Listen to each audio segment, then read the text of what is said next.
14,000 พวงกับจุดซึ่งมาจนทุกวันนี้นะครับเจดีย์นี้ก็เช่นเดียวกันนะครับที่ท่านอาจารย์มนตรีนเรศจิตรักจะได้อธิบายสาธยายคือท่านทั้งหลายได้ฟังมันเป็นยังไงว่าเจดีย์มีกี่ประเภทแบ่งไปตามพระพุทธศาสนาแบ่งไปตามนะครับพระนิยมประการเป็นจะได้ท่องนะครับท่านผู้ว่าอะไรว่านะครับ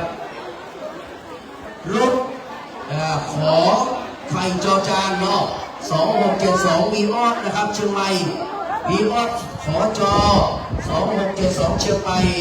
แล้วก็รถโตโยต้าวีโก้ขอพึ่งหอหีบนะครับ581เชียงใหม่รถนะครับโตโยต้าสีขาวกทม1กไก่วอปู6990รถนะครับวีออสสีดำเชียงใหม่นะครับกไก่รอเรือ8695ขอความกรุณาไปที่รถของท่านด้วยนะครับไปย้ายไปเลิกกับขอบพระคุณครับต้นมาถ้าเป็นต้นอย่าพึ่งตาลนะครับต้นของวัดนี่อย่าพึ่งตาลเด้อเรามาเอาปอมด้วยกันแล้วก่อนตาลแล้วมาเอาปอมด้วยกันเด้ออย่าฟังตาลด้วยนะพอละถ้าเป็นคนทั่วไปตาลได้ถ้าของวัดของคณะเสริมนี่ขอไว้ก่อนเรื่องเอาตั้งโชว์ไว้ก่อนนะครับเอาตั้งโชว์ไว้ก่อนถ้ามาอ้อนหายเสร็จหมดนะครับเอามาไว้ตรงนี้ก่อนเอามาตั้งข้างหลังนี่ก็ได้ครับเอาขยับดอกออกกันเนาะเราเอามาพุ่งตั้งนี่ก็ได้ครับเอามาวางเลยเด้อ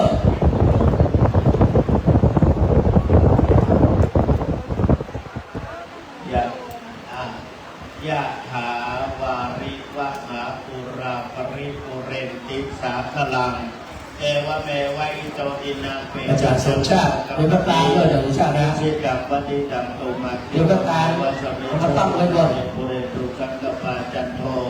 ปนารโสยถามณิโชเจรโสยถาสีขาวมาเป็นอาจารย์สมชาติสีขาวลำปางเด้ออาจารย์พระสมชาติชาติปัญโยนะครับรวมสมโพธิฉลองปอยหลวงพุทธคยาหน้ามณฑลพุทธมณฑลเชียงใหม่เป็นจำนวน 16,720 บาททั่วได้รับเรียบร้อยแล้วขออนุโมทนาและส่วนบุญส่วนกุศลในคราวครั้งนี้พระปณิขออนุภาพคุณพระศรีพระกระไตรคุณกิจมนการพระองค์รักษาคณะสงฆ์พระเวสดาญาติโยมทั้งหลายทุกท่านขอแก้ขาดจากพยันตรายไปพิบัติพบแต่ความสุขสวัสดิ์พิพัฒนมงคลสมบูรณ์ผลตั้งที่ตนตั้งไว้ทุกอย่างสุขการนั้นจูบจักนี้สัพพิโยเอวัชโนสัมมาโนเวนัสตุมาเสกวัตถุตรายโยสุขีนิกายุโกภวะอภิวาทนาสีริสนิจังมุตตะปัจจายโนจัตตาโลธรรมาวัฏันติอายุวันโนสุขังภาลังสาธุสาธุสาธุในขณะเดียวกันคณะสงฆ์ทุกคนก็ศึกษาทุกคนมาคณะสงฆ์อำเภอมาทำบุญร่วม 50,000 บาทท้วนคณะสงฆ์อำเภอ50,000 บาทท้วน 50,000 บาทท้วนเดี๋ยวทำไปเรียบร้อยแล้วขอบคุณและพร้อมด้วยขึ้นสีขาวลำปางนำมาโดยพระมหาสมบัติสมชาติชาตะคุณโยปัญโยแล้วก็ในขณะเดียวกันคณะสงฆ์ตำบลอำเภอสัมปทองอำเภอสัมปทองทยอยกันมาได้ทำมาเรียบร้อยแล้วอารักษ์พร้อมกันเนาะ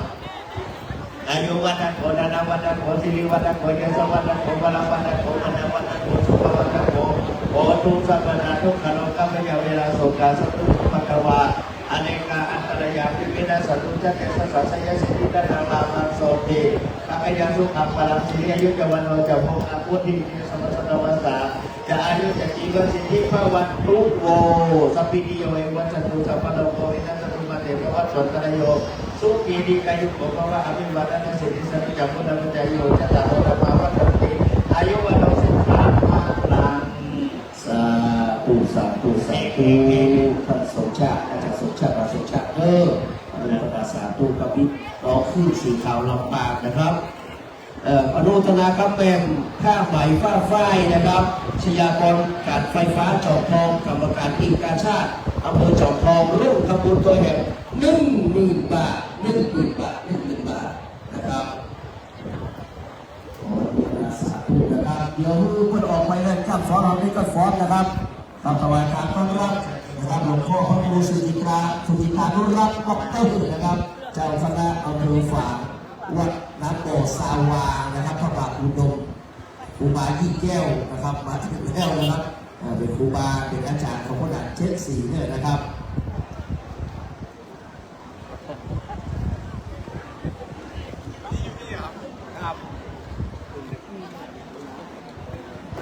เดินทีแค่ก่อน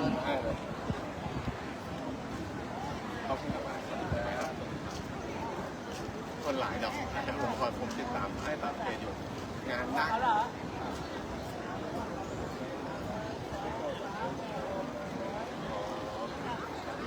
ครับครับไอ้อันที่ผมเชื่อว่าดังไงครับครับให้ผมของนี้ได้ได้ใช้กล้องผมเลยครับ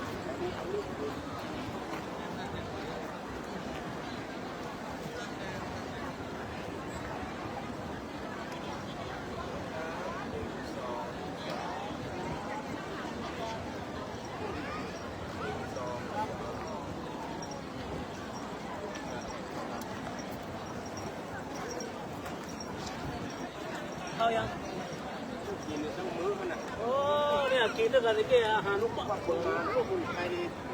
เยอะตะโกนหน่อยแม่เขาไม่ได้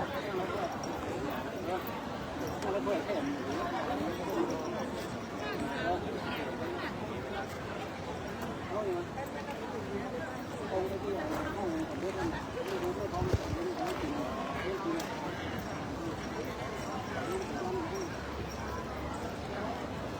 เพราะนั้นจับฟ้องก็บอกว่าถ้าว่าเป็นกินการสลองที่สามารถฟ้องด้วยกันได้หมดเนาะถ้าเป็นฟ้องเล็กอัตลักษณ์ถ้าสามารถฟ้องการสลองได้กับฟ้องด้วยกันเนอะเพราะว่าหลวงพ่อพูดว่าเอาพันโลกันทีเดียวมันนะครับจะได้ท้องหรือจะสื่อเวลาหลายที่เหล่านี้นะตรงกันเลยนะครับเพราะว่ากินฟ้องได้ทุกทีได้หรอกเพราะว่าทีของฟ้องได้หมดเนาะต่อไปประสานกับเจ้าของเครื่องเสียงเราด้วยนะครับแล้วก็ประสานให้ดูด้วยกันนะครับว่าเอาจริงการแสดงเป็นหลักด้วยนะครับ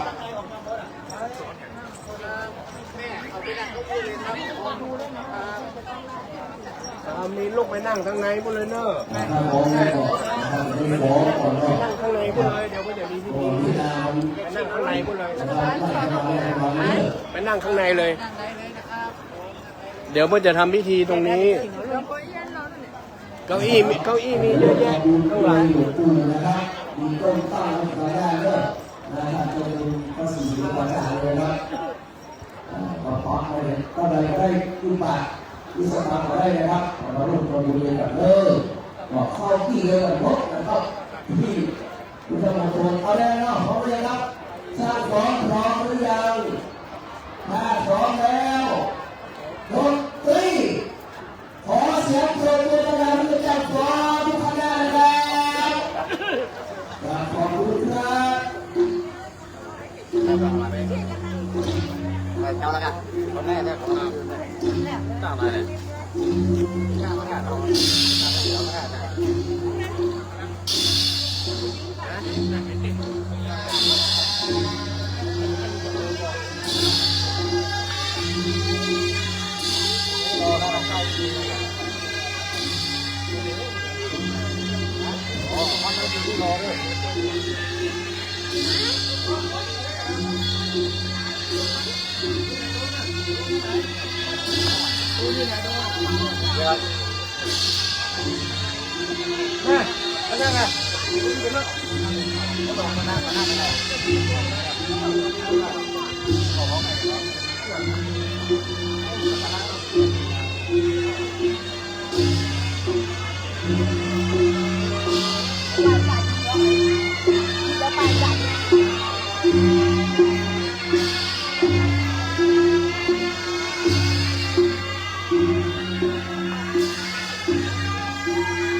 อ๋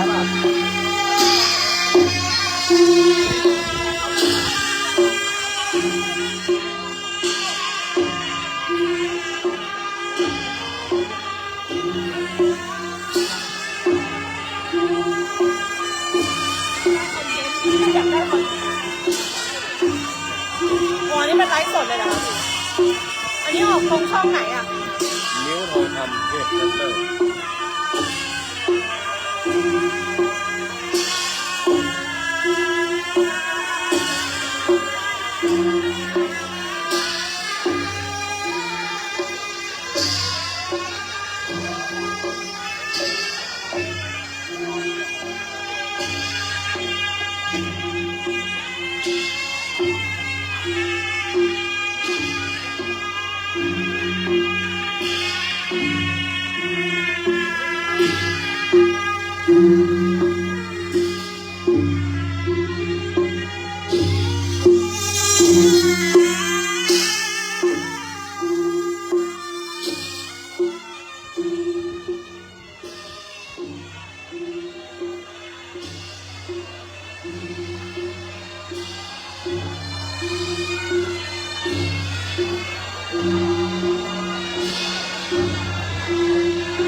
หลังจากขอจบเลยนะครับพระราชสงฆ์พระราชทานเพื่อมาเนาะขอจัดตั้งกระบวนที่หน้าประทับนี้นะครับเดี๋ยวจะต้องมาน้องถวายด้วยหลังจากที่ขอเลยนะครับพระราชสงฆ์พระราชทานเมื่อวานนะครับเตรียมตัวขอเดี๋ยวจะตั้งกระบวนที่หน้าประทับพิธีนะครับเดี๋ยวจะได้เข้ามาถวายนะครับถวายต้นต้นเลยนะครับต้นกระอยู่ตรงนี้นะครับเตรียมตัวกับพี่พร้อมเลย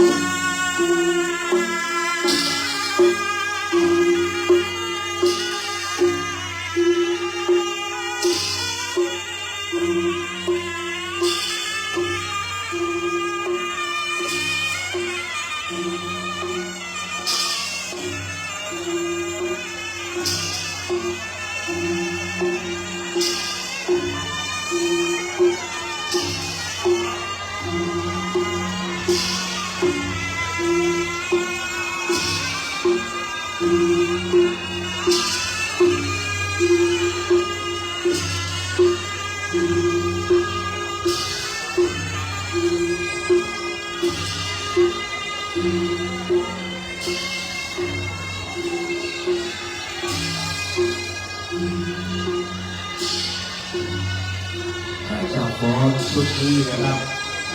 เป็นสิ่งของนะครับหลวงปู่ทองเด้อนะครับนำโดยท่านเจ้าคุณนะครับ2 รูปนะครับท่านเป็นตัวเวทีดรและเจ้าคุณสักดิ์ศิลปาจารย์นะครับหรือว่าเจ้าคุณเจ้าโบนนะครับสวัสดีครับท่านอาจารย์พระมหาโพธิ์พิทักษ์รัตโนนะครับองค์พระเจ้าประโยชน์เจ้าคณะอำเภอองค์ก่อนนะครับ นะครับกองกับพันเอกานะครับที่หมดเลย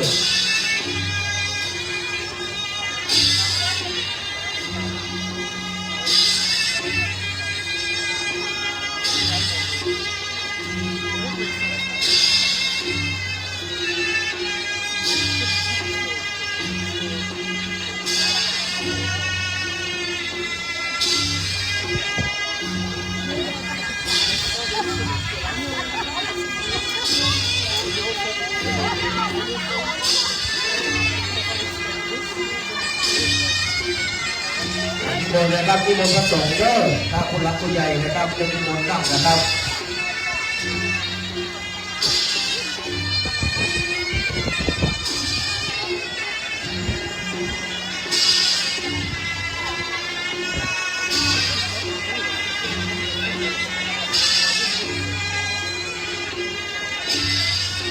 นิมนต์พระสงฆ์พระเจ้านะครับเจ้าคณะพระสังฆธิการนะครับระดับเจ้าคณะอำเภอนะครับนั่งเลยเด้อนิมนต์นะครับนิมนต์ทุกรูปนะครับนิมนต์ทุกรูปเลยเด้อเจ้าขอนะครับเจ้าขอแล้วรับครับก็จะมีคนได้รางวัลนะครับขอเข้าพิธีเด้อ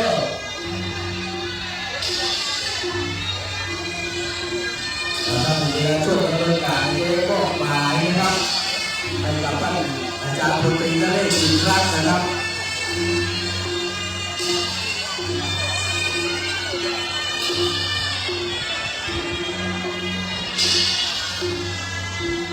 อบคุณครับขอเสียงปรบมือครับ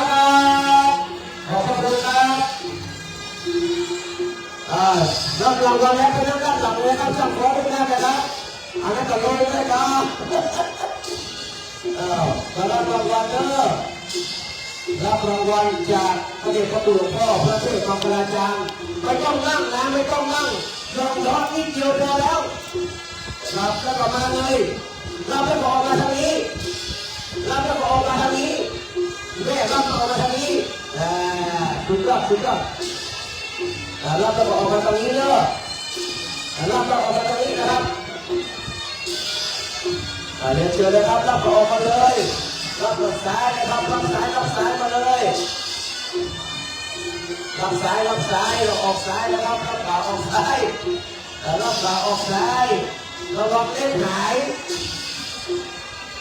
100 บาทเลยเอา100 บาทเจอเลยไปเลยอย่าบอกกุ้งเจอ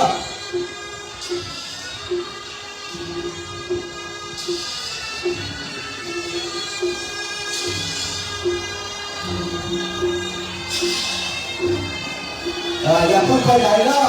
รับแล้วนะครับมาเข้าพิธีร่วมกันมาเด้อต้องสู้สายเด้อระวังเล่นตรงนะ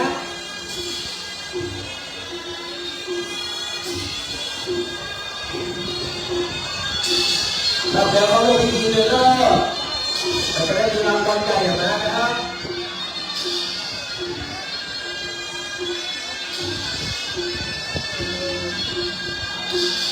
บอกเล่นไปเรื่อยเล่นจะตั้งหลวงพ่อเถอะ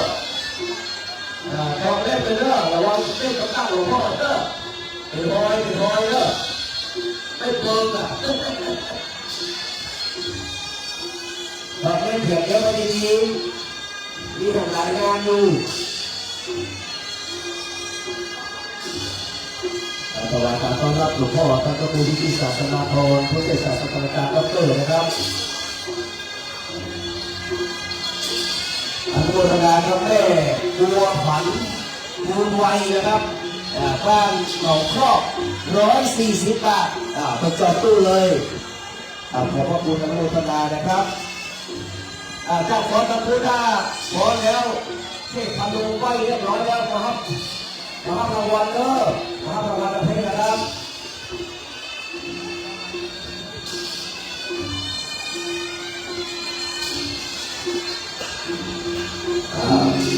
ยืนเลยก็ต้องล่างเลยยืนเลยฟังดูเลยเด้อนะครับพวกวิธีการเด้อ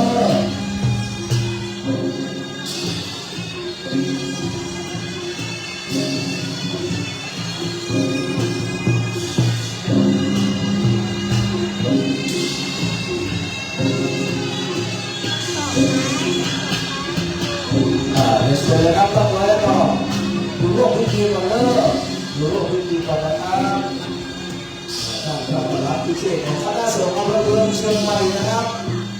135 วัดนะครับจำนวนเงินช่างภาพที่เงินอะไรเร็วๆจำนวนเงินนะครับ135,290 บ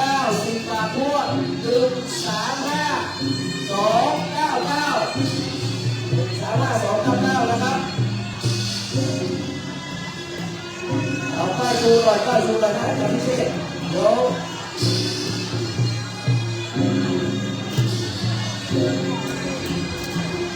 เอวะโตทิรัง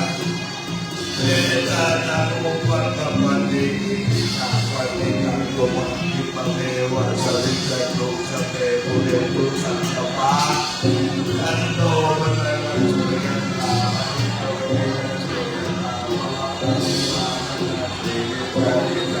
เราก็สาธุโลกนะครับ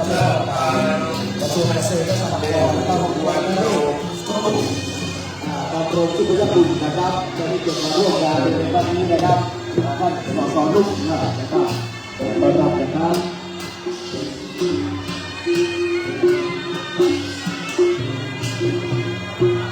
ขอบคุณอนุโมทนาสาธุนะครับกับคณะสงฆ์อำเภอเมืองสันกำแพงด้วยนะครับ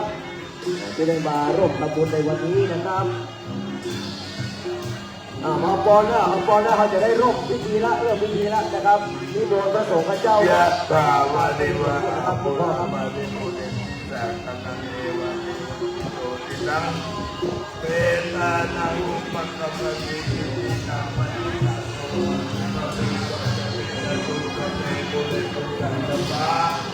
จันโตมะนะโตยะตามะนิโต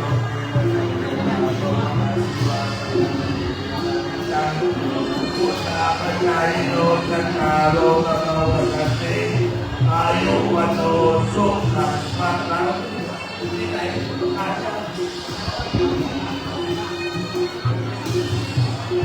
ขอบคุณทุกคนนะครับทำศรัทธาวัดยางคราตำบลยางคราโดยรอนะครับ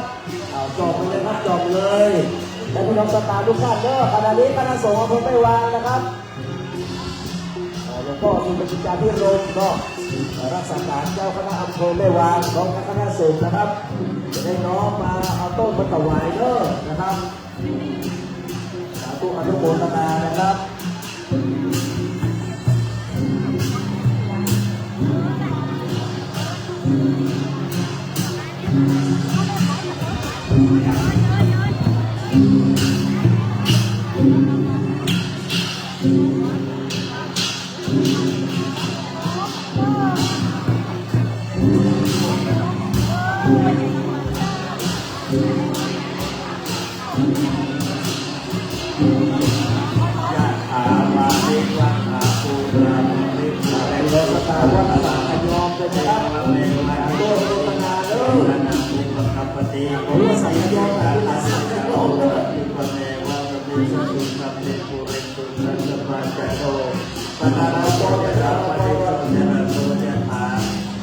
วันนี้ก็เป็นวันที่เป็นสิริมงคลคณะกรรมการมาช่วยกันนะของอำเภอองค์ฝอยคณะกรรมการก็เป็นการหาโดมรัฐการพัฒนาเรียนทำเข้าประโยชน์ได้เอาไปฝอยนะครับอำเภอองค์ฝอยทุกครอบครัวคณะสงฆ์แสดงมาจำนวน 5,000 บาททั่วทุก1,000 บาททั่วขอน้อมรับด้วยความขอบคุณและอนุโมทนาในส่วนกุศลในคราวครั้งนี้ขออนุภาพคุณพระศรีรัตนตรัยและปกปักพุทธศาสนาคุ้มครองร่วมกันให้ประสบแต่ความสุขความเจริญที่จริงได้ให้สมมาตรปรารถนาเหมือนกันทุกท่านเธอสปีนิโดยและวงโต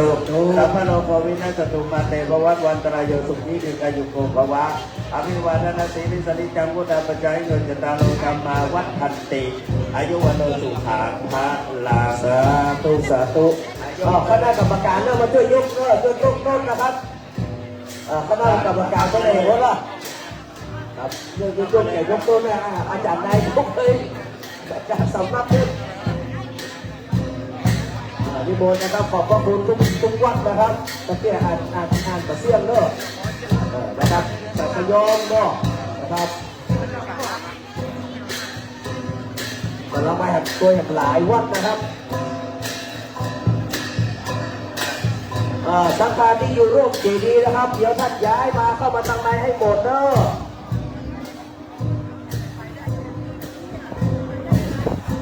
ท่านถือว่าตอนนี้การตรงนะครับท่านรองผู้ว่าราชการจังหวัดเชียงใหม่นะครับจะมาร่วมงานเป็น5 ปีเชิญท่านเข้ามาชมนะครับ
นี่เลยนะครับวัดอยู่ความเจริญ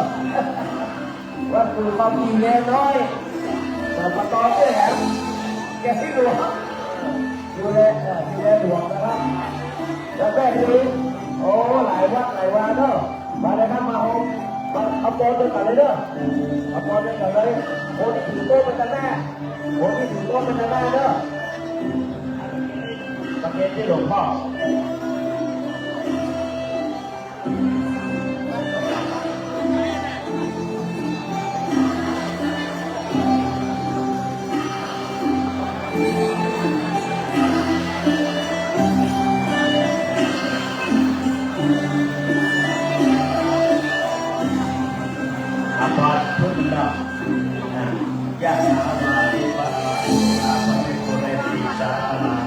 เอวะเมวะอิโตวินังเวตานังอุปกัปปติอิทิสัมมติตังปุมันติโกเมวะ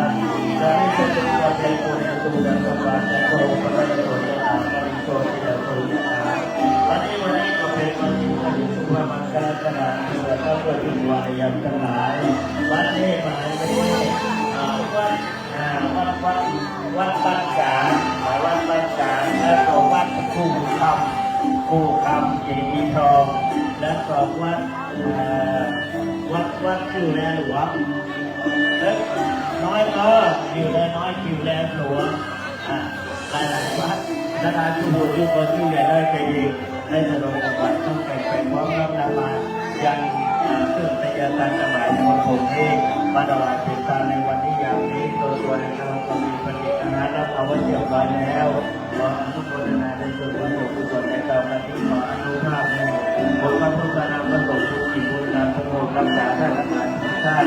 ให้มีแต่ความสุขความเจริญที่สิ่งใดให้สมมาตรปรารถนาเหมือนกันทุกท่านตั้งแต่วันนี้วันนี้ในต้นใหม่ก็ปีติโยวัชโตสัมภโลกวินัสตุมาเตภวะตัวใจได้ยินใจอยู่โตภวะอภิวัตนาสิริสริจังพุทธาพระจาริโนจัตตาโลธรรมาวัฏันติอายุวันโนสุขังพระลาสาธุสาธุสาธุกราบนมัสการขอบคุณนะครับ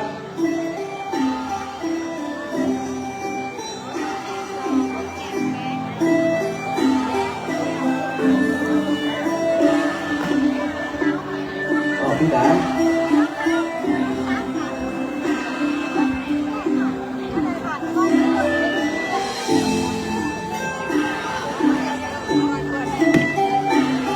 สิงหามงคลนะครับที่บนนะครับเจอเลยครับที่บนพระสงฆ์พระเจ้าเด้อที่บนทุกรูปนะครับพี่น้องสถาเอาดีรอสักกับเด้อนะครับวันนี้พระเดชพระคุณหลวงพ่อนำเจ้าคณะจังหวัดเชียงใหม่นะครับพระเทพมังคลาจารย์นะครับได้นำนะครับที่รับรองแล้วนะครับนิมนต์พระสงฆ์พระเจ้านะครับนิมนต์ทุกรูปเลยนะครับ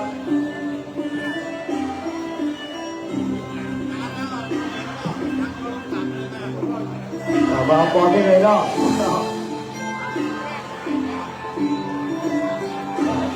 ต้อนรับท่านผู้มีเกียรติหลายคนหลายท่านนะครับท่านผู้ว่าราชการจังหวัดนะครับท่านรองผู้ว่าท่านรัฐมนตรีนะครับแล้วก็สภาสาธุชนท่านผู้มีเกียรติทุกคนทุกท่านนะครับที่เป็นชื่อเกิดชื่อเสียงนะครับ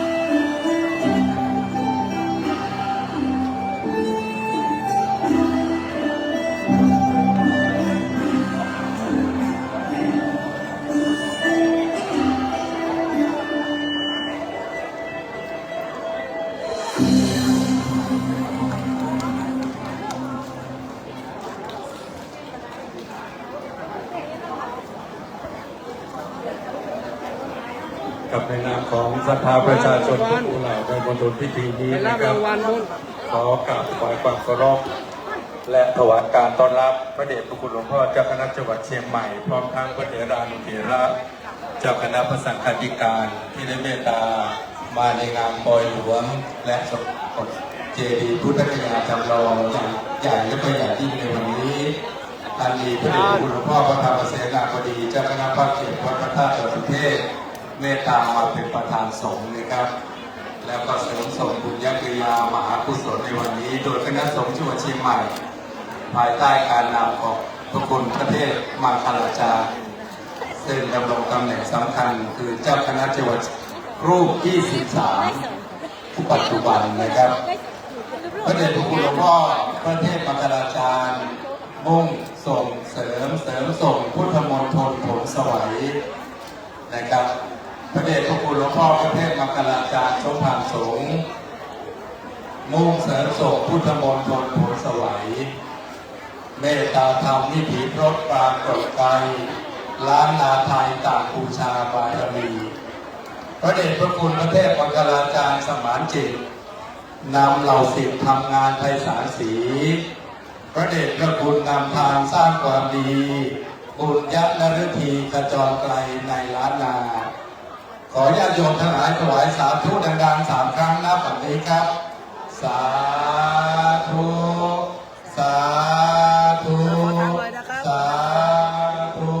อนุโมทามิและตั้งแต่เช้าเป็นลำดับมานะครับพระเดชพระคุณพระสุวรรณเมธีดร.รองเจ้าคณะจังหวัดเชียงใหม่เจ้าวาดวัดพระธาตุศรีกำทอง1 ในศิษย์เอกของหลวงปู่ทองหลวงปู่พระพรหมมงคลเมตตามานั่งหนักปันพรให้กับศรัทธาญาติโยมไม่ว่าจะเป็นหัววัดไม่ว่าจะเป็นคณะศรัทธาวัดใดเดินทางมาเพื่อมาวองบุญสร้างบารมีนะครับหลวงพ่อเจ้าคุณพระสุวรรณเมธีศรีสง่าเพทนาครบเครื่องประเทืองขวัญสมณคุณเลิศล้ำเกินลำพันบุญอนันต์สงฆ์เมธีสีจอมทองสาธุอนุโมทามิท่านที่เคารพครับทุกคนที่จะได้รับการรู้จักการระบุนะครับในเมตตาร่วมบารมีหลวงพ่อเจ้าคณะจังหวัดและในความกรุณาของคณะเจ้าภาพนะครับ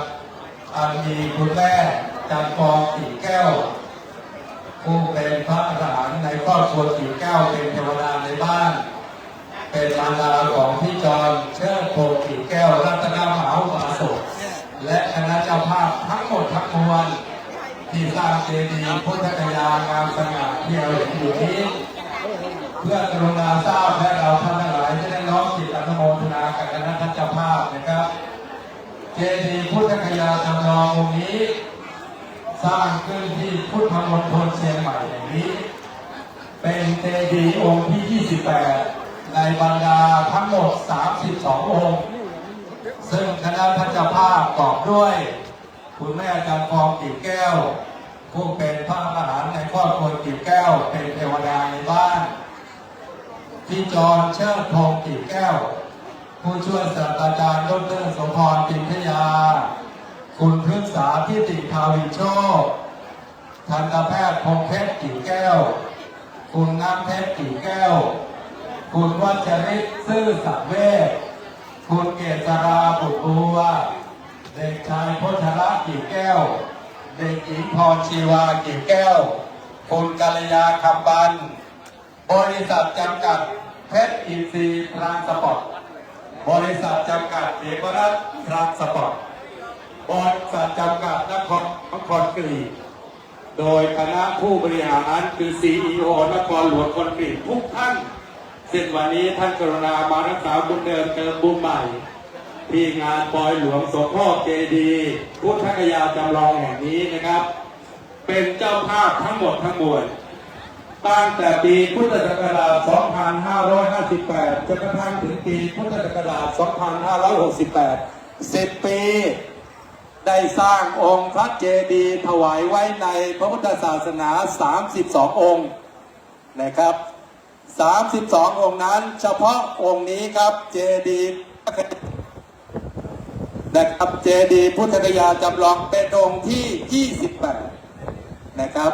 2 บวกกับ 8 เป็นเท่าไหร่ครับเป็น 10 และเลข 10 เป็นเลขสำคัญของคนไทยเป็นเลขที่ยิ่งใหญ่ในโลกก็คือรัชกาลที่ 10 นอกจากจะถวายเป็นพุทธบูชาคณะเจ้าภาพยังน้อมเกล้าน้อมกระหม่อมถวายเป็นพระราชกุศลแด่พระบาทสมเด็จพระเจ้าอยู่หัวรัชกาลที่ 10 เป็นองค์ที่ 28 2 บวก 8 เป็น 10 ด้วยประการราชนี้ เพราะฉะนั้นวันนี้คณะสงฆ์25 อำเภอของเชียงใหม่นะครับโดยเจ้าคณะอำเภอ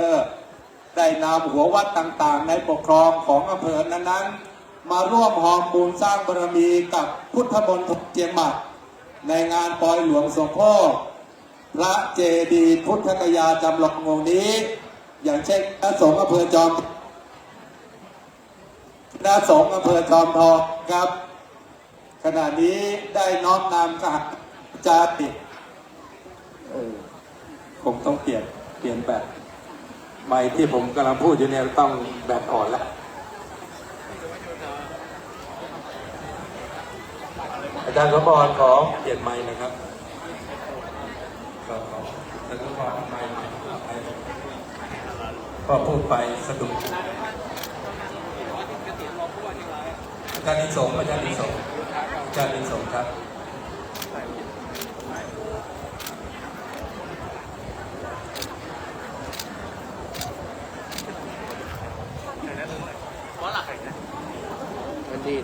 ไม่เป็นไรนะครับ เพราะว่า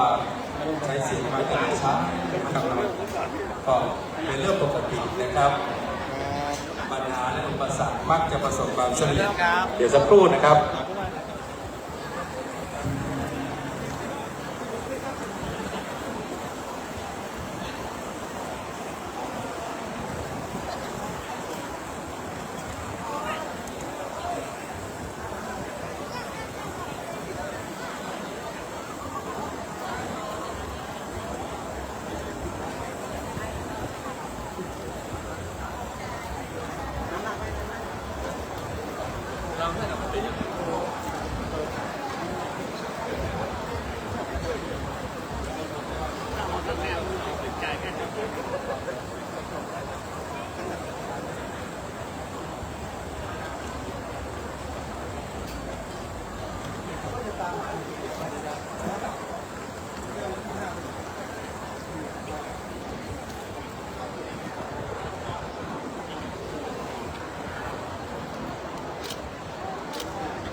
กับท่านที่เคารพครับต้องกราบเรียนต่อนะครับว่าเจดีย์พุทธคยาจำลององค์นี้นะครับสร้างขึ้นที่มณฑลพิธีพุทธมณฑลเชียงใหม่แห่งนี้เป็นเจดีย์องค์ที่ 28 ที่คณะเจ้าภาพดังกล่าวครับได้จัดสร้างขึ้นเพื่อถวายไว้ในพระพุทธศาสนาถวายเป็นพุทธบูชาและน้อมเกล้าน้อมกระหม่อมถวายเป็นพระราชกุศลแด่พระบาทสมเด็จพระเจ้าอยู่หัวสมเด็จพระนางเจ้าพระบรมราชินีนะครับและพระบรมวงศานุวงศ์ทุกพระองค์โดยใช้เวลาก่อสร้าง1 ปีกับ 6 เดือนพอดีจึงสำเร็จบริบูรณ์สมบูรณ์ดังที่ท่านทั้งหลายได้เห็นอยู่นี้ถ้าเข้าไปภายในเจดีย์พุทธคยาเราท่านทั้งหลายจะเห็นว่าได้จำลององค์พระพุทธปฏิมาประธานก็คือพระพุทธเมตตาที่ประดิษฐานอยู่ในเจดีย์พุทธคยาองค์นี้เป็นพระพุทธเมตตาจำลองนะครับงดงามอลังการยิ่งเจดีย์นี้เริ่มต้นวางศิลาฤกษ์เมื่อวันที่ 15 มิถุนายน ปีพุทธศักราช 2567 สร้างเสร็จวันที่ 15 ธันวาคม 2568 ที่ผ่านมานะครับวางศิลาฤกษ์วันที่ 15 มิถุนายน 67 สร้างเสร็จวันที่ 15 ธันวาคม 68 นะครับประการสำคัญที่จะกล่าวเรียนก็คือเจดีย์องค์นี้เป็นเจดีย์ปีเกิดของผู้ที่เกิดปีมะเสงคืองูเล็กนะครับซึ่งตรงกับปีมหามงคล 2568 ที่ผ่านมาพอดีคณะเจ้าภาพดังที่ได้กล่าวเรียนนั้นก็สร้างสำเร็จภายในปีมะเสงอันเป็นปีมหามงคลและปีมะเสงเนี่ยครับงูเล็กเป็นปีประจำปีเกิดของพี่จรเชิดพงศ์กิ่งแก้วรัตนามหาอุบาสกนะครับวันนี้พี่น้องที่เคารพครับวันที่ 15 มกราคม 2569 คณะเจ้าภาพโดยมีเมตตาบารมีในคณะสงฆ์มีหลวงพ่อเจ้าคณะจังหวัดหลวงพ่อเจ้าคณะภาคเป็นต้นเป็นประธานมีคณะศรัทธาประชาชนนะครับในฝ่ายบ้านเมืองก็มีท่านผู้ว่าราชการจังหวัดเชียงใหม่ท่านรัฐพลนราธิศรผู้ว่าราชการจังหวัดเชียงใหม่เดินทางมาอนุโมทนาตั้งแต่เช้าและท่านมีงานด่วนที่จะต้องไปปฏิบัติราชการงานบ้านงานเมืองก็จึงได้มอบหมายภาระธุระนี้ให้กับท่านรองผู้ว่าราชการจังหวัดเชียงใหม่ท่านธมิตรอานนท์ท่านศิวะธมิตรอานนท์มาเป็นประธานนะครับในฝ่ายคฤหัสถ์ในนามผู้ว่าราชการจังหวัดเชียงใหม่กับในส่วนของข้าราชการจังหวัดเชียงใหม่นะครับก็มีท่านผอ.อารีธรรมจันทร์พร้อมทั้งคณะข้าราชการในสำนักงานพุทธศาสนาจังหวัดนะครับมาร่วมกันปฏิบัติพิธีเข้มแข็งและประสานการปฏิบัติกันมาตั้งแต่เช้าเพื่องานนี้จะดำเนินไปด้วยความราบรื่นเรียบร้อยด้วยดีทุกประการเพราะฉะนั้นวันนี้จึงเป็นวันสำคัญอย่างยิ่งของพวกเราชาวเชียงใหม่อันมีคณะสงฆ์จังหวัดเชียงใหม่และโดยเฉพาะความตั้งใจและเจตนาอันเป็นมหาบุญมหากุศลมหาบารมีของคุณแม่จันทร์ทองกิ่งแก้วพร้อมทั้งลูกหลานและกลุ่มบริษัทจำกัดเพชรอินทรีย์ทรานสปอร์ตบริษัทจำกัดเขมรัตน์ทรานสปอร์ตนะครับและก็ CEO ซึ่งเป็นกลุ่มองค์กรที่ขนส่งคอนกรีตให้กับอินทรีย์พร้อมทั้งความตั้งใจอันเป็นมหาบุญมหาบารมีมหากุศลของกลุ่มผู้บริหารคือ CEO นครหลวงคอนกรีตนะครับได้สร้างเจดีย์นี้สำเร็จเสร็จสิ้นซึ่งชื่อว่าปูนอินทรีย์เนี่ยรับใจแล้ว77จังหวัดทั่วไทยคนไทยนะครับคนไทยมั่นใจใช้ปูนอินทรีย์กวีนี้พลตรีนเรศจินลักษณ์เลยร้อยกองเพื่อสมโภชพระเจดีย์พุทธคยาจำลองปูนอินทรีย์ยอดปูนดีที่หนุนเนื้อปูนอินทรีย์ให้รุ่งเรืองสร้างสรรค์มั่นคงไว้ปูนอินทรีย์คุ้มทุนอบอุ่นใจปวงคนไทยมั่นใจใช้อินทรีย์ปูนอินทรีย์ประกาศศักดาสถาผลชื่นใจชมดียิ่งต้องสิ่งนี้ได้ใจแล้วทุกจังหวัดทั่วปัตตภีปูนอินทรีย์สมหมายปองโลกต้องการขอญาติโยมทั้งหลายสาธุ3 ครั้งครับสาธุสาธุสาธุอ มีสำหรับช่างกอในนามจิตหลวงปู่ทองหลวงปู่พระพรหมมงคลวันนี้มา131ชีวิตนะครับตอนนี้ช่างกอในระดับต่อไปเตรียมตัวนะครับทีมกุหลาบพันปีวัดพระธาตุศรีจอมทองจะฟ้อนในชุดว่าฟ้อนขันออกนะครับก็จะมีเพลงอริสุทธิ์ชัยและก็แสนหลวงชุดที่สองวัฒนธรรมการฟ้อนเทศบาลตำบลแม่วางนะครับอำเภอแม่วางฟ้อนเล็บเพลงกลิ่นกาบสลองนะครับชุดที่สามกลองมงเซินนะครับก็จะมีของวัดหนองหวายอำเภอสันป่าตองนะครับมองเซินฟ้อนต่อไปคือฟ้อนดอกระมิงวัดหนองหวายสันป่าตองนะครับตามด้วยช่างฟ้อนวัดใหม่หลังถ้ำแม่ขานฟ้อนเล็บนะครับและสุดท้ายก็คือปัญจครบแล้วครับปัญจแปลว่า5มหามงคลจะได้ฟ้อนถวายหลวงปู่นะครับซึ่งสถิตอยู่ในใจของเราทั้งสาธุชนคนเชียงใหม่และนาไทยตลอดกาลเรียนท่านทั้งหลายครับเจดีย์ก็คือที่เคารพนับถือเจดีย์นั้นหมายถึงบุคคลก็ได้สถานที่ก็ดีจุดควรบูชาได้ชื่อว่าเจดีย์ในทางพุทธศาสนามี4อย่างด้วยกันนะครับประการที่1เรียกว่าธาตุเจดีย์หรือธาตุเจดีย์สร้างไว้เพื่อบรรจุพระบรมสารีริกธาตุหรือสร้างไว้เพื่อประดิษฐานพระพุทธรูปเรียกว่าพระพุทธเมตตาจำลองอย่างเจดีย์พุทธคยาจำลององค์นี้ครับสร้างแล้วก็จำลององค์พระพุทธเมตตาจากพญาประเทศอินเดียมาประดิษฐานอยู่ในธาตุเจดีย์จึงได้ชื่อว่าเป็นอุเทศิกาเจดีย์อีกเจดีย์หนึ่งนะครับความหมายก็คือว่าเจดีย์ที่2คืออุเทศิกาเจดีย์ได้แก่เจดีย์สร้างถวายเป็นพุทธบูชาคือถวายพระพุทธเจ้าเป็นเจดีย์ที่สร้างเป็นเครื่องเตือนจิตให้ระลึกถึงพระพุทธคุณก็คือสร้างพระพุทธรูปดังนั้นพระพุทธรูปทุกองค์ครับที่อยู่ในอุโบสถที่อยู่ในวิหารอยู่ในพระอุโบสถอยู่ในพระวิหารของวัดต่างๆนั่นแหละครับเรียกว่าอุเทศิกาเจดีย์นะครับหลายคนหลายท่านไปฟังบางรูปไปฟังบางคนบอกว่าถวายน้ำกับพระพุทธรูปไม่เกิดประโยชน์อันนี้ฝากไว้ต้องโยนิโสคือขบคิดพิจารณาจะไม่มีประโยชน์อย่างไรในเมื่อพระพุทธปฏิมาพระพุทธรูปนั้นเป็นเครื่องเตือนจิตให้ระลึกนึกถึงพระพุทธเจ้านั้นถ้าใครถวายน้ำพระพุทธรูปถวายต่อไปนะครับตั้งสติดำริชอบเป็นสัมมาสังกัปปะสัมมาทิฏฐิดำริชอบนะครับเห็นชอบทำต่อไป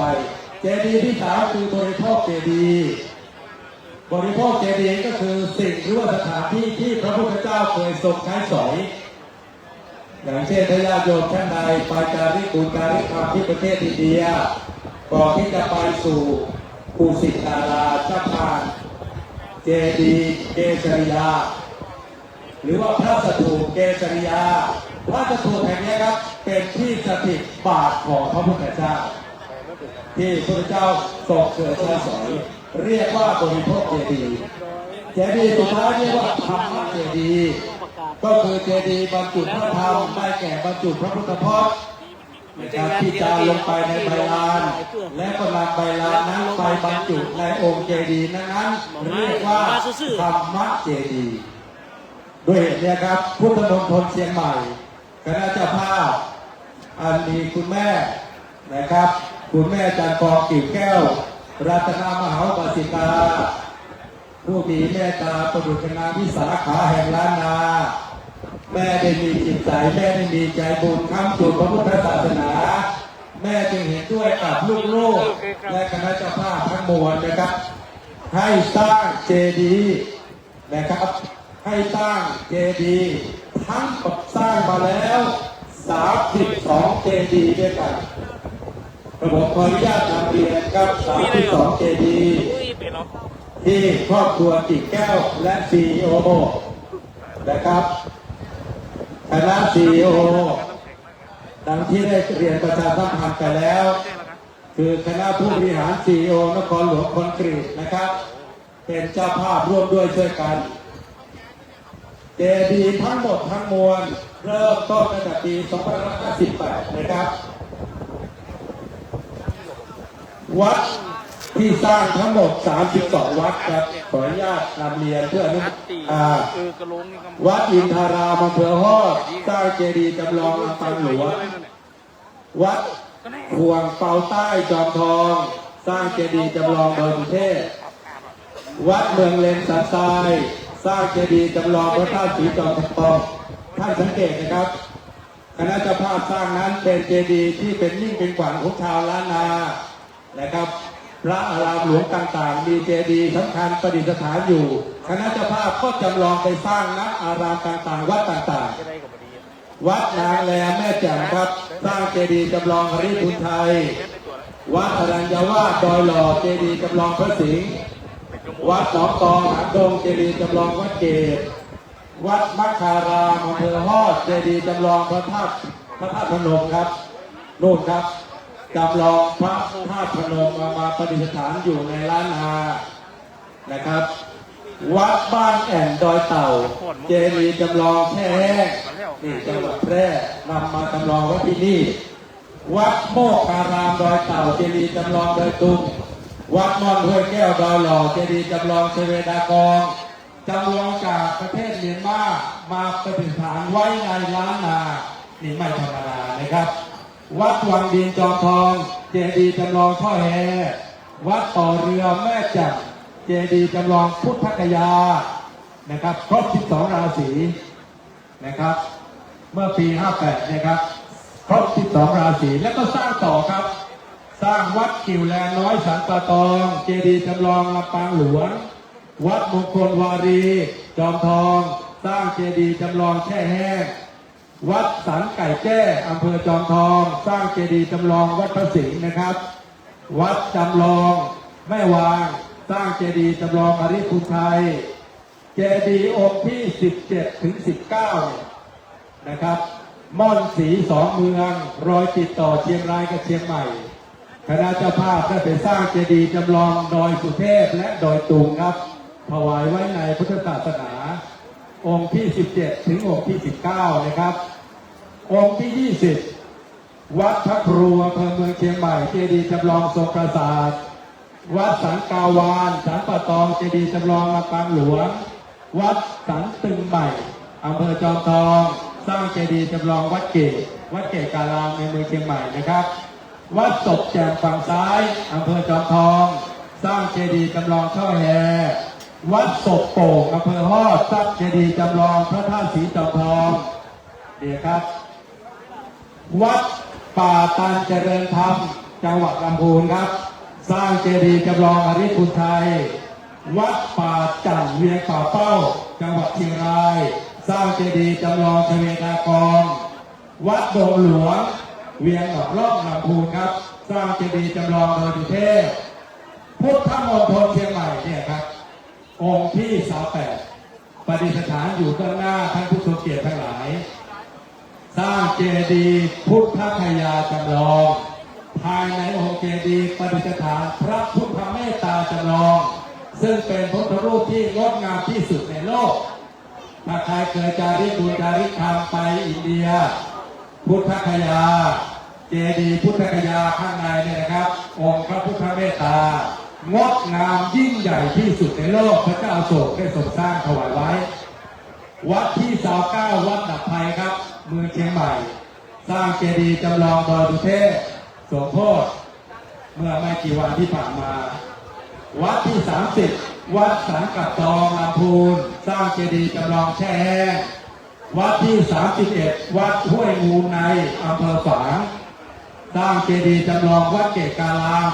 เพิ่มสมโพธิปอยหลวงถวายไว้เมื่อไม่กี่วันที่ผ่านมาและลำดับที่32วันนี้เรามาร่วมในงาน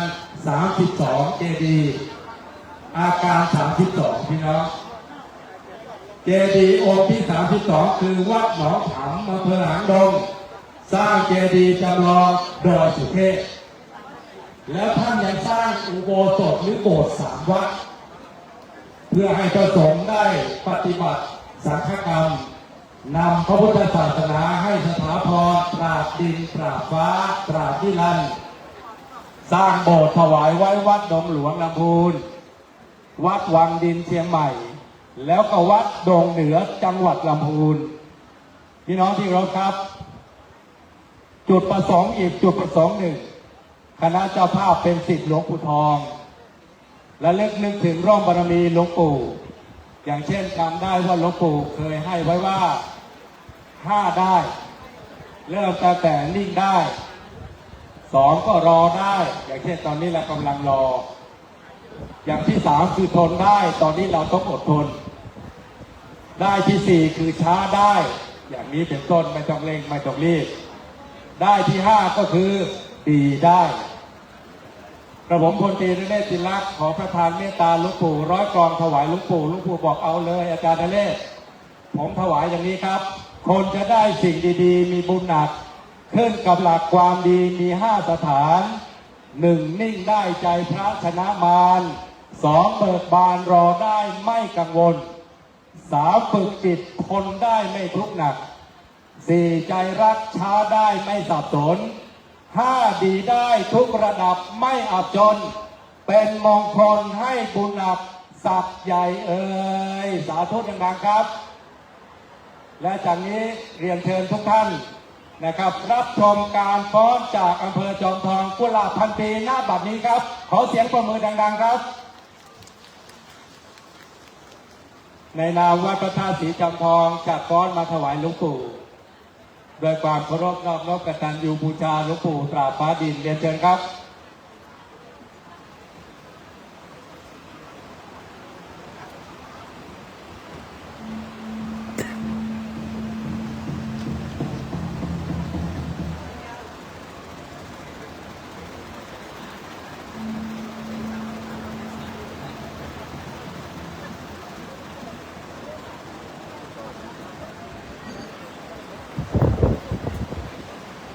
ชัดเจนนะครับหลวงปู่สอนแล้วเพราะว่าช้าได้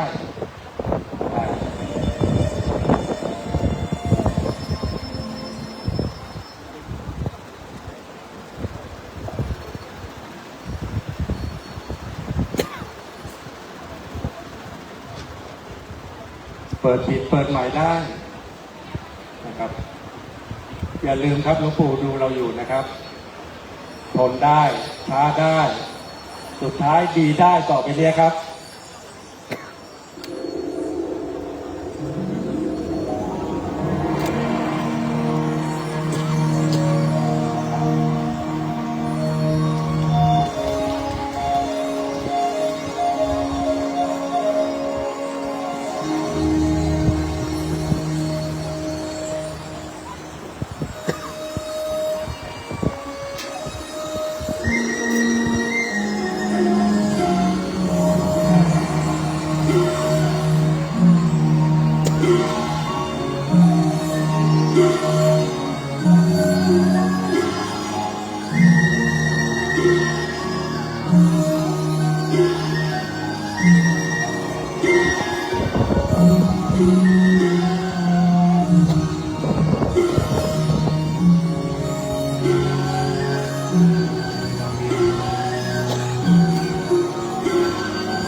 ครับขอเสียงปรบมือให้กับช่างฟ้อนนะครับวัดพระธาตุศรีจอมทองนะครับ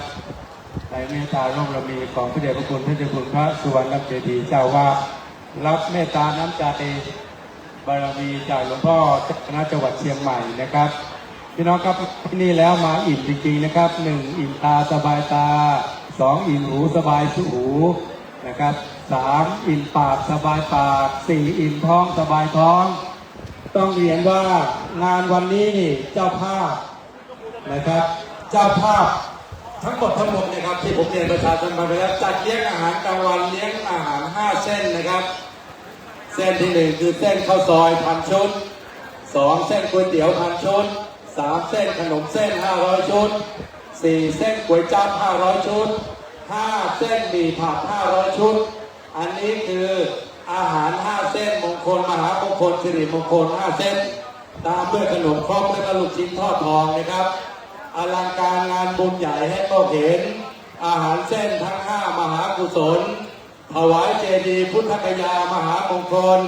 ทานอาหารเส้นมีสุขล้นผลบุญครองถวายเจดีย์อายุยืนชื่นชีวิตถวายเจดีย์ผลสำเร็จธุรกิจทั้งของถวายเจดีย์มีอานิสงส์ส่งเงินทองถวายเจดีย์สมหมายปองตามต้องการญาติโยมสาธุเพื่อรับพรตามต้องการณบัดนี้สาธุสาธุสาธุช่างฟ้อนชุดต่อไปเข้าประจำที่เลยครับ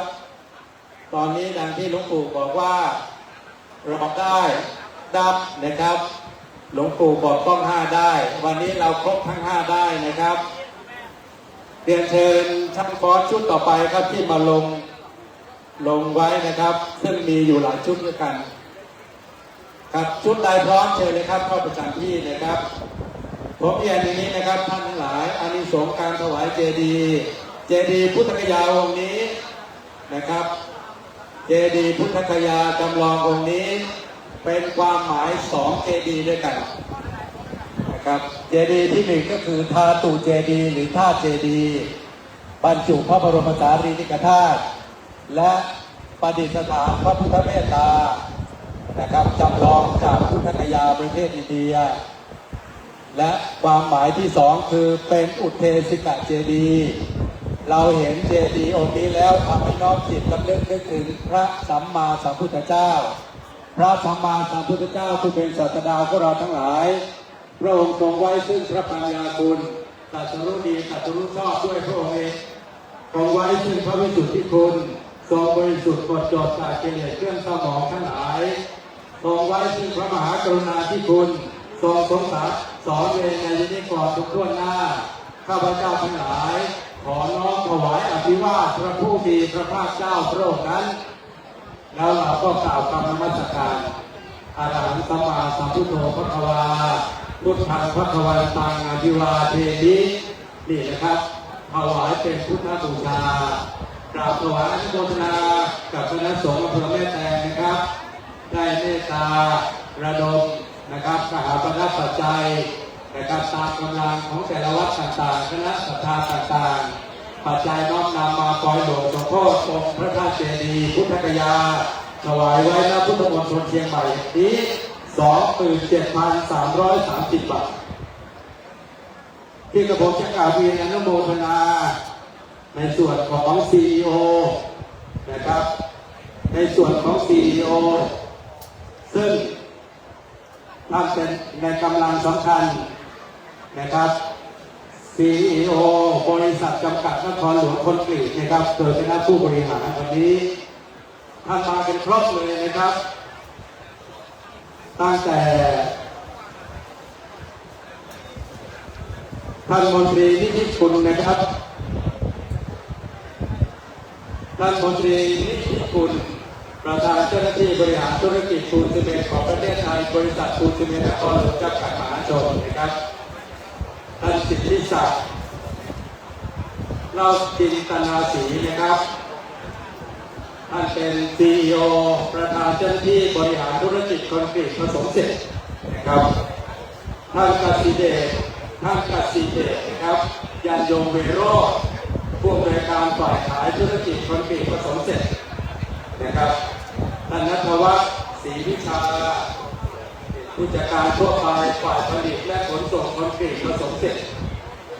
ว่าที่ร้อยตรียุทธศาสตร์จันทร์ศรีวงศ์นะครับผู้จัดการฝ่ายขายธุรกิจผสมเสร็จส่วนภูมิภาคท่านเฉลิมพรกิติศักดิ์ชัยคุณท่านเฉลิมพรกิติศักดิ์ชัยคุณนะครับผู้จัดการทั่วไปด้านเทคนิคและการขยายกิจการท่านสุวิทย์พานิชเจริญผู้จัดการอาวุโสประจำพื้นที่ภาคเหนือท่านการประโสกูลผู้จัดการอาวุโสฝ่ายขายประจำพื้นที่กรุงเทพชั้นในและกรุงเทพชั้นนอกนะครับโดยที่สุดท่านนครเข็มทองหัวหน้างานควบคุมการปฏิบัติการขนส่งและคุณภาพยานพาหนะขออนุโมทนากับท่านซีอีโอทั้ง9ท่านนะครับเลข9ก็เป็นเลขมหามงคลในพิธีเจริญเทียนซีอีโอทั้ง9ท่านได้น้อมจิตตั้งใจจุดเทียนมหามงคลสิริมงคลและก็ชัยมงคลนะครับผมจะเชิญท่านคอที่มาลงชื่อไว้นะครับถ้าพร้อมแล้วขออนุญาตประจำที่นะครับเรียนเชิญต่อไปนะครับถ้ายังไม่มาก็ผมก็ประชาสัมพันธ์ไปโดยลำดับชุดใดก็ได้ครับที่มาเข้าชื่อกันไว้นะครับก็จะพูดนี้ว่าพระธาตุสีจอมทองนะครับทางคอจากวัดต่างๆอารามต่างๆในโลกบารมีของหลวงพ่อเจ้าวาดในโลกบารมีของหลวงพ่อเจ้าคณะอำเภอนะครับก็ขอเรียนเชิญมาประจำที่เจ้าหน้าที่ขอติดต่อกับเจ้าหน้าที่เครื่องเสียงนะครับเพื่อเปิดเพลงในการจะฟ้องเพลงใดฟ้องชุดใดขออนุญาตเรียนเชิญนะครับเพื่อเข้าสู่พิธีการในช่วงนี้เวลา3 นาทีกลุ่มอะไรนะเอื้องพึ่งตอนนี้เป็นช่างฟ้อนจากกลุ่มเอื้องพึ่งดงหักหน้านะครับอำเภอจอมทองฟ้อนในชุดก็ฟ้อนดอกกระปิงนะครับพร้อมแล้วขอเสียงตบมือให้กับช่างฟ้อนนะบัดนี้ครับ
ข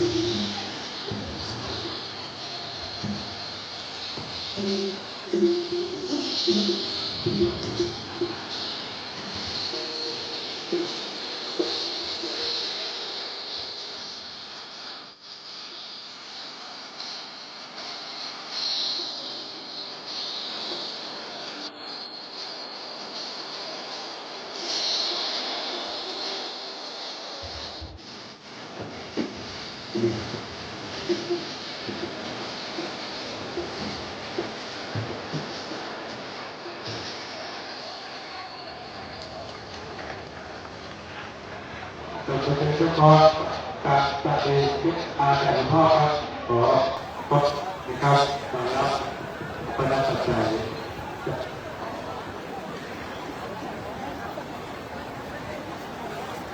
ได้แล้วได้แล้ว ต่อไปขอมณฑลพิธีตัวกลางนะครับเพื่อให้คณะเจ้าภาพและสภาประชาชนทุกคนเกียรติในมณฑลพิธีนี้นะครับได้รับชมกันอย่างทั่วถึงนะครับจุดที่จะคอนขอความกรุณาถ้าคอนนั้นนะครับไปนั้นให้ติดปลายเลยนะครับขอความกรุณาติดปลายเลยครับทางซ้ายจะเห็นทางขวาก็จะเห็นนะครับได้เห็นแน่โดยทั่วถึงกันนะครับเรียนต้อนรับพี่น้องที่เดินทางมาถึงในขณะนี้นะครับก็มาประจำที่ภายในกระโจมพิธีนี้ยิ่งใหญ่และก็ใหญ่ยิ่งนะครับพี่จอเชษฐภูมิแก้วและทีมงานในฐานะเจ้าภาพได้สดจากมาชมจัดสร้างมาอย่างยิ่งใหญ่อย่างอลังการนะครับพี่จอท่านมีแต่ให้ไม่เคยหยุดบริสุทธิ์บุญระลึกอุปถัมภ์นักบริจาคทั้งหมดโปรดจดจำสิ่งที่ทำโปรดจารึกรู้สึกดีพี่จอทำมากกว่าผู้ที่สุดแล้วบุญเลิศแล้วทุกบุญทานสามศักดิ์ศรีพี่จอคือมหาธาริศราธิบดีทุกหน้าที่กูเพื่อเปลือกปีชาปรบมือให้กับทั้งกองชุดนี้ดังๆครับเรียนเชิญกองนักแบบนี้ครับ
นะครับเรื่องกับความรุ่งงามความอ่อนช้อยนะครับเป็นเรื่องพลังแห่งการรับธรรมการศึกษาการรักษาวัฒนธรรมอย่างนี้ครับเป็นถึงในยาตาที่ยังที่จะเอาไว้มาว่าเป็นภาษาราชนะครับซึ่งเป็นธรรมของคนดีเรียกว่าสาธุนธรรมแปลว่าเดินตามเราคนดีที่หน้าโดยนั้นท่านคอร์สต่างๆเวลามีงานใดก็ตามแต่โดยเฉพาะเริ่มต้นตั้งแต่งานรับเสด็จเริ่มเดินลงพระบุรีศรีนครที่เชียงใหม่ถือว่าเป็นเมืองที่ใหญ่เป็นมหานครแต่รักษาวัฒนธรรมการแสดงฟ้อนก็ดีการแสดงศิลปะพื้นบ้านบนประกาศต่างๆก็ดีเพื่อใช้เดชะพระบารมีของเราและเป็นการสื่อสารรักษาวัฒนธรรมล้านนาไว้อย่างสำคัญยิ่งนะครับขออนุโมทนาในช่วงนี้ขอเชิญท่านคอนทุกต่อไปนะครับไม่ต้องประกาศนะครับท่านคอนทุกต่อไปท่านจะแสดงถวายเป็นพุทธบูชาธรรมบูชาสังฆบูชาสมโภชองค์เจดีย์พุทธคยาจำลองก็ขอเรียนเชิญมานะครับจุดที่กำหนดจุดนี้เรียนท่านทั้งหลายนะครับว่าหนึ่งในสามพุทธธรรม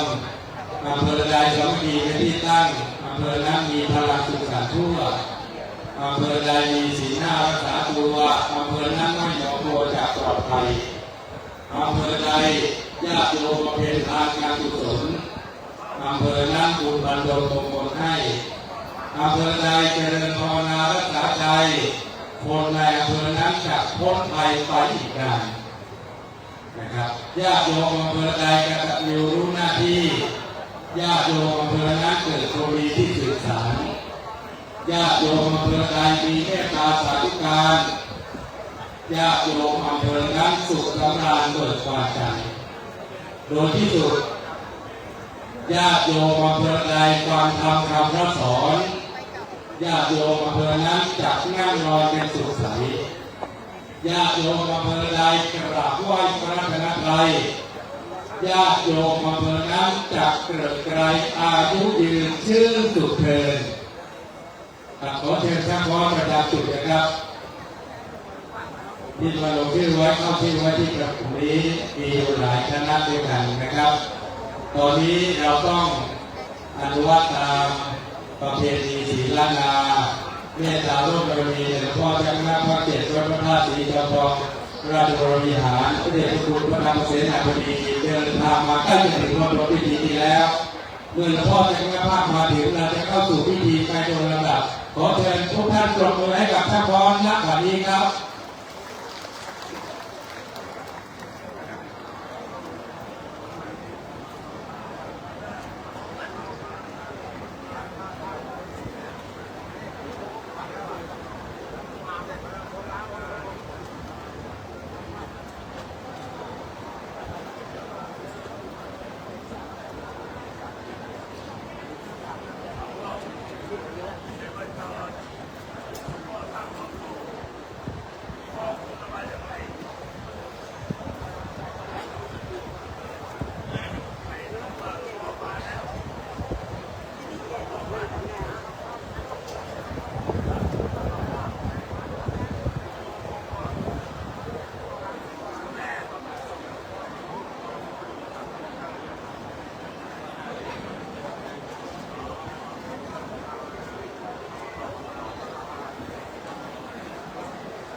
เมืองเจ้าฝาง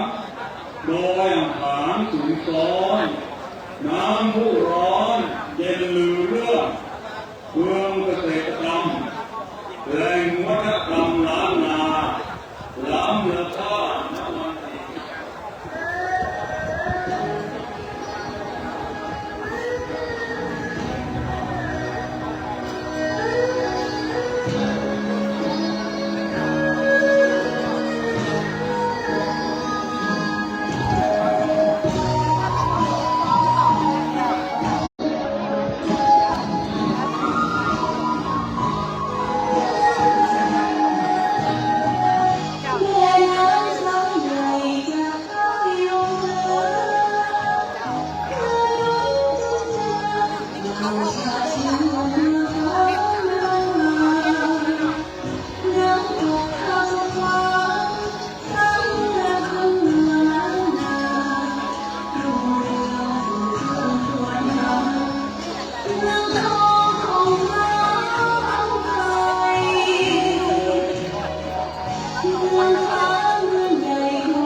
กราบขอบพระคุณนะครับขออนุโมทนากับท่านรองทุกคณะนะครับขออนุโมทนาชุดต่อไปครับขออนุญาตครับขออนุญาตชุดต่อไปเลยนะครับเปลี่ยนแล้วก็เข้าไปกับที่ ท่านทั้งหลายครับเดี๋ยวเมื่อพระเดชคุณหลวงพ่อเจ้าคณะภาคมาถึงนะครับเราก็ได้จุดธูปเทียนขึ้นนมัสการบูชาพระรัตนตรัย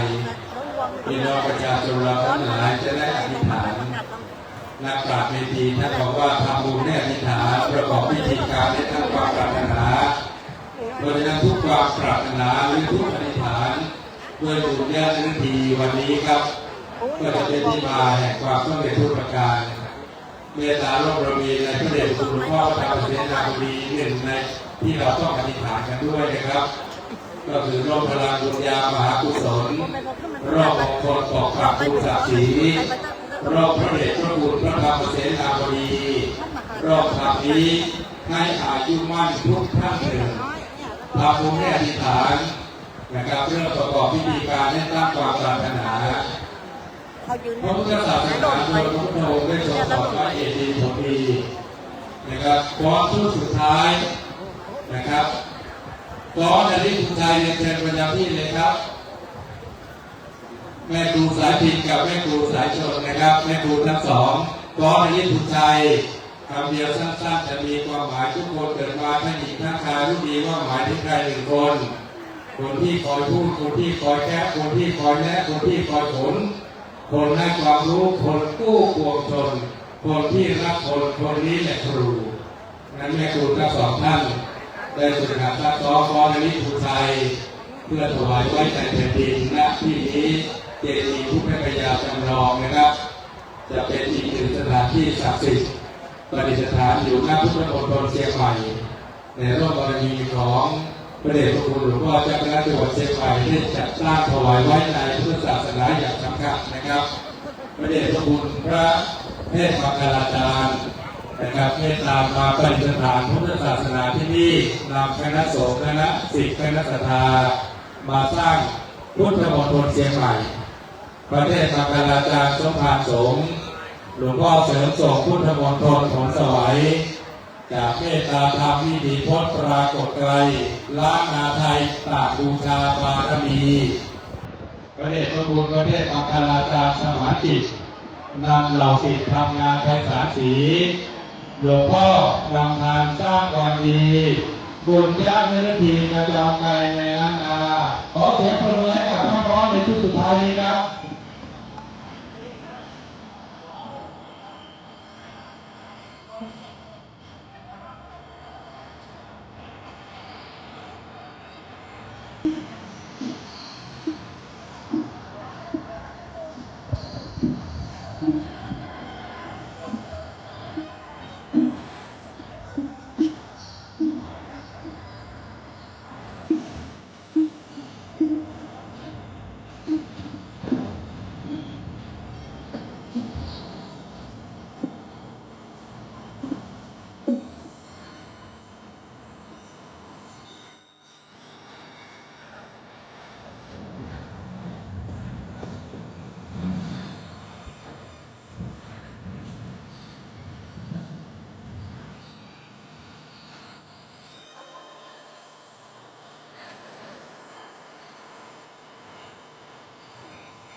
ครับอย่างนี้เมื่อดาวโลกบารมีในพระเดชพระคุณหลวงพ่อพระธรรมเทศนาบดีประธานสงฆ์ได้โปรดเดินทางมาถึงมณฑลพิธีสถานที่ประกอบพิธีบำเพ็ญบุญสร้างบารมีในหลวงนี้แล้วในนามของคณะสงฆ์ในนามของคณะประธานประชาชนทุกหมู่เหล่าในมณฑลพิธีนี้รวมเก้าขอน้อมถวายความเคารพกราบถวายการต้อนรับพระเดชพระคุณหลวงพ่อพระธรรมเสนาบดีเจ้าคณะภาค 7เจ้าอาวาสวัดพระธาตุศรีประจันราชบริหารด้วยความเคารพอย่างยิ่งเรียนเชิญทุกท่านลุกขึ้นยืนนะครับในลงมือถวายการต้อนรับพระเดชพระคุณหลวงพ่อเรียนเชิญทุกท่านลุกขึ้นยืนครับกับช่างร้อนหยุดร้อนเอาครับเมตตาโลกบารมีพระเดชพระคุณพระธรรมเสนาบดีศรีกุศลเมตตาโลกที่สุดถูกบอกใสบุญที่สร้างทางที่เสริมเติมจิตใจสว่างไกลในพระคุณมากบุญญาวิสัยธรรมวิสัยทัศน์จรัสทิศศาสนกิจยิ่งใหญ่ในศาสนาดอกบัวบุญเบ่งบานตระการตาดินและฟ้าสาธุการนับนานเทินควรไม่ควรสุดแต่จะเมตตาบารมีพระเดชพระคุณหลวงพ่อเมตตามาเป็นมิ่งเป็นขวัญนะครับพระเดชพระคุณจะได้เมตตากล่าวสัมโมทนียกถา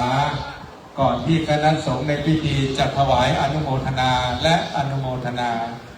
เมื่อหลวงพ่อนั่งเรียบร้อยแล้วญาติโยมก็นั่งลงนะครับนี่คือคารวะธรรมที่เราท่านทั้งหลายน้อมนำถวายพระเดชพระคุณหลวงพ่อจักรพรรดิ7ด้วยความเคารพอย่างยิ่งเรียนเชิญทุกท่านนั่งลงนะครับตอนนี้ท่านรองผู้ว่าราชการจังหวัดเชียงใหม่นะครับท่านศิวาธนิการนนท์ในนามผู้ว่าราชการจังหวัดและพี่จรเชิดพงศ์กิ่วแก้วหนึ่งในรัตนมหาธานิสราธิบดีผู้เป็นเจ้าภาพหลักนะครับได้กราบถวายมีที่ไหน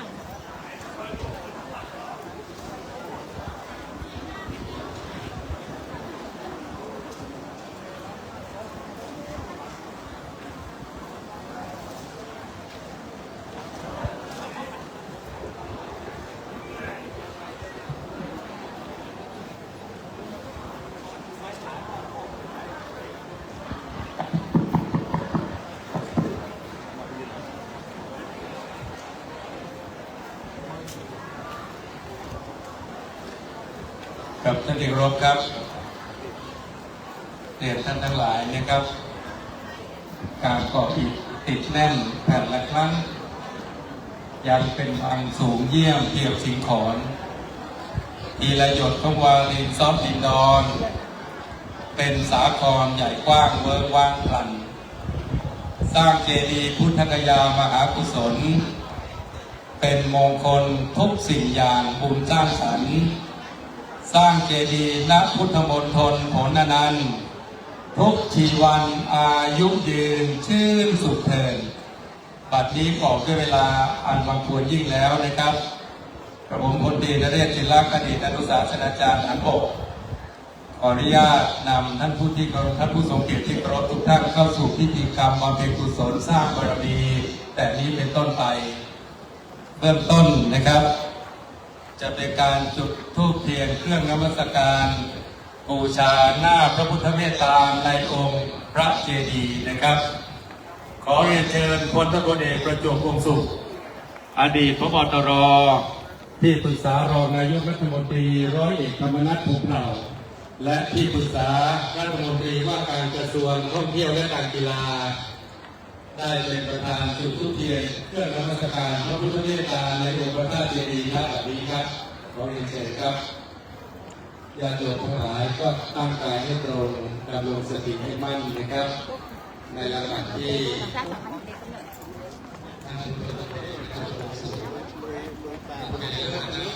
เกี่ยวคนน้ำมันเกี่ยวคนน้ำมัน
กราบได้เลยครับ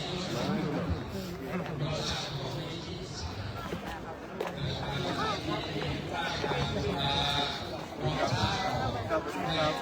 สวัสดีนะครับ เกิดมาชาตินี้มีโรคภัยให้ทุกข์ให้โทษเพราะชาติก่อนไม่ทรมานสัตว์เกิดมาชาตินี้มีชื่อเสียงไม่พิบัติเพราะชาติก่อนชอบรักษาศีลเกิดมาชาตินี้ไม่ถูกคดีหรือถูกติดฉินเพราะชาติก่อนไม่ใส่ร้ายป้ายสีผู้อื่นเกิดมาชาตินี้มีบริวารด่าดื่มเพราะชาติก่อนมีเมตตาสุดท้ายเกิดมาชาตินี้มีปัญญาเพราะชาติก่อนชอบฟังเทศน์ฟังธรรมเวทนะครับคุณฟังกินข้าวทางหูบุญดูกินข้าวทางตาบุญภาวนาเข้าทางลมหายใจบุญกราบบุญไหว้เข้าผ่าฝ่ามือนี่คือวิถีได้บุญจากนั้นครับจะได้จุดธูปเทียนบูชาพระรัตนตรัยณโต๊ะหมู่บูชานะครับขอเรียนเชิญท่านรองผู้ว่าราชการจังหวัดเชียงใหม่ท่านศิวะธนิกานนท์รัตนอุบาสกยกย่องพระรัตนตรัยน้อมกราบน้อมไหว้พระพุทธธรรมพระสงฆ์เสริมส่งพระพุทธศาสนาอย่างสำคัญที่ท่านหนึ่งในนามรองผู้ว่าราชการจังหวัดเชียงใหม่นะครับมาปฏิบัติภารกิจในนามผู้ว่าราชการจังหวัดท่านจะได้น้อมจิตอธิษฐานใจบูชาพระรัตนตรัยโดยจุดธูปเทียนณโต๊ะหมู่บูชาทุกท่านประนมมืออีกครั้งหนึ่งนะครับขอน้อมจิตอธิษฐานบุญใดกุศลใดบารมีใดร่วมบารมีพระเดชพระคุณหลวงพ่อพระธรรมเสนาบดี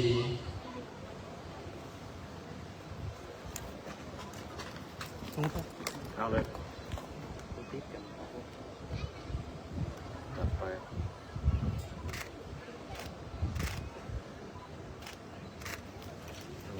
ลม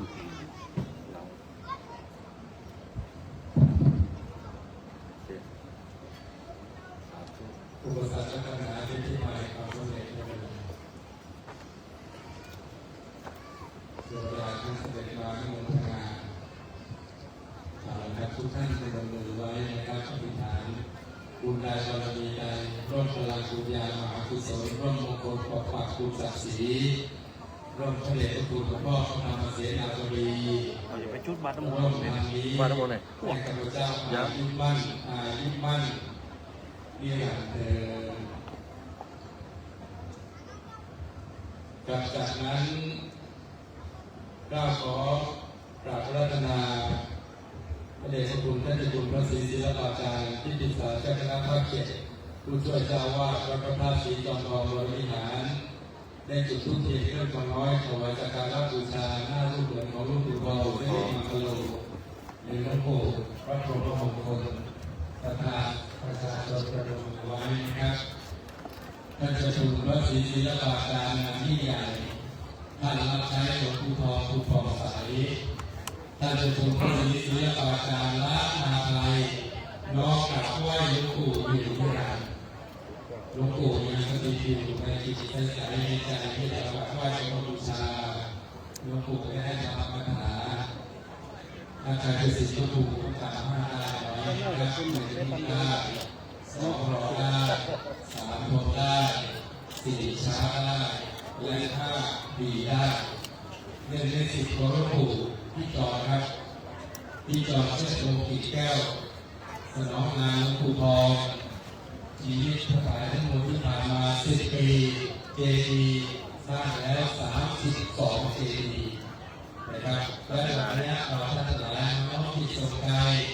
นะครับให้ภาวนาอายุ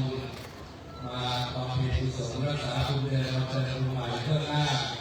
เมตตาร่วมกันมีในหลวงปู่ซึ่งสถิตอยู่ในใจของเราตราบนิรันดร์นะครับท่านเจ้าคุณพระศรีศิลปาจารย์ในสิทธิของหลวงปู่เชิดชูบูชาหลวงปู่เป็นนิรันดร์เราท่านทั้งหลายต้องน้อมจิตส่งใจถวายสักการะหลวงปู่ทองชีวิตเราทั้งหลายจะสดใสตามปรารถนานะครับจากนั้นครับขอเชิญท่านทันตแพทย์ผมเพชรอยู่ใกล้ครับอธิษฐานจิตจุดทุกเทียนขึ้นกันน้อยถวายสักการะบูชาเบื้องหน้าหลวงพ่ออินโดอินทรโลนะครับด้วยความเคารพต่อหลวงปู่ชา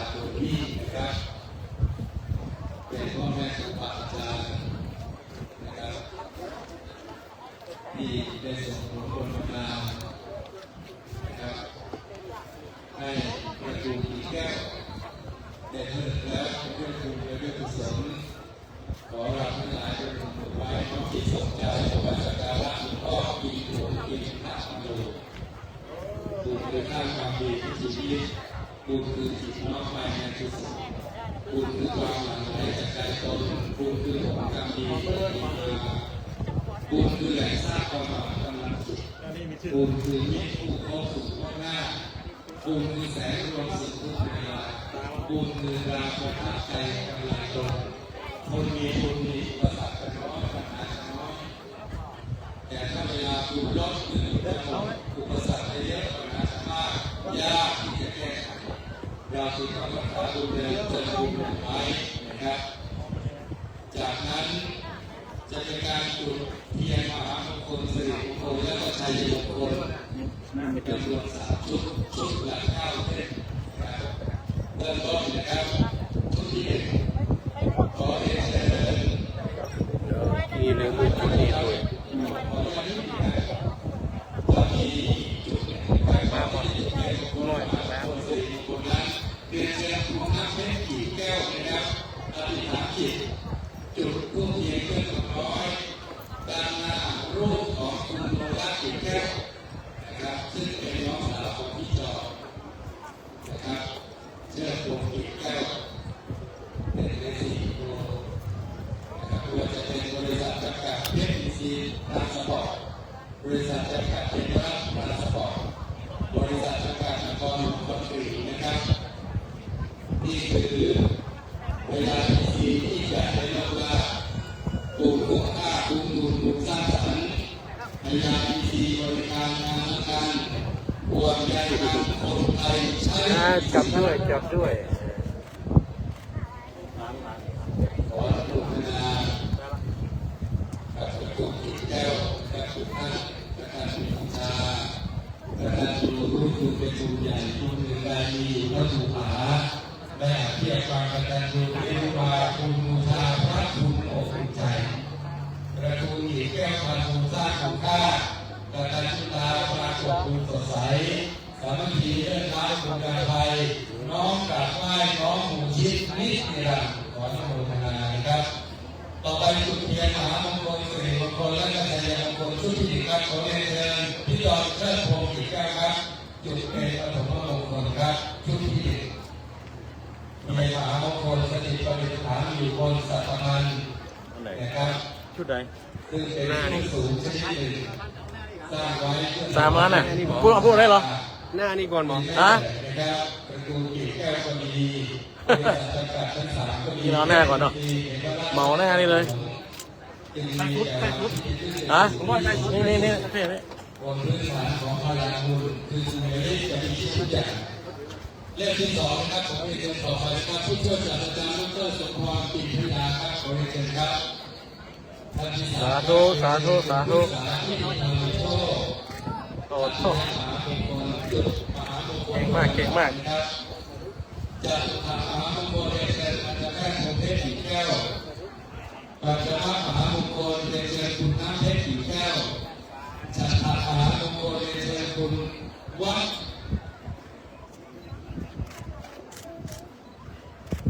คุณวัชริตนะครับคุณวัชริตซื่อสัตย์เวชนะครับเรียนเชิญนะครับคุณวัชริตซื่อสัตย์เวชสัตตมมหามงคลเรียนเชิญคุณเกษราจุดบัวครับ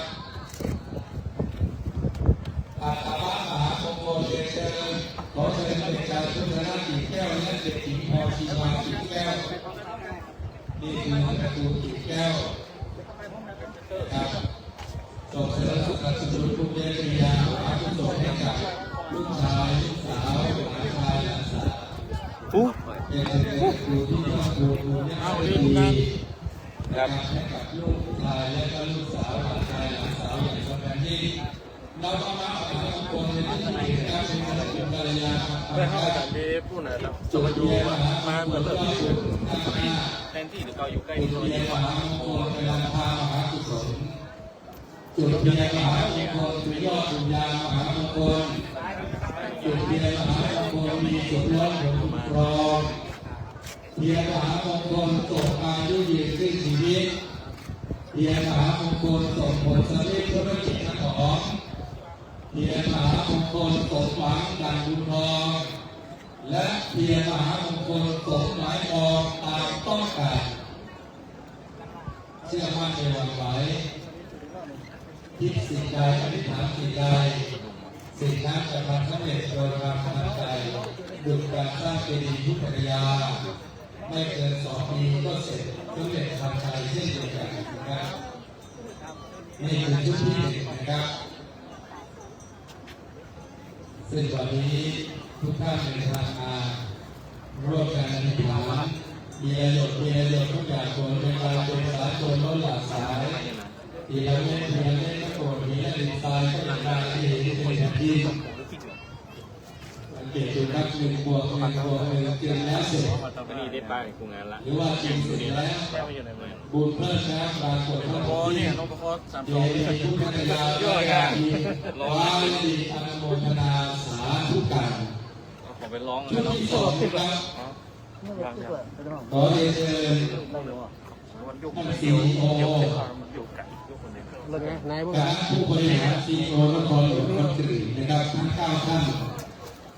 ดังต่อไปนี้นะครับเรียนเชิญท่านผู้บริหารที่ผมครับประธานเจ้าหน้าที่บริหารธุรกิจภูมิเศษของประเทศไทยบริษัทภูมิเศษนครหลวงจำกัดมหาชนครับจุดเพียรปฐมมงคลผมเรียนเชิญต่อไปนะครับเรียนเชิญเรื่องที่2พุทธิยมหามงคลครับท่านปิติศักดิ์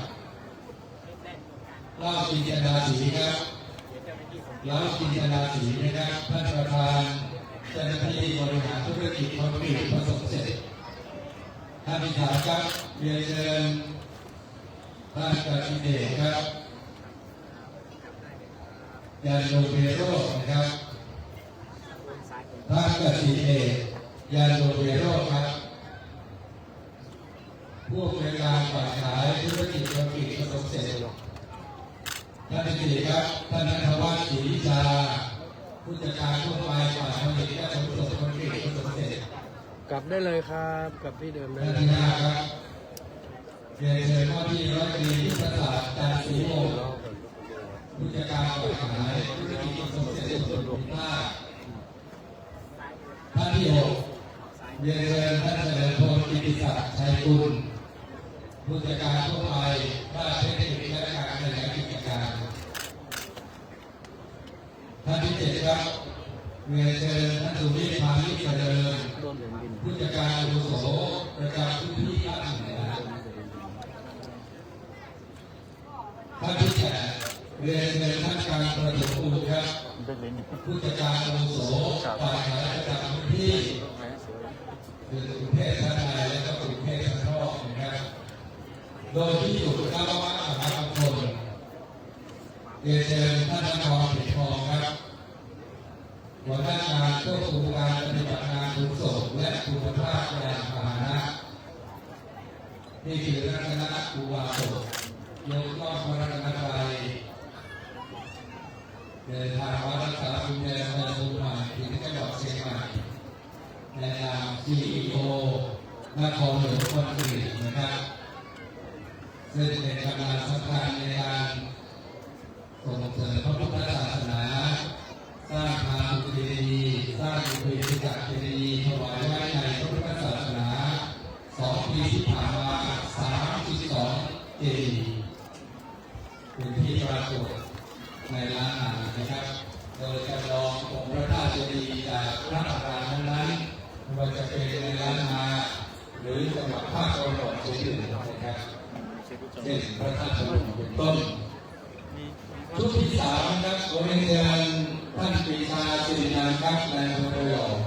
ขอเรียนเชิญท่านนายอำเภอพื้นที่นี้เป็นพื้นที่ใน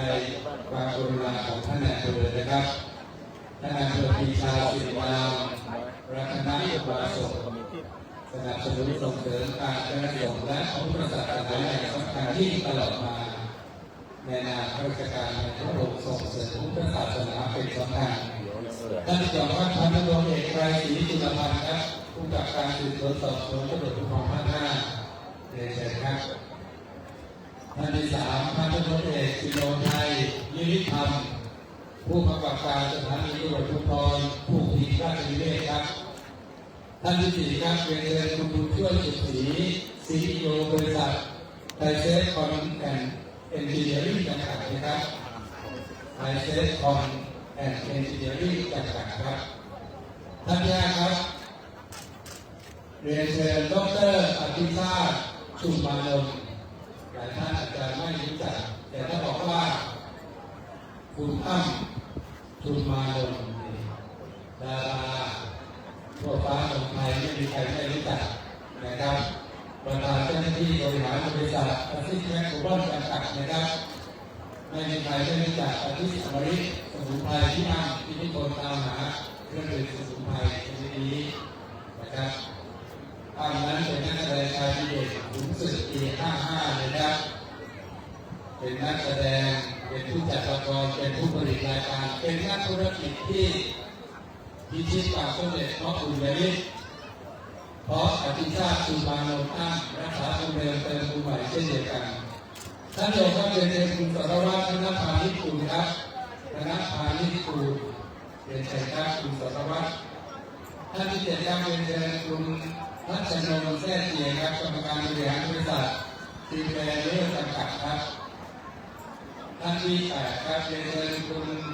เจริญรัตน์คุณแก้วเสมอตาและคุณบรรจงแก้วเสมอตานะครับอัครมหาปกรณ์ทั้งสองท่านครับคุณเจริญรัตน์คุณกับคุณบรรจงแก้วเสมอตานะครับและนวมะมหามงคลครับท่านที่9คุณพงศธรลิ้มวณิชคุณครับอธิษฐานจิตจุดเทียนมหามงคลเล่นที่9นวมะมหามงคลครับ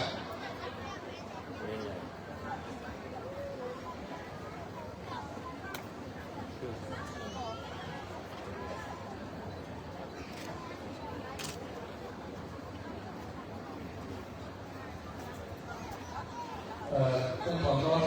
ก็บอกว่าจากโรงงานต้นน้ำด้วยนะครับขออนุญาตนะครับภาษาที่การก็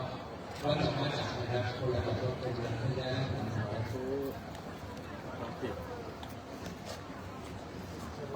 ท่านที่ร่วมรับขณะนี้เพียรมงคลมหามงคลสิริมงคลและก็ชัยมงคล3 ชุดราคาเล่นนะครับได้จุดถวายเป็นพุทธบูชาเป็นที่เรียบร้อยนะครับลำดับต่อไปจะได้ประเคนขันคอสีนะครับขอเรียนเชิญผู้ช่วยศาสตราจารย์ดร.สมพรปิ่นทยาครับถวายขันขอสีณบัดนี้ครับผู้ช่วยศาสตราจารย์ดร.สมพรปิ่นทยานะครับพี่น้องที่รักครับเคล็ดที่ไม่รับก็คือเวลาเราน้อมจิตส่งใจกล่าวคำนมัสการบูชาพระรัตนตรัยก็ดีสมาทานศีลก็ดีรับศีลก็ดีต้องเปล่งเสียงให้ดังต้องเปล่งเสียงให้ดังเพื่อความสมหวังจะอุบัติขึ้นทันใจมาในพิธีดังบ้างไม่ดังบ้างกลับไปสตังค์มีบ้างไม่มีบ้างที่สุดแล้วไม่สมหวังครับนั้นถ้าจะให้ความสมหวังอุบัติขึ้นทันใจต้องเปล่งเสียงให้ดังไปถึง16ชั้นฟ้า15ชั้นดินเราท่านทั้งหลายในมณฑลพิธีนี้บัดนี้ครับเราจะสำรวมกายตั้งกายให้ตรงสำรวมวาจาเปล่งเสียงดังๆและสำรวมใจเพื่อกราบไหว้บูชาพระรัตนตรัยด้วยความเคารพพร้อมกันณบัดนี้ครับอิมินาสการเรนะพุทธังนาภิปูชยามะอิมินาสการเรนะธัมมังนาภิปูชยามะอิมินาสการเรนะสังฆังนาภิปูชยามะอะระหังสัมมาสัมพุทโธภควาพุทธังภควันตังอภิวาเทมิสวากขาโตภควตาธัมโมธัมมังนัมสสามิสุปฏิปันโนภควโตสาวกสังโฆสังฆังนะมามิมะยังพันเตวิสุงรักขณทายาติสรเนนะสหปัญจศีลานิยาจามาทุติยัมปิมะยังพันเตวิสุงรักขณทายาติสรเนนะสห ปัญจศีลานิยาจามาตติยัมปิมะยังพันเตวิสุงรักนทายาติสรเนนะสหปัญจศีลานิยาจามานะโมตัสสะภะคะวะโตอะระหะโตสัมมาสัมพุทธัสสะนะโมตัสสะภะคะวะโตอะระหะโตสัมมาสัมพุทธัสสะนะโมตัสสะภะคะวะโตอะระหะโตสัมมาสัมพุทธัสสะนะโมตัสสะภะคะวะโตอะระหะโตสัมมาสัมพุทธัสสะนะโมตัสสะภะคะวะโตอะระหะโตสัมมาสัมพุทธัสสะนะโมตัสสะภะคะวะโตอะระหะโตสัมมาสัมพุทธัสสะพุทธังสรณังคัจฉามิพุทธังสรณังคัจฉามิธัมมังสรณังคัจฉามิธัมมังสรณังคัจฉามิสังฆังสรณังคัจฉามิสังฆังสรณังคัจฉามิติยัมปิพุทธังสรณังคัจฉามิทุติยัมปิพุทธังสรณังคัจฉามิทุติยัมปิธัมมังสรณังคัจฉามิทุติยัมปิธัมมังสรณังคัจฉามิทุติยัมปิสังฆังสรณังคัจฉามิทุติยัมปิสังฆังสรณังคัจฉามิตติยัมปิพุทธังสรณังคัจฉามิตติยัมปิพุทธังสรณังคัจฉามิตติยัมปิธัมมังสรณังคัจฉามิตติยัมปิธัมมังสรณังคัจฉามิตติยัมปิสังฆังสรณังคัจฉามิตติยัมปิสังฆังสรณังคัจฉามิปานาติปาตาเวรมณีสิกขาปะทังสมาธิยามิ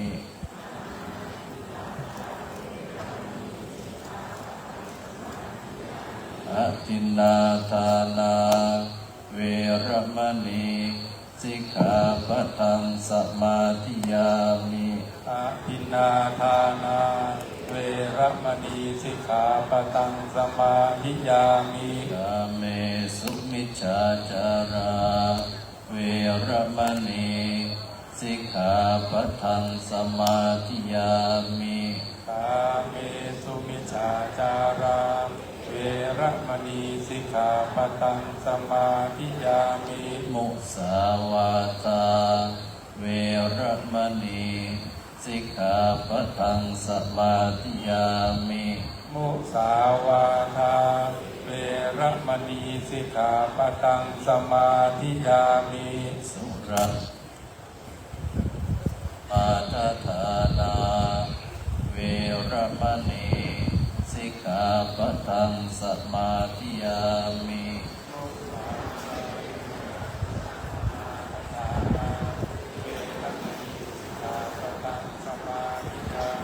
ราเมรยะมัจจปมาทฐานา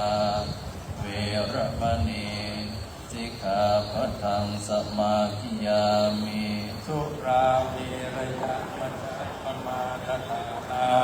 เวรมณีสิกขาปะทังสมาธิยามิมานิปัญจสิกขาปะทานิสีเลนะสุขติยันติสีเลนะโภคสัมปตาสีเลนะนิพุติยันติตัสมาสีลังวิโสทะเยสาธุสาธุสาธุในเมตตาบารมีของหลวงพ่อรองเจ้าคณะจังหวัดเชียงใหม่เจ้าอาวาสวัดพระสิงห์วรมหาวิหารพระเดชพระคุณพระเทพสิงหวราจารย์ตำนานสงฆ์หลวงพ่อเสริมสงฆ์วัดพระสิงห์ให้ยิ่งใหญ่ทั้งโรงเรียนธรรมราชคู่ชาติไทยให้เกิดไกลในสังคมด้วยร่มบุญนะครับเมตตาให้ศีลกับเราท่านทั้งหลายลำดับต่อไปนี้จะเป็นการถวายเครื่องสักการะแด่พระเดชพระคุณหลวงพ่อเจ้าคณะภาค 7ในนามคณะสงฆ์และในนามคณะเจ้าภาพท่านผู้ทรงเกียรติทั้งหลายนะครับ เบื้องต้นกล่าวขอกราบพระรัตนาพระเดชพระคุณหลวงพ่อพระเทพมังคลาจารย์เจ้าคณะจังหวัดเชียงใหม่ได้เข้าถวายเครื่องสักการะแด่พระเดชพระคุณพระธรรมเสนาบดีเจ้าคณะภาคเขียนด้วยความเคารพอย่างยิ่งในนามคณะสงฆ์จังหวัดเชียงใหม่ทั้ง 25 อำเภอนะครับญาติโยมประนมมือไว้ด้วยนะครับนี่คือการวัฒธรรมที่หลวงพ่อเจ้าคณะจังหวัดปฏิบัติบำเพ็ญนะครับจากนั้นขออาราธนาท่านเจ้าคุณพระศรีศิลปาจารย์ได้เข้าถวายเครื่องสักการะในนามคณะศิษยานุศิษย์ของหลวงปู่พระพรหมมงคลหลวงปู่ทองสุริมังคละมหาเถระไม่ว่าจะเป็นคณะบรรพชิตหรือคณะศิษย์คารวะญาติโยมท่านเจ้าคุณพระศรีศิลปาจารย์ถวายเครื่องสักการะในนามคณะศิษย์หลวงปู่นะครับลำดับจากนี้ไปจะเป็นการถวายเครื่องสักการะในนามคณะเจ้าภาพและผู้ใหญ่ทั้งหลายนะครับเริ่มต้นเรียนเชิญท่านพลตำรวจเอกประจวบวงศ์สุขครับอดีตผบ.ตร.นะครับท่านที่ปรึกษารองนายกรัฐมนตรีนะครับท่านร้อยเอกธรรมนัส พรหมเผ่าพร้อมกับผู้ช่วยศาสตราจารย์พรพิมลวงศ์สุขนะครับทั้งสองท่านเลยครับถวายเครื่องสักการะหลวงพ่อเจ้าคณะภาค 7ด้วยกันเลยนะครับท่านพลตำรวจเอกประจวบวงศ์สุขนะครับนามสกุลของท่านบ่งชี้อยู่แล้วเป็นตระกูลที่มีแต่ความสุขเพราะท่านรักษาบุญเดิมเติมบุญใหม่นอกจากจะเป็นที่ปรึกษารองนายกรัฐมนตรีร้อยเอกธรรมนัส พรหมเผ่าแล้วท่านจะเป็นที่ปรึกษารัฐมนตรีว่าการกระทรวงการท่องเที่ยวและการกีฬาอีกด้วยนะครับตลอดระยะเวลายาวนานที่ผ่านมาในราชการงานตำรวจผู้พิทักษ์สันติราษฎร์นะครับท่านรองผบ.ตร.ท่านนี้ได้ประกาศให้พี่น้องประชาชนคนไทยโดยเฉพาะล้านนาได้เห็นคุณค่าของตำรวจนะครับชีวิตของท่านคือสง่างามมาจนกระทั่งถึงปัจจุบันขออนุโมทนาต่อไปครับขอเรียนเชิญท่านศิวะ พุทธิการนนท์ครับรองผู้ว่าราชการจังหวัดเชียงใหม่ถวายเครื่องสักการะในนามผู้ว่าราชการจังหวัดนะครับและในนามพี่น้องประชาชนคนจังหวัดเชียงใหม่ทั้งมวลครับขอญาติโยมประนมมือไหว้ก็ดีนะครับน้อมจิตอธิษฐานใจเป็นอันได้ชื่อว่าท่านทั้งหลายถวายสักการะพระเดชพระคุณหลวงพ่อท่านต่อไปก็เรียนเชิญพี่จรพี่เชิดโพกิ่วแก้วครับรัตนอุบาสกเนี่ยครับพี่จรนั้นการรักษาบุญเดิมท่านเดิมบุญใหม่นะครับเจดีย์ทั้ง12แห่งสำเร็จได้เพราะพี่จรท่านเป็นเลี้ยวหลักเป็นเลี้ยวเป็นแรงหลักนะครับพี่จรมีแต่ให้ไม่เคยหยุดบุญบริสุทธิ์บุญบรรลุอุปถัมภ์นักบริจาคทั้งหมดคนจดจำสิ่งที่ทำคนจะรู้สึกดีพี่จรเชิดธงทำมากกว่าผู้พิสูจน์แล้วบุญเพลิดแล้วทุกบุญทานสารศักดิ์ศรีพี่จรคือมหาทานิกราธิบดีทุกหน้าที่ปู่เฟื่องเปลือกปรีชา4 วัน 5 วันนะครับท่านมาอยู่ที่เนี่ยเป็นมากำกับกวีทุกตัวพี่จรดูแลนะครับทำตั้งแต่มันสมองยันรองเท้านี่คือจรเชิดพงศ์กิ่วแก้วพี่จรบอกอาจารย์เล่นๆแล้วต้องอวยผมมากนะผมก็เลยฝากฝืนคำสั่งพี่จรหน่อยบอกผมไม่ชอบการอวยแต่ผมพูดเรื่องสรรเสริญเนี่ยเป็นเรื่องดีเพราะสิ่งที่พี่จรทำนั้นคือดีจริงถ้าดีไม่จริงคนดีเล่นไม่อวยครับเรียนเชิญครับผู้ช่วยศาสตราจารย์ดร.สมพร ปิณยาครับท่านต่อไปครับโดยลำดับนะครับเรียนเชิญคุณพฤกษาทิติภาวินโชคครับพี่น้องประชาชนคนเชียงใหม่ล้านนาโปรดสังเกตวันนี้ครับด้วยจิตใสด้วยใจศรัทธาการวะธรรมเจ้าภาพทั้งหมดน้อมนำเครื่องสักการะวรามิตรจากดวงจิตใสๆดวงใจกราบไหว้บูชาสังฆรัตนะคือพระเดชพระคุณหลวงพ่อพระธรรมเสนาบดีนะครับหลวงพ่อเป็นดุจแม่ทัพทางธรรมนำคณะสงฆ์ไพบูลย์ไปสู่ความสงบความสง่างามความดีด้วยเมตตานะครับของพระเดชพระคุณหลวงพ่อเรียนเชิญทันตแพทย์พงษ์เพชรกิ่วแก้วและครอบครัวนะครับท่านต่อไปเรียนเชิญคุณน้ำเพชรกิ่วแก้วพร้อมทั้งคุณวัชริศซื่อสังเวชนะครับได้แล้วไม่ไหนเนี่ยมึงบินดูเลยมันเข้ามาในเนี่ย คุณวัชริศซื่อสัตย์เวชพร้อมทั้งคุณน้ำเพชรขีดแก้วน้อมถวายด้วยกันนะครับเรียนเชิญคุณกัลยาคำปันครับเป็นความตั้งใจของเจ้าภาพมีเจตจำนงประสงค์ที่จะถวายเครื่องสักการะวรามิตรจากดวงจิตที่เคารพนอบน้อมบูชาในร่มบารมีของหลวงพ่อพระธรรมเสนาบดีหลวงพ่อพระธรรมเสนาบดีถ้าเปรียบเป็นดินคือดินพระพุทธที่สุดล้ำถ้าเปรียบเป็นน้ำคือสายน้ำดินที่ยิ่งใหญ่ถ้าเปรียบเป็นลมหลวงพ่อพัดลมเย็นเป็นลมใจถ้าเปรียบเป็นไฟหลวงพ่อคือไฟฝันส่องปัญญาถ้าเปรียบเป็นฟ้าหลวงพ่อคือฟ้างามความสว่างถ้าเปรียบเป็นทางคือทางบุญหนุนรักษาถ้าเปรียบเป็นพระหลวงพ่อคือพระธรรมเสนาบดีถ้าเปรียบเป็นคำพีหลวงพ่อคือคำพีธรรมที่สำคัญที่ผมด้นสดนะเพราะเราเคารพนอบน้อมเทิดทูนบูชาบารมีหลวงพ่อเรียนเชิญคุณธนวรรณยาดีครับถ้ามงคลนามใดผิดพลาดผมต้องกราบขอเมตตาอภัยนะครับคุณธนวรรณยาดีครับเรียนเชิญคุณอภิรดีปูราวิธีครับโดยลำดับนะครับเรียนเชิญคุณมนตรีนิติคุณครับนี่นะครับท่านประธานผู้บริหารปูนซีเมนต์นครหลวงนะครับเรียนเชิญคุณสิทธิศักดิ์เล้าจินตนาศรีครับท่านประธานผู้บริหารคอนกรีตอินทรีย์ครับเรียนเชิญคุณกสิเดชยันยงเวโรจน์ครับผู้อำนวยการธุรกิจอินทรีย์โดยสรุปกันแล้วกันนะครับตำแหน่งท่านเรียนเชิญคุณณัฐวัฒน์ศรีวิชาครับท่านผู้จัดการฝ่ายผลิตและขนส่งคอนกรีตเรียนเชิญคุณยุทธศาสตร์จันทร์ศรีวงศ์ครับผู้จัดการฝ่ายขายคอนกรีตเรียนเชิญคุณเฉลิมพลกิตติศักดิ์ชัยกุลผู้จัดการด้านเทคนิคขยายกิจการเรียนเชิญคุณการประถมบูรณ์ผู้จัดการฝ่ายขายคอนกรีตอินทรีย์ครับเรียนเชิญคุณนครเข็มทองผู้จัดการควบคุมการขนส่งอินทรีย์นะครับคณะ CEO ดังที่ได้ประกาศมงคลนามนะครับในการอธิษฐานจิตจุดเทียนมหามงคลต่างๆแล้วนั้นขออนุโมทนากับท่าน CEO ทุกท่านนะครับทั้ง9ท่านในมงคลโอกาสนี้เดินทางมารักษาดีเดิมมาเติมดีใหม่นะครับแล้วก็จะเป็นอินทรีย์ที่ยิ่งใหญ่อย่างที่ผมเรียนว่าพญาอินทรีย์ยิ่งใหญ่ในโลกล่าปูนคุ้มค่าคุ้มทุนปูนสร้างสรรค์เป็นพญาอินทรีย์บริการงานสำคัญห่วงใยกันคนไทยใช้อินทรีย์เดี๋ยวถ้าพลตรีนเรศสร้างบ้านอีกบ้านหลังหนึ่งจะใช้อินทรีย์ครับแต่คงยากกันนะ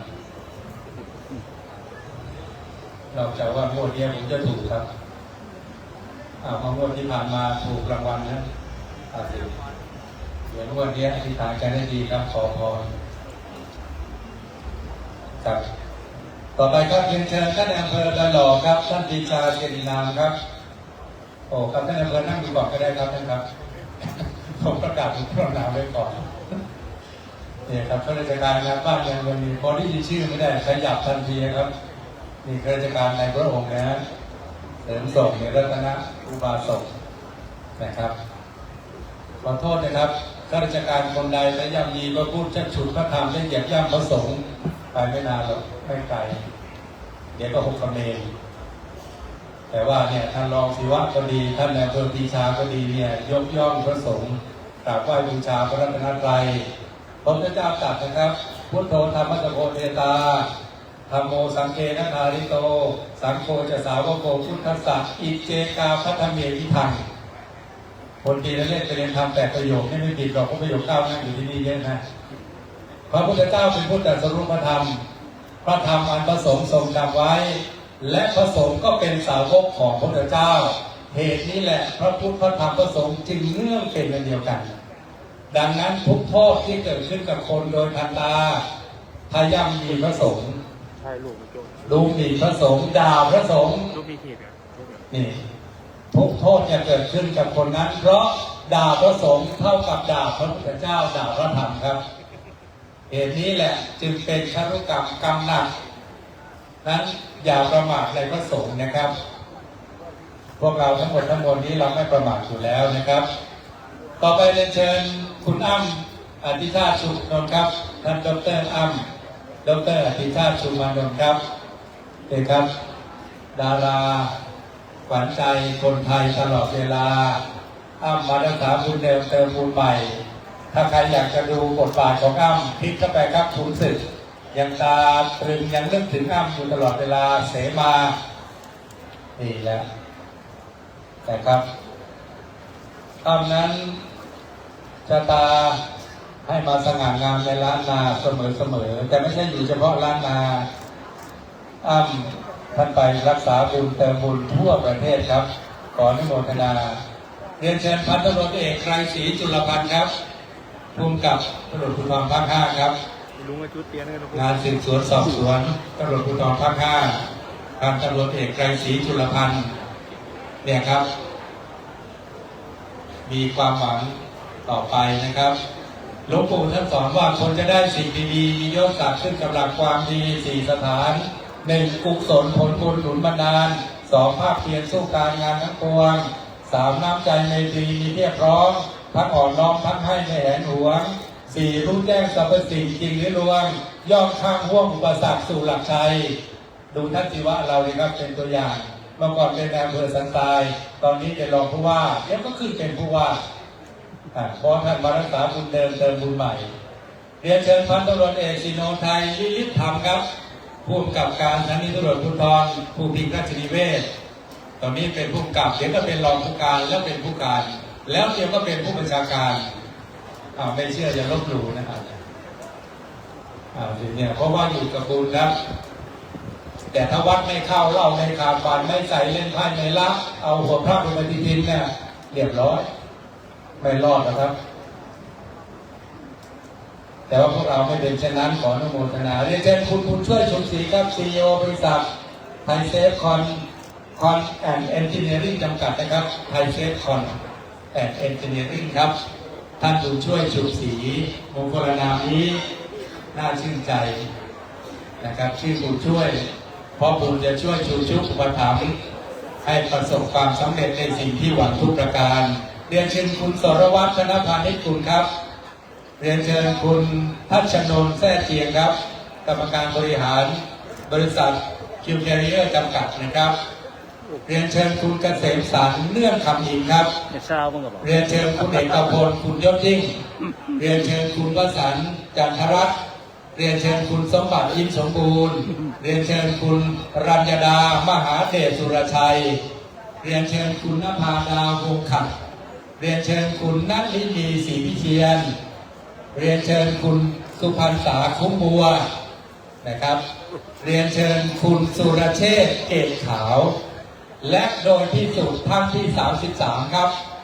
เรียนเชิญคุณวันวิไลกิจแก้ว33ท่านมั่นในสังฆรัตน์น้อมนำเครื่องสักการะถวายพระเดชพระคุณหลวงพ่อพระธรรมเสนาบดีชีวิตชีวีเราท่านทั้งหลายจะงดงามดีงามสง่างามด้วยความสุขทุกประการอย่างน้อยก็4สุขครับ1ก็คือมั่งมีสีสุข2สมบูรณ์พูนสุข3อยู่เย็นเป็นสุข4ร่มเย็นเป็นสุขเราจะเจริญชีพเจริญกายจะเจริญชีพก้าวไกลในชีวิตจะเจริญธุรกิจรุ่งเรืองเพิ่มสดใสจะเจริญสุขพ้นโศกพ้นโรคภัยจะเจริญชัยอายุยืนชื่นสุขเถิดนะครับตั้งแต่กับผมเป็นพิธีกรมาในราชการก็ดีเกษียณแล้วก็ดีทั่วประเทศงานนี้ครับเป็นงานที่เป็นIdea Idol ของเจ้าภาพถวายเครื่องสักการะมากที่สุดในโลกครับไม่ต้องในประเทศไทยจริงๆนะขออนุโมทนากับพี่จรนะครับนี่เป็นพี่จรคือผู้มีวิสัยทัศน์กว้างไกลมีหัวใจทองมีสมองเพชรสร้างอะไรก็ตามแต่เสร็จทันใจผมไม่ได้อวยพี่จรนะแต่ผมพูดความจริงนะครับเอาละ บอกแล้วจะเชิญมนตรีนเรศจะเชิญแล้วก็อย่างนี้แหละมันต้องไปอย่างนี้แหละนะครับบางคนบอกว่าโอ้อาจารย์นเรศพูดกลอนเยอะไปอ้าวก็ผมชอบกลอนอยู่อยุธยาราชธานีเก่าอู่ข้าวอู่น้ำด้วยรับการกวีคนดีศรีอยุธยาอยู่อยุธยาไม่พูดกวีก็ถือไม่ได้อยู่อยุธยานะครับก็แล้วแต่คนชอบนะครับแต่ว่าเป็นกวีที่เป็นสรรเสริญเจริญพรนะครับไม่ใช่เป็นกวีไปส่อเสียดซึ่งพระเจ้าตรัสไว้ว่าจีทุจริตนั้นไม่ดีพูดเท็จพูดคำหยาบพูดส่อเสียดพูดเพ้อเจ้อจะทำให้เจอกับทุกข์ไม่มีความสุขเพราะฉะนั้นเราในฐานะเป็นชาวพุทธก็พึงเว้นวจีทุจริตนะครับประกอบวจีสุจริตโดยทั่วกันนั่นก็คือการพูดในฝ่ายโลกธรรมฝ่ายภูโลกธรรมฝ่ายภูก็คือมีลาภมียศมีสรรเสริญมีความสุขนี่เป็นฝ่ายภูเราไม่ต้องการฝ่ายแฝงมียศเสื่อมยศเสื่อมยศมีฝ่ายแฝงมีลาภเสื่อมลาภมีสรรเสริญมีนินทามีสุขมีทุกข์ไม่มีใครชอบเสื่อมลาภเสื่อมยศมีความทุกข์และก็เสียนินทาเพราะฉะนั้นวันนี้การประกอบพิธีถวายเครื่องสักการะครบแล้ว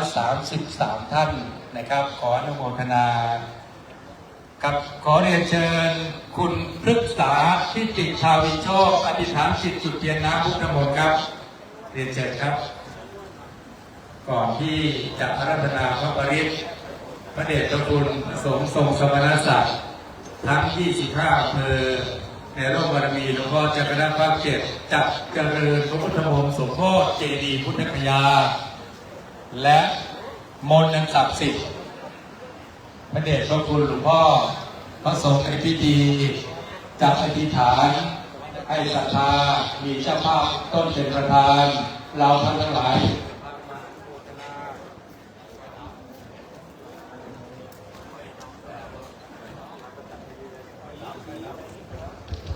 เอาไฟดับแล้วก็ปิดแปลว่าเทวดาเสด็จมาเพื่อโมทนาที่บนเทียนเมฆพูดนั้นถูกต้องแล้วไปเลยนะครับเอาละครับท่านที่รักครับจากนี้ไปทุกท่านตั้งกายให้ตรงดำรงสติให้มั่นพระสงฆ์ทั้งนั้นจับเจริญพุทธมนต์คณาภรณ์นะครับวิปัสสิปฏิภาหายะสัพพสัมปติสิทธิยาสัพพทุกขวินาศายะปริทังรูทะมังคลังวิปัสสิปฏิภาหายะสัพพสัมปติสิทธิยาสัพพะพยวินาศายะปริทังรูทะมังคลังวิปัสสิปฏิภาหายะสัพพสัมปติสิทธิยาสัพพโรควินาศายะปริตังรูทะมังคลังปะเลตวานาเมตังสเมตาภะทันตาเอาเวกิตาทิตาปะเลตังพนันตุสักเกกาเมจาลุเปกิริสิขารตะเตจันตาลิเขวิมาอันเนอิเปลาเทจกาเมตรวานาคหะเนเทนาวัตถุวิเทเตภูมิมาจายันตุเทวาชลาจลาวิสเม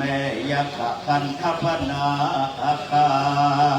ติทันตาสันติเกยังมุนิวะระวัจนังสาทโวเมโสนันตุธรรมสวนาคาโลอายัมบาทันตาธรรมสวนาคาโลอายัมบาทันตาธรรมสวนาคาโลอายัมบาทันตา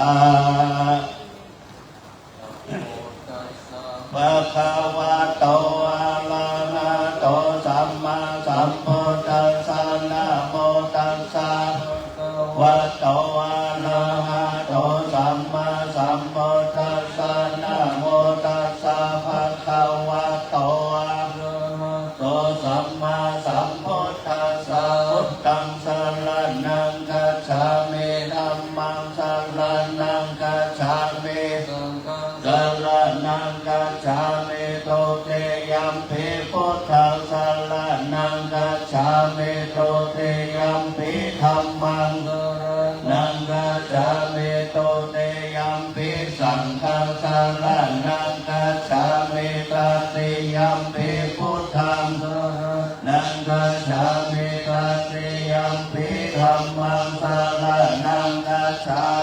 รัตยัมปิสังฆังส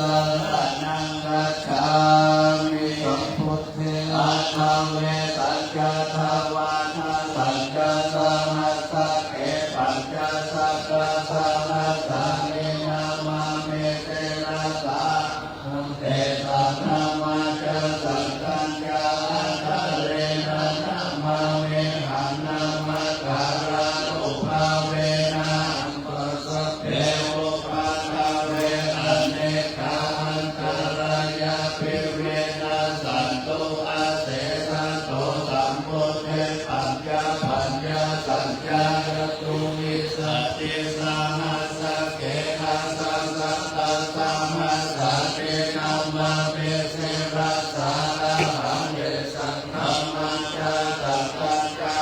ทะเลนะนะมาเมหันนามาการานุภาเวนะหันตวารังพิอุปาทาเวอเนกาอันตรายาภิเวนะสันตุอาเสสะโตสัมพุทเทนะวุตระสะเตนะตาจาตาเนสัสสะหัสสะเกวิสัตเตสัตตาสานาสานินามาเมเสนาสาระหังเดสังฆมัจจาสังฆัญญาอัตถะเลนะนะมามิหังนามาการานุภาเวนะหันตุสัพเพอุปัฏฐาเวนะเนกาอันตรายาภิเวนะสันตุอาเสสะโต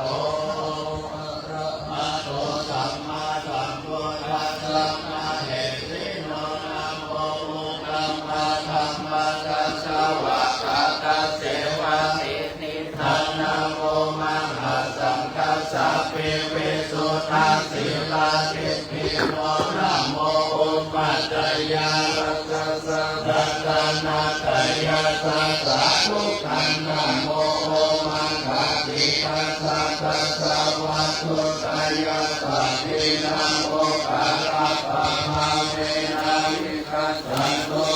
ปัฏฐาวานะโมขะนะนุภาเวนะโสอาเทโหตุสัพพะทานะโมขะนะสัจเจเกนะวิติเมโอมิเตสวา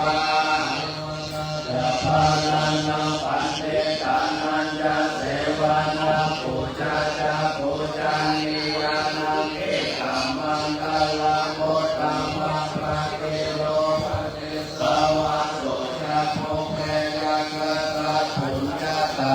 ตาสัมมาวันเนเอจะเอตัมมังพุทธัมมังภามุสัจจันจะสิปัญจวินัยโยจะโตเตเกโตโตภัสสิตานะโมจะนิสัมมาคาลังโมตัมมังมัตตาปิโตอุปัฏฐานังพุทธานามัสสะสังฆะโหอะนะ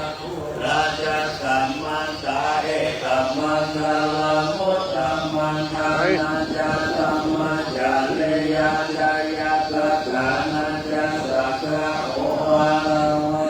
เอกัมมันเอกัมมันลาลามุตตัมมันระเตเวระเทวะวะมัจจปันนาจะสัญญาโมอัปปมาโทจะธัมเมสุเอตัมมัง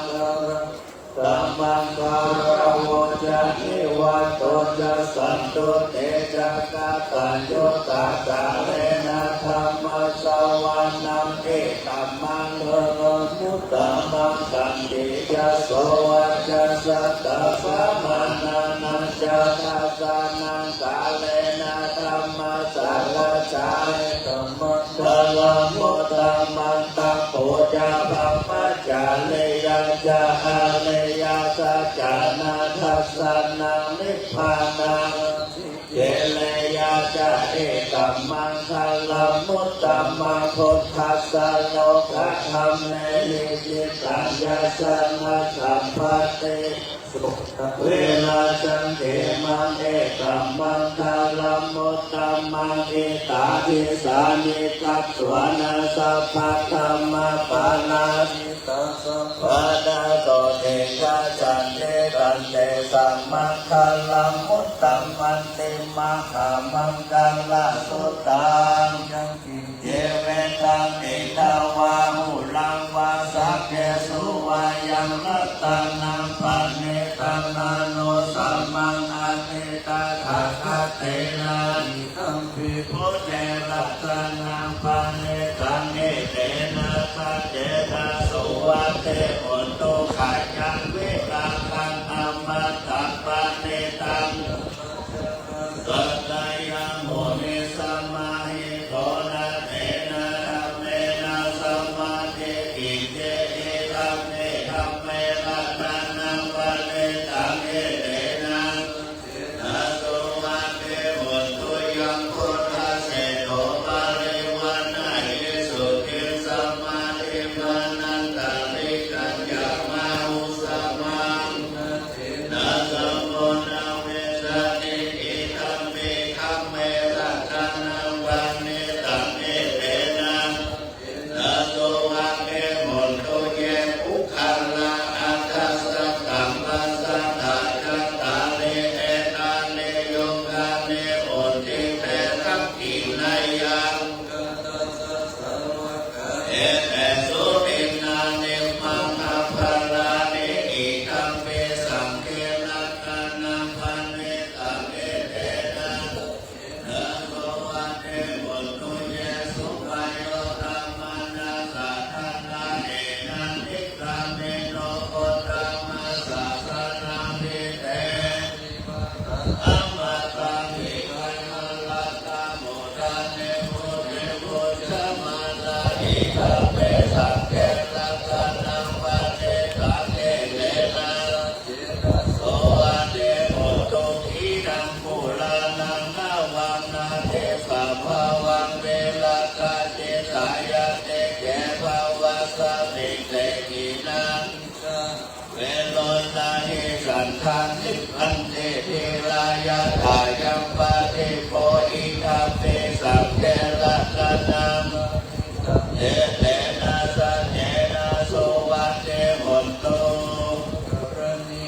มะคะโกสะเลนะยัตตาสัตตะปะทังอาเปสะเมจัสสังโกอุชุจัสโสอุชุจัสโสวัจโยจัสสะโมโนวังมาเนสัตโตสังโฆจัสโสภะโลจะอัปปะกิโยจัสสันนาโมกัมโมเตสังเวทานิโยจันเตปะโกจะอัปปะกัมโมอานาโตเกโตนะจะโกทัสสะมาจาเลกิตติเยนะเวโยปะเลอุปวะทายโยสุขิโนวะเกปิโนโหตุ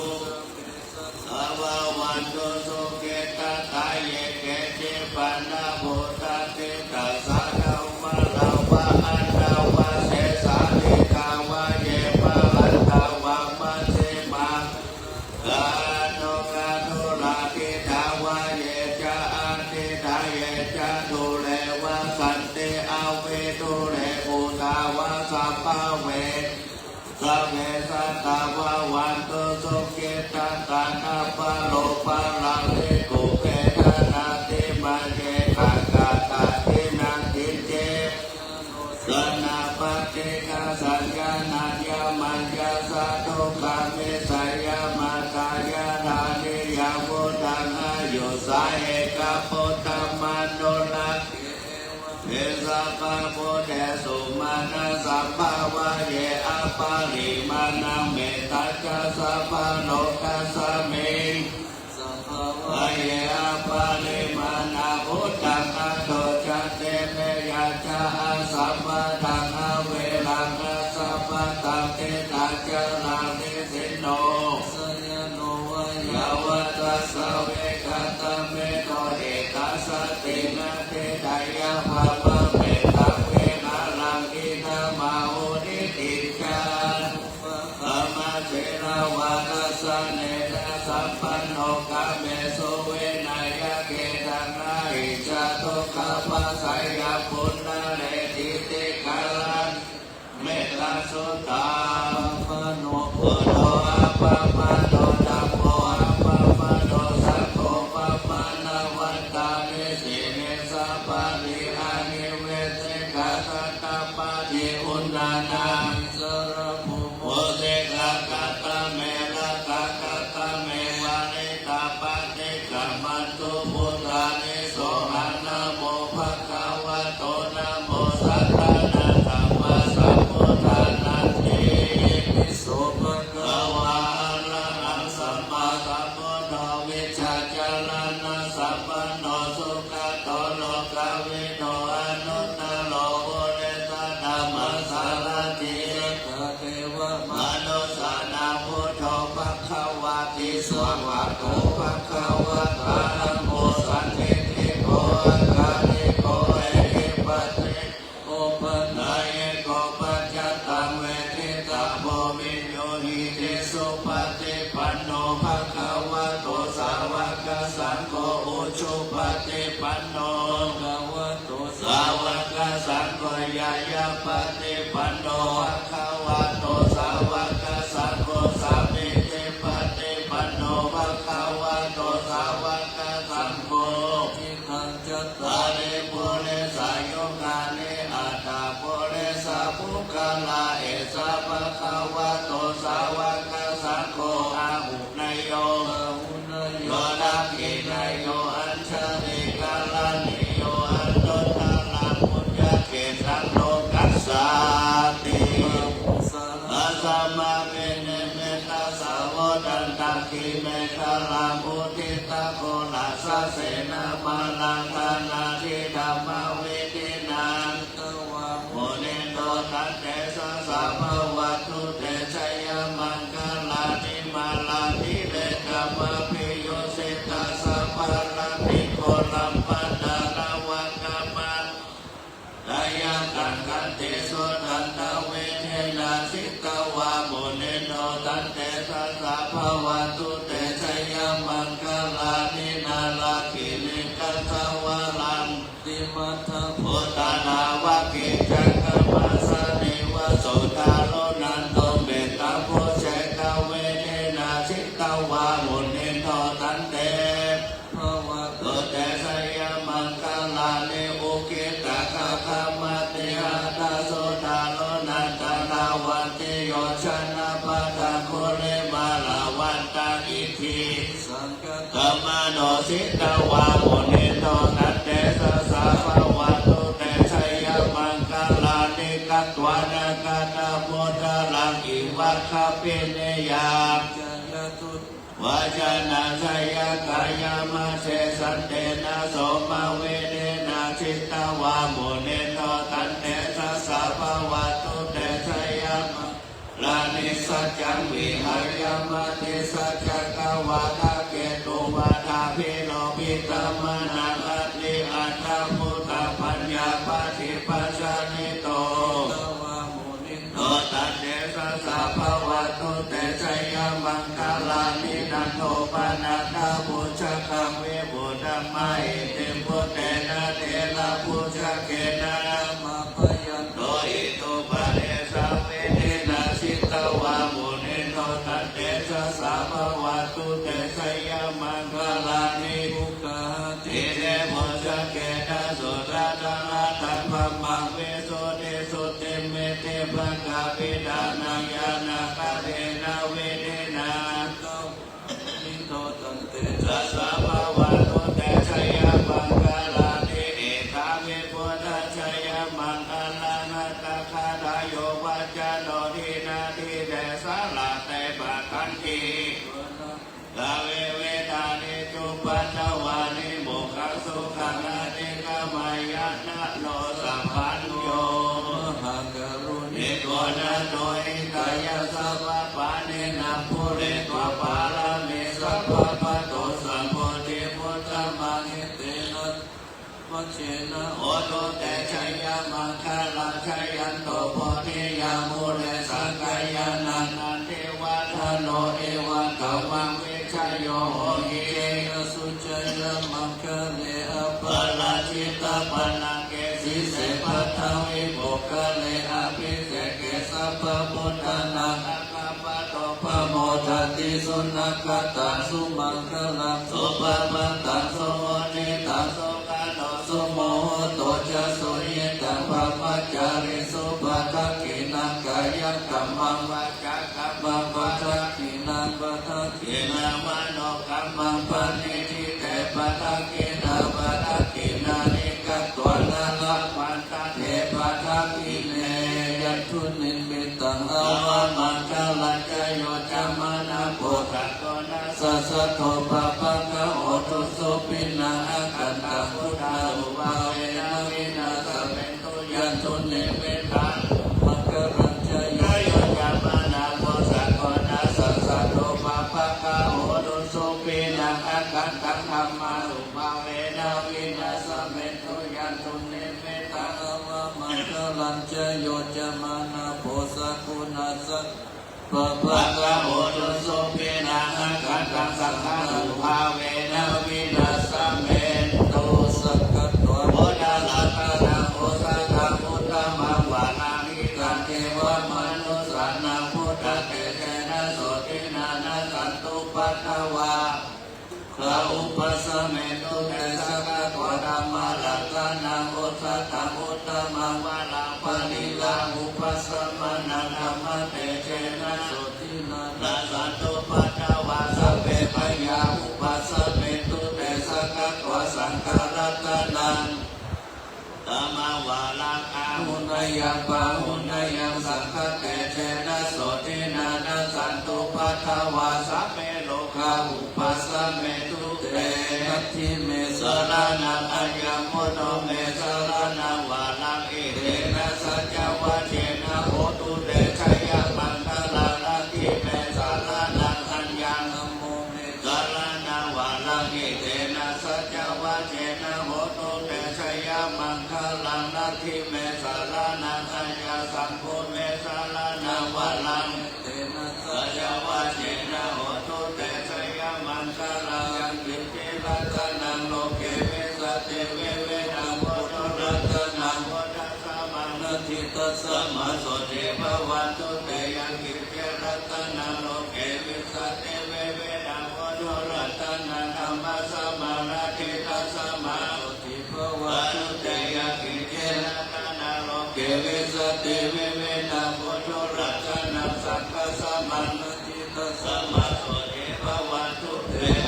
ปัตตาจันนิโนกาพยาปัตตาจันนิพยาโสกปัตตาจันนิโสกาโหตุสัพเพวิปานิโนเอตาวะตาจะอัมเมหิสัมปตัง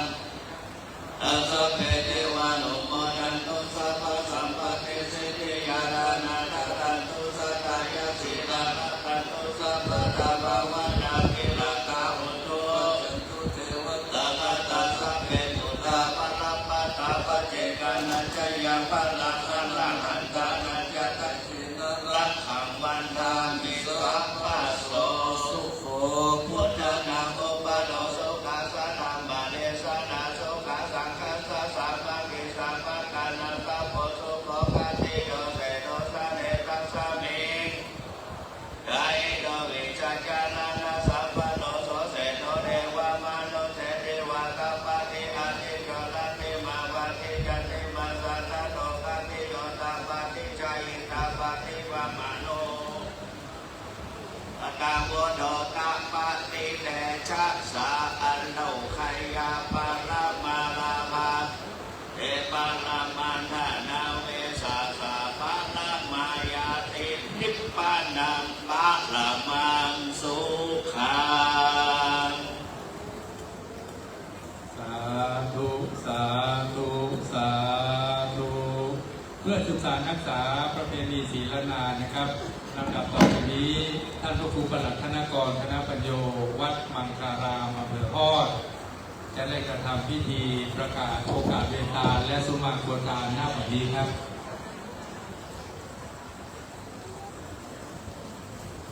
ขอโอกาสครับพระเดชพระคุณหลวงพ่อพระธรรมเสนาบดีเจ้าคณะภาค 7 เจ้าอาวาสวัดพระธาตุดอยสุเทพวรวิหาร ผมด้วยพระมหาเถรานุเถระเจ้าคณะพระสังฆาธิการคณะสงฆ์จังหวัดเชียงใหม่หมู่ใหญ่กล่าวขอประทานโอกาสในการรักษาประเพณีวัฒนธรรมโดยเฉพาะแล้วพระเดชพระคุณหลวงปู่พระพรหมมงคลหลวงปู่ครูบาทองสิริมังคณมหาเถระท่านเป็นมหาปูชนียาจารย์ของพวกเราเหล่าสาธุศิษย์จะรักษาขนบธรรมเนียมประเพณีเวลาเราจะกินใหญ่ตาหลวงโดยเฉพาะแล้วตระกูลกิ่วแก้วตระกูลใหญ่ได้สร้างแต่งพระเจดีย์ถาดเจ้าโดยจำลองมาแต่พุทธคยาเมืองพระพุทธเจ้ามาประดิษฐานไว้เป็นที่กราบไหว้แก่คนและเทวดาทั้งหลายขึ้นชื่อว่ามหาบุญใหญ่นี้ต้องพกเป่าบอกกล่าวเชิญเทวดามาพัฒนานุโมทนาคือเจดีย์องค์นี้ได้ตั้งสถิตสถาพรอยู่คู่ประวรพระศาสนาตลอดชีวิตพิธีการยืนยาวนานขอโอกาสเวลาก็สัทธาญาติโยมเราทุกท่านตั้งอกตั้งใจในคณะที่โอกาสสมาพรตานเวรตามกับเราได้ตั้งกรรมฐานนาและลึกอยู่ในใจหาธนาอันใดของสำเร็จเหมือนกับตระกูลกิ่วแก้วได้สร้างเจดีย์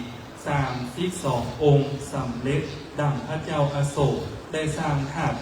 84,000 หลังณโอกาสแบบนี้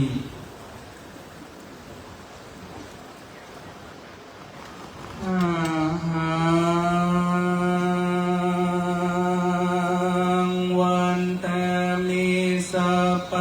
วัตถุตานังสัพพังมิโตสังฆมัฏฐามิพันเตเสตุสาตุโอกาสาคาเตสัพพยังเครื่องปวดตานสหบาลีวันและลาพร้อมตุกหักแน่แน่บัดนี้ไม่มีสมณะสัทธาและมูลสัทธาไม่มีขณะศิษยานุศิษย์ในพระเดชพระคุณหลวงปู่พระพรหมมงคลหลวงปู่ครูบาทองสิริมังคันโลนำโดยคุณเมจันทร์ฟองกิ่วแก้วคุณเชิดพงษ์กิ่วแก้วผู้ช่วยศาสตราจารย์ดร.สมพรปินหักแย่คุณพฤกษาธิติทาวินโชคทันตะเพชรพงเพชรคุณแอมเพชรกิ่วแก้วคุณเกศและบุตรบัวเด็กชายพัชรเด็กหญิงพรชีวากิ่วแก้วคุณกัลยาคำปันกลุ่มบริษัทจำกัดเพชรอินทรีย์ทานสปอร์ตบริษัทจำกัดเขมรัตน์ทานสปอร์ตบริษัทนครหลวงคอนกีดจำกัดมหาชนเป็นเก่าพร้อมโดยคณะสัตว์แห่หลวงและก่อนได้สนอง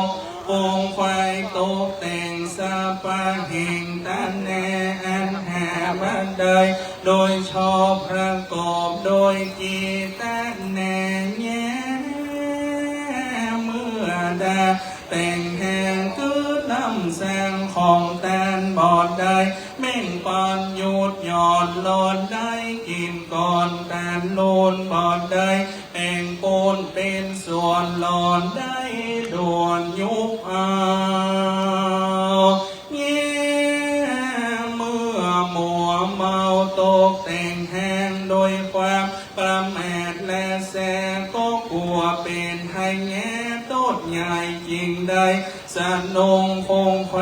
ตกแต่งพร้อมน้อมนำแม่ยังโทปะโบแผ่แม่และดวงดอกตามเขาตอกดอกไม้พร้อมด้วยเทียนไฟแนมสุกันโตตากาเสจื่นจอยผู้แค่น้อยขอส่งแม่ส สัพพะปาลิแวนและเยืองอันเป็นเครื่องของแตนขอเครื่องวิเศษสันแน่ตันเจ้าโหดหือแห่แก่เป็นอโหสิกรรมขออย่าเป็นนิวรณธรรมไปแน่แก่สมานสัทธาและมูล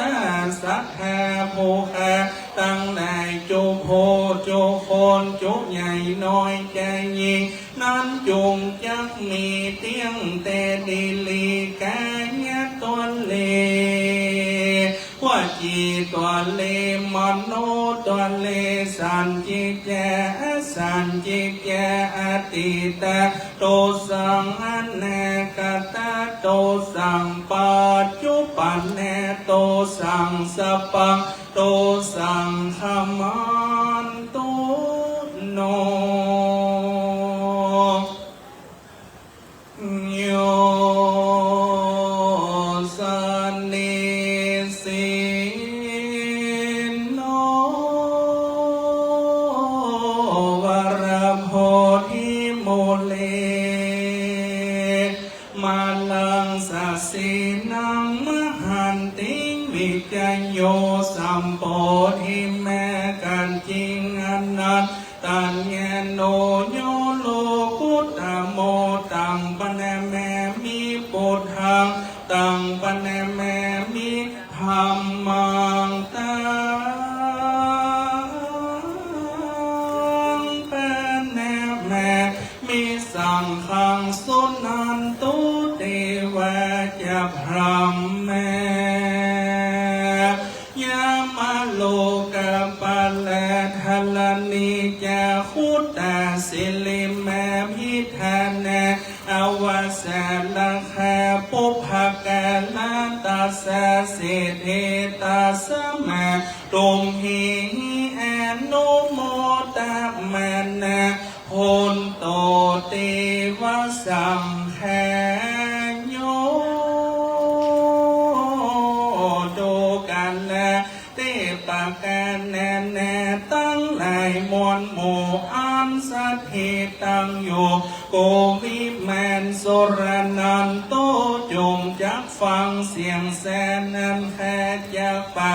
ประวัติเก่าของแตนตั้งเท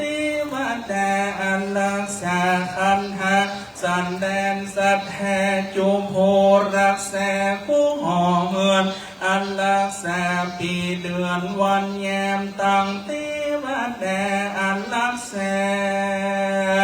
วัดแวแอนแลมรักษายังนพพาบุรีศรีนครปิงเกียงใหม่เกวแปงรักษายังเมืองดอยหล่อเมืองจอมตองอ่างขลาดแทดรักษายังให้แลกรรมเขตพระเทศบ้านเมืองฝ่ายของมูลสัตว์แทนและรักษาจินแบนจินเมืองตั้งพรหมเทวดาจืนเจียงคานใสสะอาดปะพัดแต่ลูกขาจาดใสสีตัวแหว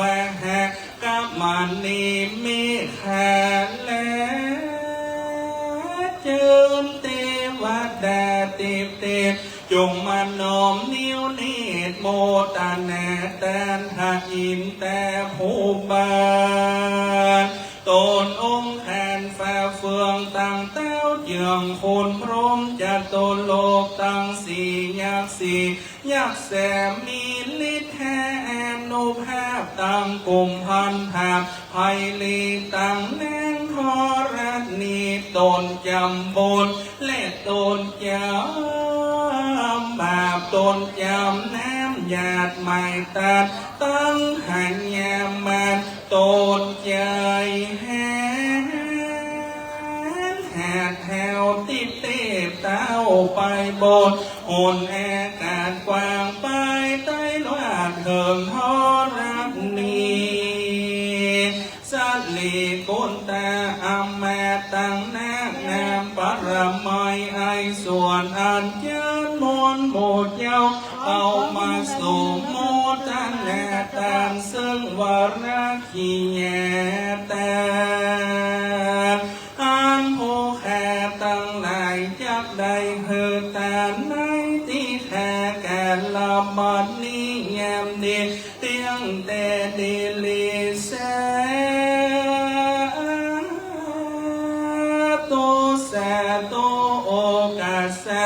สิริวิสุทธาปวโรโส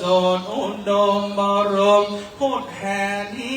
นัตแนทันลายทันเทวพระเจ้าแก้วต่างแสนหาการส่วนว่าอาจารย์ในวันนี้ก็แหกมาเป็นวันนี้เด่นเหตุอันวิเศษเหตุว่ามาได้วันพฤหัสบดีเดินมากันแลคมพุทธศักราชจะ2,569มาจุดยอดลอดเทิงบานนี้ไม่มีประเดชพระคุณท่านเจ้าคุณพระธรรมแม่สีเนบดีเจ้าคันแนภาคเจตเป็นต้นเป็นบัดหานเป็นใหญ่แก่สังแคบเมืองเชียงใหม่นครพิงตั้งมวลพร้อมโดยศิษย์เยนโนศิษย์ในพระเดชพระคุณหลวงปู่พระพรหมมงคลหลวงปู่ครูแปดทองศิริมังคโลนำโดยพระเดชพระคุณท่านเจ้าคุณพระศรีศิลปัญญาที่ปรึกษาเจ้าคณะภาคเจตวัดพระธาตุเจ้าสลีจอมต้องวรวิหารโหนแห่งหอกไปนอกไม้มีคุณเมฆจันฟองกิ่วแก้วคุณเชิดพงกิ่วแก้วผู้ช่วยด็อกเตอร์ศาสตราจารย์สมพรปิ่นหัญญาคุณปรึกษาทิติทาวินโชพันตเพศพงเพชรกิ่วแก้วคุณน้ำเพชรกิ่วแก้วคุณเกศและบุตรบัวเด็กชายพัชราเด็กหญิงพรชีวากิ่วแก้วคุณกัลยาคำปันและกลุ่มบริษัทจำกัดเพชรอินทรีย์ทางสปอร์ตบริษัทจำกัดเอมราทางสปอร์ตและบริษัทจำกัดนครหลวงคอนเกตได้มีศรัทธาเลื่อมใสในกุลแห่งพันติทันไลลัตนาพันเทวพันเจ้าเกี่ยวตั้งแซมพักการได้สร้างแต่งพระเจติญาธาตุเจ้าเอาไว้ต้องจูพระศาสนาเหมือนดังพระเจ้าอาโศกมหาราชได้สร้างหา84,000 ปันลามีศรัทธาตั้งมั่นได้สร้างเจดีย์12 ราศีร่วมปาลมีหลวงปู่โคแปดทองได้แปลงเจดีย์ตั้งแต่ปี2558มาโจทย์ยอดลอดเทิง2568นับว่าได้10 ปีปาลามีบ่บกบางสักเตือเฮือใดไฟเอื้อดังใจแม่แสงเจดีย์แล้วองค์แล้วเรามีตั้งแต่ต้นหิน1วัดอินทารามเมืองฮอนเจดีย์จำลองลำปางหลวงวัดที่2ควงเป่าไตจอมตองเจดีย์จำลองโดยสุเทพนครเขตเวียงพิงวัดที่3วัดเมืองเลนสันทรายเจดีย์จำลองพระธาตุเจ้าสีจอมต้องวัดที่4นางเลเมเจมเจดีย์ จำลองหันลิปุนใจเมืองดับโปนวัดอนัญญาวาดดอยหล่อเจดีย์จำลองวัดทาสิงห์และวัดหีโหกวัดน้องต้องแห่งดงเจดีย์จำลองวัดเกตการแลมวัดหิเจตวัดมัคคาแลมเมืองหอดพิสดารนครเจดีย์จำลองพระธาตุเจ้านครพนมวัดหิเปตวัดบ้านเอ็นดอยเต่าเจดีย์จำลองพระธาตุเจ้าเจแห่งวัดที่เก่าวัดโมคคาลาแลน้อยเต่าจำนี้จะเจดีย์จำลองน้อยตุงวัดเฮเสวัดมนห้วยแก้วดอยหลอเจดีย์จำลองชาวเวดางกองวัดที่11วัดวังดินเมืองจอมตองเจดีย์จำลองเจ้าเฮเมืองเปตวัดเฮ12วัดต่อเรือเมเจมเจดีย์จำลองบุตรขันแยมาคบทวน12และ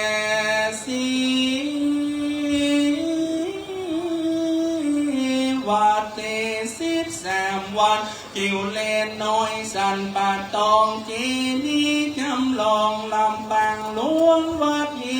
24วัดมงคลวาลีจอมตองเจดีย์จำลองเจแห่ง15วัดสันไก่เจจอมตองเจดีย์จำลองวัดทาสิงห์หลวงวัดที่16วัดจำลองแม่แวงเจดีย์จำลองหันลิปนใจเมืองละปูนวัดที่17 18 19มอน42เมืองลอยติดต่อเจียงไฮ้และเมืองเจียงใหม่เจดีย์จำลองโดยสุเทพอันใหม่เขตนครปีและเจดีย์ดอยตุงอันใหม่เหตุเมืองเจียงไฮ้วัดตีแซววัดผาโคเมืองเจียงใหม่เจดีย์จำลองทรงปราสาทเสาเอ็ดวัดสันแก้วบ้านสันป่าตองเจดีย์จำลองลำปางหลวงแห่งห้องวัดที่แซว2วัดสันตึงใหม่จอมต้องเจดีย์จำลองวัดเกตการแลมวัดที่แซวแสงวัดโซแจมฝั่งซ้ายจอมตองเจดีย์จำลองจ้อเฮเมืองเปโกไซนครวัดที่แซว4วัดบ้านโป่งเมืองฮอดเจดีย์จำลองพระธาตุเจ้าสลีจอมต้องวัดที่แซวแห่วัดป่าตันเจริญนำลำปูนเจดีย์จำลองหันลิปุนใจวัดที่แซว6วัดแปดยันเจียงแห่เจดีย์จำลองชาววินากองเมืองพักแม่วัดที่แซวจีวัดดงดวงเมืองลำปูนเจดีย์จำลองโดยสุเทพเล่มแม่วัดที่เสาเป็นตีดีปุถะขันแยเมืองอินเดียมาแสงแต่งตีพุทธมณฑลเจียงใหม่เจดีย์จำลองพุทธะขันแยเฮเทวดาและสัตว์แห่เมืองเจียงใหม่ได้ไว้แสปูแจกูลวัดที่เสาเก่าวัดดับภัยเมืองเจียงใหม่เจดีย์จำลองน้อยสุเทพวัดที่30วัดสันกับตองเมืองดับโปนเจดีย์จำลองเจแหงเมืองนันทบุรีศรีนครแนนวัดที่31วัดห้วยงูในอำเภอฝางเจดีย์จำลองวัดเกตการแลมเล่มแม่เถิงวัดที่32วัดหนองพำสักเกลแห่งดงเมตตาแจงเจดีย์จำลองโดยสุเทพนครเขตเวียงปีและได้เมษา รัทธาเลื่อมใสศาลาปัจใหญ่เป็นอุโบสถแห่งแสมวัดมีอุโบสถวัดดงหลวงเมืองดาบโปนอุโบสถวัดวังดินจอมต้องเชียงใหม่และอุโบสถวัดดงเหนือเมืองลาโปนได้เป็นปูเจ้าคุณในพระศาสนามานี่แน่มาจุดยอดลอดเทิมเจดีย์พุทธคญาจำลององค์นี้สร้างปูเจ้าโกนพระพุทธเจ้ามีแบบแล้วเล่าเมืองพุทธคญาอินเดียอันเป็นเมืองพระพุทธเจ้าไว้กำจูศาสนาคณะสงฆ์สักแห่เมืองเชียงใหม่ได้ไว้แสสักการะปูเจ้าจะได้น้อมถวายเป็นแอาจารย์ญาปูเจ้าเฮิงที่ปวิญญาในพระเดชพระคุณหลวงปู่ครูบาท้องศิริมังคันโลและหลวงพ่ออินผลอินทพันโลและบรรพบุรุษตระกูลกิ่วแก้วอันมีคุณนงนักกิ่วแก้วและบรรพบุรุษเจ้าตั้งนายอันใดโจติตายไปสู่ปรโลกไปแน่ก็ได้เริ่มต้นวางศิลาเริ่มเมื่อวันที่15 มิถุนายนพุทธศักราช2567โดยศรัทธาตระกูลกิ่วแก้วสมเปิงแล้วได้ชื่อว่าลูกศิษย์หลวงปู่ทองก่อสร้างแล้วเสร็จเมื่อวันที่15 ธันวาคม 2568ใจเวลาก่อสร้าง1 ปีกับแหม6 เดือนนอปอดีจึงได้สำเร็จสมบูรณ์นับว่าเจดีย์องค์นี้เป็นเจดีย์ประจำปีเกิดมาเสิงงูน้อยซึ่งตรงกับมหามงคลเป็นปีเปิงประจำปี2568ที่ผ่านมาปอดีเราก็ได้สร้างจนสำเร็จในปีมะเสงอันเป็นปีมหามงคลนั้นแลการก่อสร้างก็สำเร็จแล้วเราเลิศเรางามดีบรมวลดีพรำพร้อมเถิงตีจักได้น้อมถวายเป็นแทนบัดนี้วันนี้มหามงคลที่15 มกราคม 2569จึงได้กำหนดประกอบพิธีบำเพ็ญมหากุศลเพื่อสมโภชเจดีย์พุทธคญาจำลองและจะได้ถวายไว้ในบวรพุทธศาสนาเพื่อคณะสงฆ์จังหวัดเชียงใหม่จะได้ประกอบศาสนากิจอันจะเป็นประโยชน์เกื้อกูลแก่ศรัทธาประชาชนโดยอันนำอันเด็กเล็กอย่างยังพระพุทธศาสนาสัตถิสัทธาพนได้อยู่โกมะวรพุทธศาสนาสืบไปดังความตั้งใจและเจตนามหากุศลของคุณเมจันฟองกิ่วแก้วพร้อมโดยลูกหลานตระกูลกิ่วแก้วตระกูลใหญ่และกลุ่มบริษัทจำกัดเพชรอินทรีย์ทานสปอร์ตบริษัทจำกัดเอมราชทานสปอร์ตอันเป็นกลุ่มองค์กรคนส่งคนกิจ กับพันแยอินทรีย์บริษัทใหญ่พร้อมทางความตั้งใจ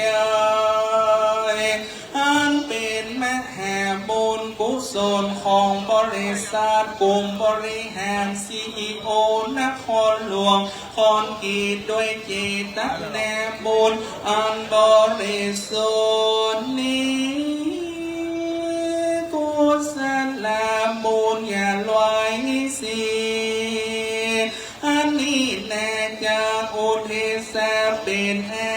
จาริยาปุจจาเถิงที่ปวิญญาณพระเดชพระคุณหลวงปู่พระพรหมมงคลหลวงปู่คู่แปดทองสิริมังคันโลนและหลวงพ่ออินผลอินทพันโลนและคุณดงนักกิ่วแก้วและบรรพบุรุษเจ้าตั้งหลายตระกูลกิ่วแก้วอันมีเจตเจนข้ากูลเป็นเก่าเจนข้ากูลเป็นเด่นเสนเจนข้ากูลเป็นขันแนบขอมวลสกิดนำหยาดมวลฝงนี้จุงไปจุดยอดลอดเถิงนอดเติงตามหลวงปู่ทองนั้นจงได้แลปัตแต่อนุโมทนาตังเฮบุญญาธิการตามสอนหลอนว่าได้วางจิตผ่อนจากการญาได้นำดวงวิญญาไปบังเกิดเอากำเนิดติดแดนได้ขอกุศลและบุญญาไว้สีอันนี้แน่ไปจุดยอดลอดเถิงเติงตันเฮได้สเวยสัมปติผลเม่นว่าตั้นใดไปเกิดเป็นอินพรหมตนยอดบ่มีความทุกข์โศกเต่าใหญ่ยวงได้เป็นเทวบุตรตนหลวงมีบริวารวงเวทเฝ้าในผ่านกาปราศาสตร์เย้าที่เมืองบนขอพากุศลที่เราได้พาเพศจุงไปเติมกำแก่สมปานอย่าได้โบกเบาบานกองกอบเหมือนดังน้ำบอกออกจืมแสสุขกายสบายใจ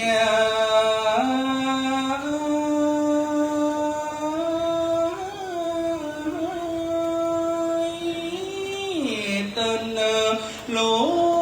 วงปู่และหลวงพ่ออินผลคุณน้องลากิ่วแก้วอย่าโลจากโศกเศร้ามันดังอยู่เมืองคนอันว่าพระกุศลอันนี้แน่ขอจงเป็นปัจจัยอุดหนุนสักแห่งเราเจ้าแค่ตังคุณเมฆจันทร์ฟองกิ่วแก้วและคุณเชิดพงษ์กิ่วแก้วผู้ช่วยดอกเตอร์สมพรปิ้นแหกแย่คุณปรึกษาทิติทวินโชพันตาเพชรพงเพชรกิ่วแก้วคุณน้ำเพชรคุณเกศและเด็กชายพัชรและเด็กหญิงพรชีวะคุณกัลยาคำปันกลุ่มบริษัทจำกัดเพชรอินทรีย์ทานสปอร์ตบริษัทจำกัดเขมบัลลังก์ทานสปอร์ตและบริษัทนครหลวงคอนกรีตจำกัดมหาชนและศรัทธาผู้ค้าตั้งหลายได้เกิดหวังนอ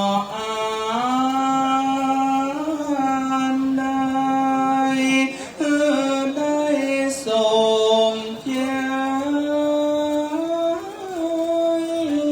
จุนยังจุปาการของบริษัทเพชรอินทรีย์ทาน สปอร์ตและบริษัทเขมมาลาดแฮนสปอร์ตและบริษัทนครหลวงคอนกรีตจงได้กำไร100 ล้านพันล้านหมื่นล้านแสนล้านดูตั้งจิตดูตั้งใจดูตั้งใดเป็นแตนตลอดทุกทีวาราธิการอีปันแม่แห่ปันใดดูตั้งจิตดูตั้งใจอย่าได้มีความทุกข์โศกได้เป็นเศรษฐีอภิมหาเศรษฐีผู้ใจบุญได้คำจูราศาสนาปล่อยใจตลอดทายจิตและทิฏฐิการยืนแย้วนั้นนักนอนจงจักมีอันแน่ขัดตาไปแน่สัตย์อย่างเที่ยงเตอยากไกลแก่บัดนิดแน่จะได้เวีนวานตามมคาถาภาษาบาลีวาสาตุสาตุโอกาสามัญญังพันเตวัฏโหตานานิสัพปริวาลานิสังคัสสะโอโนเจยมาโทปะโมภาลาเจตานังสัพปริวารตานังอภิเจอาสาทัลลเนสัพปะโลกิยาโลพุตตะลาสัพปะสัมปตินังเยวารหันตาอรหันติมัคคัญญานังนิพพานาปัจจโยโหนตุโนพุทโธโนธัมโมโนสังโฆโนพุทโธคัลโวธัมโมคัลโวสังโฆคัลโวนะโมวิสุทธังนิมัลลังโลกัสนาทังทักขินาหัตถังสัพพังโตสังฆามันตุโน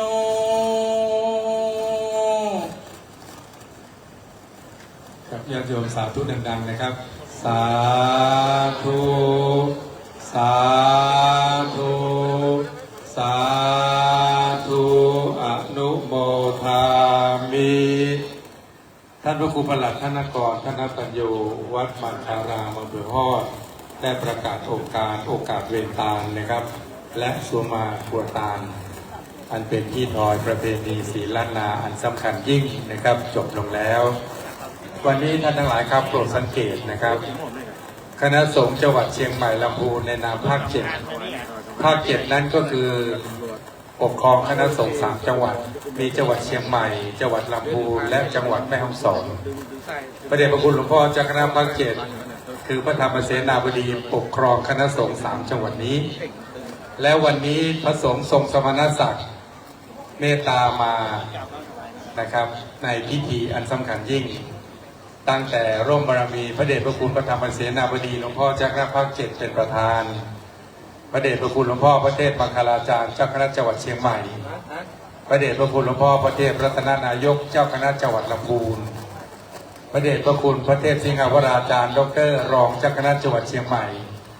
พระเดชพระคุณหลวงพ่อพระราชโพธิวรคุณดร.ที่ปรึกษาเจ้าคณะภาค 7วัดพระธาตุดอยสะเก็ดพระอารามหลวงท่านเจ้าคุณพระสุวรรณเมธีดร.รองเจ้าคณะจังหวัดเชียงใหม่วัดพระธาตุสีจอมทองท่านเจ้าคุณพระวชิรกิจโสพลเจ้าคณะอำเภอฮอด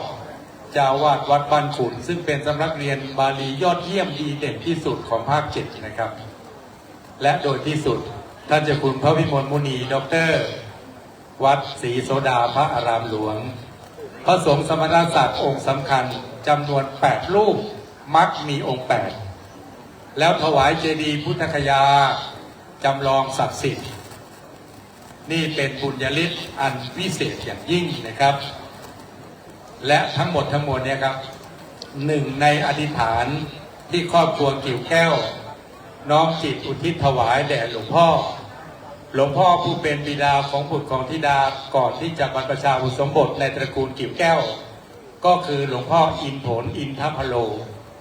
หลวงพ่ออินโผนินทวโรมโนนิ่งปฏิบัติจริงสมณคุณบุญไพศาลหลวงพ่ออินผลปฏิบัติธรรมนำบุญทานเป็นตำนานกิ่วแก้วเพิดแพร่บุญหลวงพ่อบวชอุทิศชีวิตนี้สร้างความดีบำเพ็ญไว้ไม่มีศูนย์หลวงพ่ออินผลสังฆคุณบุญเพิ่มพูนเจิดจำรูนทิพย์สถานนิพพานเถิดพูดแล้วขนลุกนะครับจากนี้ไปท่านทั้งหลายเป็นหัวใจของงานสมโภชปอยหลวงเราทั้งหลาย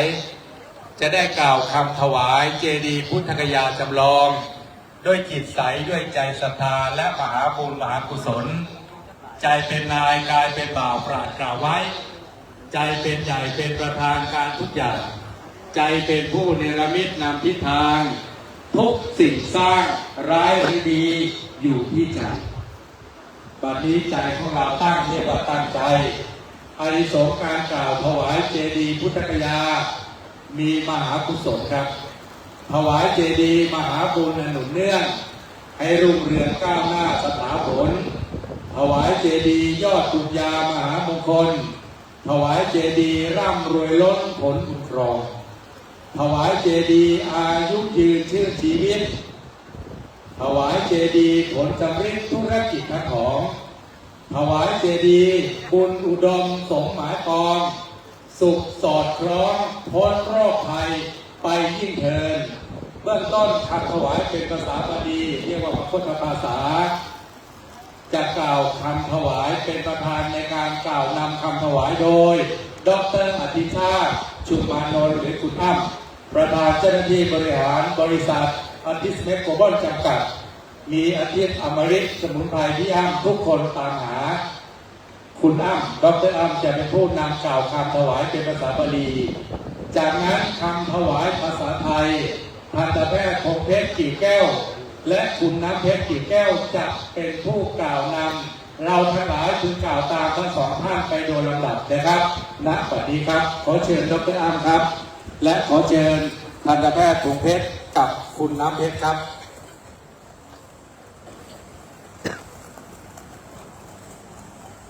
ทางนั้นทันตแพทย์พงเพชรกล่าวคำบาลีนะโมตัสสะภะคะวะโตอะระหะโตสัมมาสัมพุทธัสสะนะโมตัสสะภะคะวะโตอะระหะโตสัมมาสัมพุทธัสสะนะโมตัสสะภะคะวะโตอะระหะโตสัมมาสัมพุทธัสสะยัคเคพันเตสังโฆยัคเคพันเตสังโฆปฏิชานาตุปฏิชานาตุมะยังเอตังเจติยังเอตังเจติยังสัพพริวารังสัพพริวารังพุทธัสสะปูชนัฏฐายะพุทธศาสเนนิยาเทมะสาธุโนพันเตอะยังพุทธัสสะปูชนัฏฐายะเจติยัสสะทานัสสะอานิสังโสอัมหากันเจวะมาตาปิตุอาทีนันจักปิยชนานังทีครัตตังหิตายะสุขายะสังวัตตุ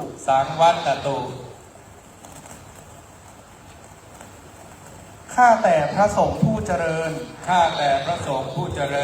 ขอพระสงฆ์จงรับทราบข้าพเจ้าทั้งหลายขอมอบถวายพระเจดีย์องค์นี้พร้อมกับของบริวารเหล่านี้ไว้ในพระพุทธศาสนาเพื่อเป็นพุทธบูชาขออานิสงส์แห่งการถวายพระเจดีย์เพื่อ พื่อเป็นพุทธบูชานี้ เพื่อเป็นพุทธบูชานี้ จงเป็นไปเพื่อประโยชน์ จงเป็นไปเพื่อประโยชน์ เพื่อความสุข เพื่อความสุข แก่ข้าพเจ้าทั้งหลาย แก่ข้าพเจ้าทั้งหลาย แก่ปิยชนทั้งหลาย แก่ปิยชนทั้งหลาย มีมารดาบิดาเป็นต้น มีมารดาบิดาเป็นต้น และขอน้อมถวายอุทิศกุศล และขอน้อมถวายอุทิศกุศล บูชาคุณแด่ บูชาคุณแด่ พระเดชพระคุณ พระเดชพระคุณ พระพรหมมงคล พระพรหมมงคล หลวงปู่ทองสิริมังคโล หลวงปู่ทองสิริมังคโร หลวงพ่ออินผลอินทพโล หลวงพ่ออินโผลอินทพโล คุณนงรักกิ่วแก้ว คุณนงรักกิ่งแก้ว พร้อมทั้งญาติพี่น้อง พร้อมทั้งญาติพี่น้อง ของข้าพเจ้าทั้งหลาย ของข้าพเจ้าทั้งหลาย ที่ล่วงลับไปแล้วด้วย ที่ร่วมรับไปแล้วด้วย ตลอดกาลละนานเธอญ ตลอดกาลนานเธอญ สาธุ ครับในช่วงนี้นะครับ ขอทุกท่านประนมมือไว้ เรียนเชิญคณะเจ้าภาพนะครับ ตระกูลกิ่วแก้วทุกท่าน คณะผู้บริหาร CEO นครหลวงคอนกรีตทุกท่านนะครับ ได้มาประเคนได้สายศีลมงคลมหามงคลนี้ ยึดโยงมาจากองค์เจดีย์พุทธคยาแล้ว และเราก็ได้ร่วมกันกล่าวคำน้อมถวายเป็นที่ปรากฏแล้ว เรียนเชิญเจ้าภาพครับ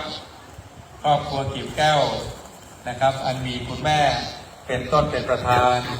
คุณแม่จันทร์กิ่วแก้ว รัตนมหาอุบาสิกา ผู้มีปฏิปทาดุจนางวิสาขาแห่งล้านนาเป็นต้นเป็นประธานนะครับคณะผู้ใหญ่เรียนเชิญเลยครับ ผู้ใหญ่ทุกท่านนะครับ ตั้งแต่ท่านพลตรีประจวบวงศ์สุขเป็นต้นพร้อมทั้งผู้ช่วยศาสตราจารย์พรพิมลวงศ์สุขนะครับเรียนเชิญท่านรองผู้ว่าศิวะครับเรียนเชิญท่านนายอำเภอฮอดนะครับเรียนเชิญด้วยเลยครับเป็นถวายพร้อมกับท่านเจ้าภาพนะครับพระเกศได้สายสิญจน์ครับ สายสิญจน์ที่ท่านได้ถือไว้ในกระพุ้งในมือนะครับท่านยกขึ้นจบนะครับ เดี๋ยวก็ผมจะเรียนสัญญาณนะครับ ผู้ใหญ่ทุกท่านที่มีได้สายสิญจน์อยู่ในกระพุ้งแห่งมือในขณะนี้นะครับครอบครัวกิ่วแก้ว พร้อมทั้ง CEO ผู้บริหารทุกท่านนะครับ ยกได้สายสิญจน์แล้วนะครับญาติโยมทุกท่านประนมมือนะครับ เราจะสาธุ3 ครั้งพอจบ3 ครั้งก็เป็นการถวายได้สายสิญจน์ถวายเจดีย์พุทธคยา1 2 3 สาธุสาธุสาธุอนุโมทามิได้ชื่อว่าเราทุกท่านในที่นี้ได้น้อมถวายเจดีย์พุทธคยาจำลองเป็นที่เรียบร้อยนะครับได้สายสิญจน์นั้นท่านหนึ่งแบ่งกันได้เลยครับเอาไปผูกข้อมือให้กับบุตรธิดาเอาไปเป็นสิริมงคลมหามงคลและก็ชัยมงคลในครอบครัวของท่านเป็นได้สายมงคลมหามงคลสิริมงคลแล้วก็ชัยมงคลนะครับ ขออนุโมทนาจากนี้ไปนะครับจะได้ถวายเครื่องไทยธรรมกัปปิยพันธ์แด่พระเดชพระคุณพระสงฆ์ทั้งนั้นในพิธีนะครับเบื้องต้นขอกราบเรียนเชิญคุณแม่จันทร์ฟองกิ่วแก้วนะครับพร้อมทั้งบุตรธิดาถวายพระเดชพระคุณหลวงพ่อพระธรรมเสนาบดีเป็นปฐมก่อนครับเรียนเชิญเลยครับตระกูลกิ่วแก้วนะครับขอเชิญเลยครับมาถวายพระเดชพระคุณหลวงพ่อประธานสงฆ์เป็นปฐมมงคลก่อนนะครับจากนั้นครับขอเรียนเชิญคณะ CEO ครับเรียนเชิญคณะ CEO คณะผู้บริหารนครหลวงคอนกรีตทั้ง9ท่านช่วยกันประเคนเครื่องไทยธรรมแด่พระเดชพระคุณทั้งนั้นในพิธีเรียนเชิญผู้ใหญ่ในพิธีทุกท่านนะครับท่านพลตำรวจเอกประจวบวงศ์สุขพร้อมทั้งคุณนายผู้ช่วยศาสตราจารย์พรพิมลวงศ์สุขเรียนเชิญท่านรองผู้ว่าราชการจังหวัดครับเรียนเชิญท่านนายอำเภอฮอดเรียนเชิญท่านพ่ออารีพันจันทร์ครับเรียนเชิญนายอำเภอดอยหล่อนะครับตะกี้ไปบอกนายอำเภอฮอดนี่โทษผมไม่ได้เพราะว่าหลวงพ่อเจ้าหน้าอำเภอฮอดมาอยู่ที่นี่นายอำเภอไม่ตามหลวงพ่อมาหรือว่าเสียเปรียบไม่ได้บุญกับหลวงพ่อเจ้าหน้าอำเภอเรียนเชิญนะครับทุกท่านเลยครับที่จุดเทียนมงคลนะครับทั้ง3 ชุด ทุกท่านที่จุดเทียนมงคลทั้ง3ชุดนะครับทุกท่านที่ถวายเครื่องทยธรรมแด่พระเดชพระคุณหลวงพ่อทุกท่านครับผมขออนุญาตไม่ประกาศมงคลนามนะครับทุกท่านที่จุดเทียนมหามงคลทั้ง3ชุดทุกท่านที่ถวายเครื่องสักการะแด่พระเดชพระคุณหลวงพ่อพระธรรมเสนาบดีนะครับโดยที่สุดเรียนเชิญคุณอัจฉริยาปัญญาพงศ์ครับเจ้าของร้านชายากรการไฟฟ้าจอมทองผ้าฝ้ายผ้าไหมอำเภอจอมทองท่านเป็นสมาชิกกิจการชาติอำเภอจอมทองนะครับมีท่านครับร่วมด้วยช่วยกันเปิดเพลงวัตถุดิบทางทั้งหลายทั้งมวลนะครับสักการะโยมลงมือและสาธุเป็นการสามครั้งครับสาธุสาธุสาธุโมทามิเป็นอันได้ชิลาทุกท่านถวายพร้อมกับพระทุกองค์ที่เป็นประเภทนี้นะครับเราได้เป็นพระพุทธเจ้าเป็นสักการะโมทนาบุญเป็นสิ่งที่ได้น้อมถวายเลยยังไม่ไปขายสบายเลยไปก็สุดยอดเลยเนี่ยประโยชน์หางโดงครับคุณหางโดงมาประเคนว่าจังหวัดแพร่เลยนะครับที่น้องนำเอาการพนักงานก็มีเรื่องกับพี่น้องประชาชนต่างๆมาบอกคุณนะครับครับขอนิมนต์คณะสงฆ์และว่าเชิญคณะศรัทธาจากอำเภอพนมนะครับขอให้สารรัตนาและก็เชิญในกำหนดการนี้ได้เลยครับมาแกนเสร็จแล้วก็นักกรุณากลับไปหน้าที่เดิมตรงนี้จากนี้ไปจะเป็นหัวใจของหัวใจเมื่อสักครู่นี้เป็นหัวใจแล้วนะครับแต่ตอนนี้จะเป็นหัวใจของหัวใจเมตตาบารมีในพระเดชพระคุณหลวงพ่อเจ้าคณะภาค7จะโปรดอำนวยพรเราผ่านสัมโมทนียกถาบัดนี้ก่อนเวลาอันมงคลแล้วก้าวขอประธานกราบรัตนาพระเดชพระคุณหลวงพ่อพระธรรมเสนาบดีได้โปรดกล่าวสัมโมทนียกถาเจริญกุศลศรัทธาและ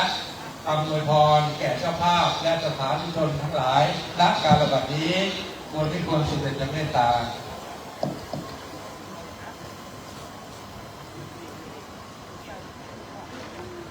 ขอถวายความรักเข้าสู่ในลานพระเจ้าคณะพระสังฆาธิการท่านประกอบด้วยหลวงพ่อในโชว์หลวงพ่อพระเอกมังคลาจารย์ท่านเอกวัฒนนายกจากจังหวัดลำพูนมาส่งเวลาพระทุกองค์ที่ปรึกษาพระราชาเอกท่านเจ้าคุณศิลปะอาจารย์ญาติโยมสาธุชนทั้งหลายมีท่านเจ้าข้าท่านที่ได้ทราบแล้วนั้นวันนี้ก็นับว่าเป็นโอกาสสำคัญที่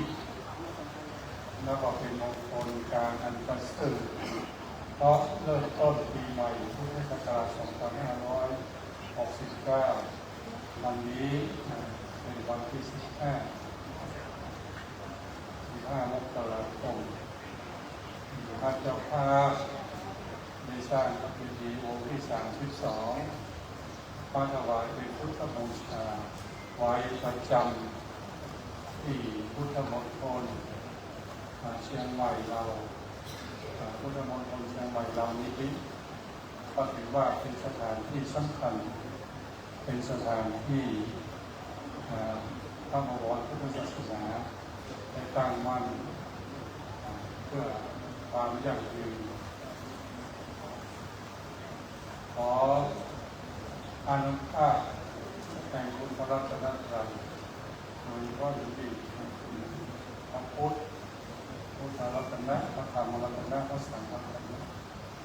ขอได้ปกครองขอได้ปกปักรักษาอย่างโลกของเรานี้ขอให้ได้ปราศจากทุกข์ขอให้ได้ปราศจากภัยและขอให้ได้ปราศจากโรคทางกายทางใจไม่ว่าจะ ภความโกรธความหลงทั้งหลายทั้งมวลที่มันก็งอกงามแสดงความเจริญของโลกเราเจริญเท่าไหร่สิ่งที่ตรงข้ามทำเป็นสิ่งที่ไม่น่าพึงปรารถนามันก็เจริญตามด้วยไม่ว่าจะเป็นความโลภความโกรธความหลงอันยิ่งใหญ่ที่มันยังเจริญเติบโตทุกวันมันจะได้มีอนุภาพเกินกว่าอนุภาพของคุณพระรัตนตรัยเป็นคุณพระพุทธพระธรรมคุณพระสงฆ์เราชาวโลกเราจะได้อยู่กันอย่างมีความผาสุกไม่ต้องไปผจญกับอันตรายที่เกิดจากสิ่งทั้งหลายเหล่านี้ก็ขออานุภาพแห่งคุณของพระรัตนตรัยที่ยังปรากฏอยู่นี้ทรงแสงสว่างเป็นศีลเป็นสมาธิและเป็นปัญญาเข้าสู่จิตใจของคนละโลกของคนชาวโลกทุกคนไม่ว่าจะอยู่ในที่ใดในตำบลใดจะอยู่ในสถานะใดๆทุกเพศทุกวัยทั้งใหญ่ทั้งเล็กทั้งมีอำนาจทั้งไม่มีอำนาจวาสนาในก็ตามถ้าธรรมะได้ส่องเข้าไปในจิตใจแล้วความโลภความโกรธความหลงก็จะไม่ลุกลามไม่ใหญ่โตเหมือนกับวัชพืชในแปลงหญ้าถูกกำจัดและถูกตัด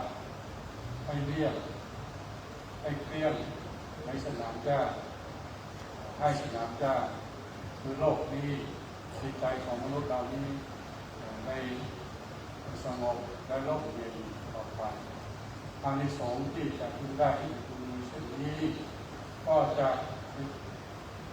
อำนวยพรประสาทพรให้แก่ท่านพระภาคและญาติโยมสาธุชนทุกคนทุกท่านที่ได้มาร่วมอนุโมทนาการในวันนี้ท่านอยู่ที่ไกลๆอยู่ที่ต่างจังหวัดอยู่ที่ต่างอำเภอในที่ไกลๆก็ขอให้ท่านทั้งหลายมีความสุขและปลอดภัยในปีใหม่นี้ก็ขอมีอานุภาพแห่งคุณพระรัตนตรัยให้คุ้มครองปกป้องรักษาขอให้ทุกท่านมีความสุขพ้นจากโรคพ้นจากภัยประสงค์สิ่งใดก็ขอให้สำเร็จสมดังใจปรารถนาสมทุกประการดังที่มีกรได้กล่าวดังนั้นก็ขอให้ท่านทั้งหลายเป็นคนที่โชคดีที่จะปลอดภัยทั้งสี่มีอายุวันละสุขภาพที่ดีขึ้นไปโดยพวกกันท่านทุกคนสาธุสาธุสาธุเรียนเชิญทุกท่านกรวดน้ำรับพรอันประเสริฐนะครับ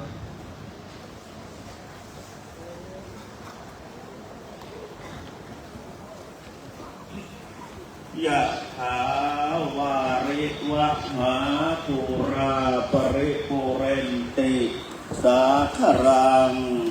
เอวะเมวะอิโตทินังเปตานังอุปกปปติอิชิตังปัตติตังตุมหังคิปะเมวะสมิชฌตุสัพเพปุเรนตุสังกปาจันโทปนรโสยะถามะนิโชติระโสยะถาอิโยเววัชชันโตสัพพะโรโคเวนัสตุมาภวัตวันตรายโยสุขีเทคายโยโกสัพเพเตโยวิวัชชันโตสัพพะโร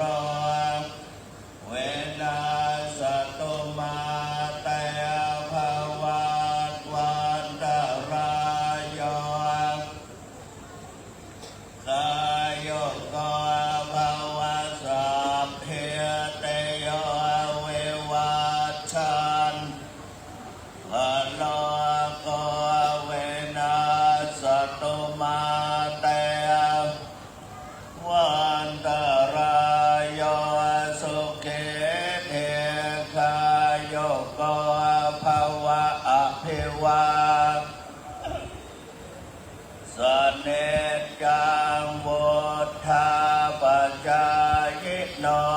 จัตตารโอวัฏันติอายุวันโนสุขังภาลังสัพพพุทธานุภาพนาสัพพธรรมานาสัพพสังฆานุภาเวนะพุทธรัตนังธรรมรัตนังเตนังรัตนานังอนุภาเวนะจตุลาเสติสังหาสธรรมขันธานุภาเวนะปิตกัตตยานุภาเวตินาสาวกานุภาเวนะสัพเพเตกาสัพเพเตพยาสัพเพเตอันตรายสัพเพเตอุปัฏฐวาสัพเพเตทุนนิมิตสัพเพเตอวมังคลาเวนัสสันโตอายุวัฏธนวัฏกรเสเลวัฏกรยสวัฏ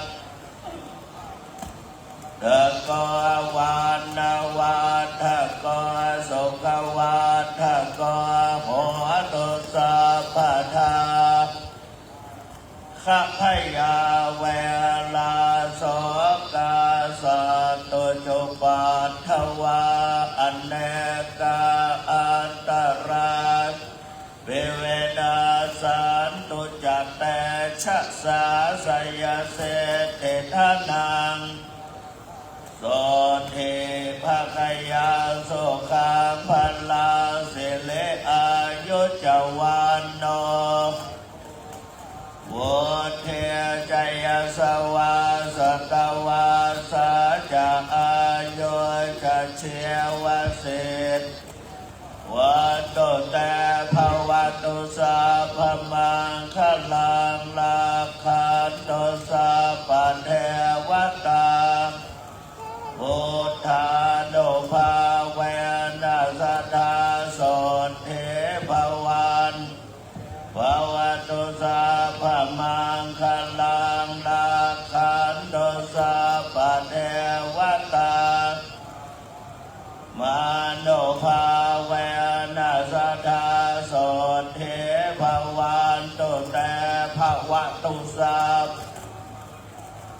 ลาคันโตสัพพเทวตาปสังฆานุภาเวนัสธาโสทิภวันตุเต กับทุกท่านอยู่กันที่ก่อนนะครับพระเดชพระคุณหลวงพ่อเจ้าคณะภาคต้องไปปฏิบัติศาสนกิจต่อนะครับ เราจะส่งหลวงพ่อเจ้าคณะภาคด้วยความเคารพน้อมรบบูชาโดยยิ่งก่อนเรียนเชิญทุกท่านลุกขึ้นยืนประนมมือ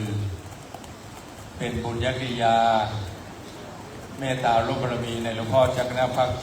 7หลวงพ่อสร้างคุณูปการนั้นมากล้นหลวงพ่อสร้างคนให้อยู่ดีมีความสุขหลวงพ่อสร้างวัดให้รุ่งเรืองฟูเฟื่องยุค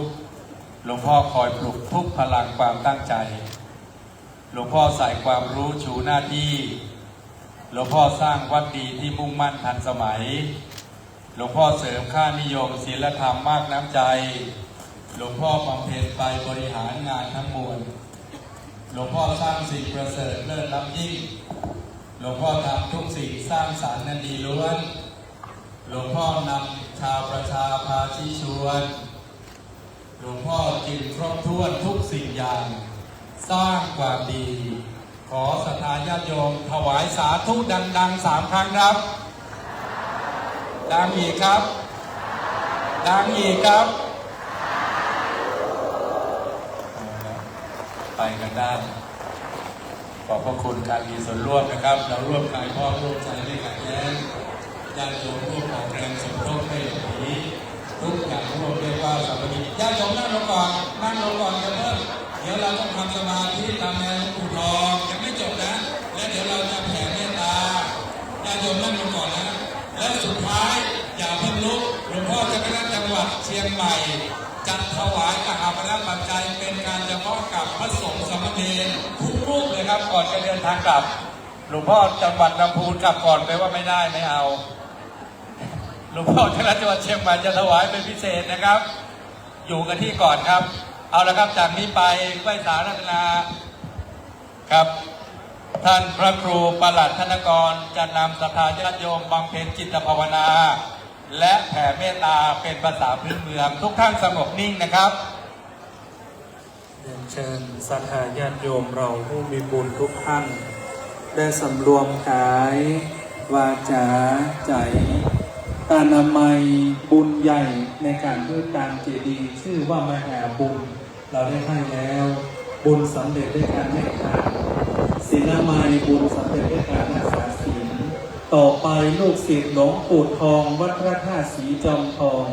ลืมไม่ได้เลยคือภาวนาไปบุญสำเร็จด้วยการเจริญภาวนาอันเป็นยอดบุญในพระพุทธศาสนาขอทุกท่านได้ตั้งใจหลับตาลงมือขวาทับมือซ้ายตั้งจิตให้เป็นบุญกุศลประมวลอาคารศีลภาวนาเมื่อจิตเรานิ่งแล้วเราจะได้น้อมแผ่บุญกุศลเป็นอาจาริยะบูชาคุณหลวงปู่ทองหลวงพ่ออินโถทิทัพพโนและคุณนงรักผิวแก้วรวมถึงบรรพบุรุษของพวกเรา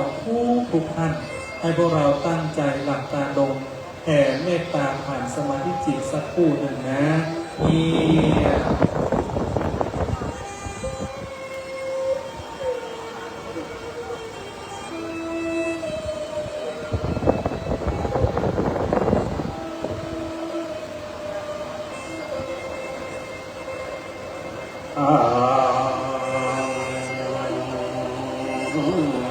เจอ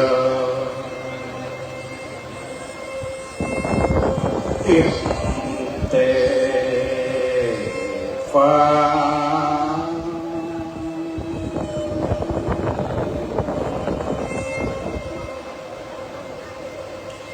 มาพระสงฆ์สองหน้ามอนสา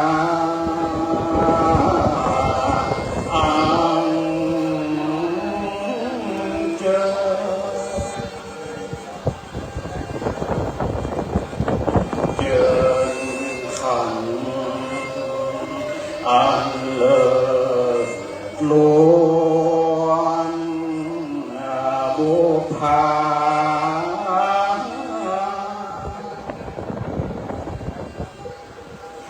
สุขันทังมาลา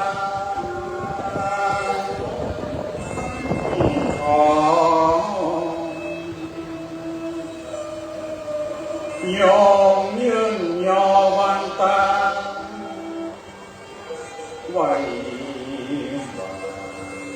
ฝัน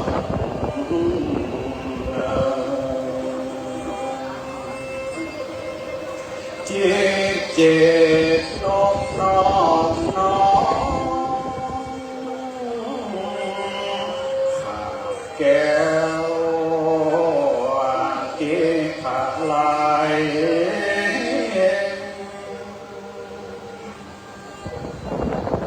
แววไฟใสลามองโก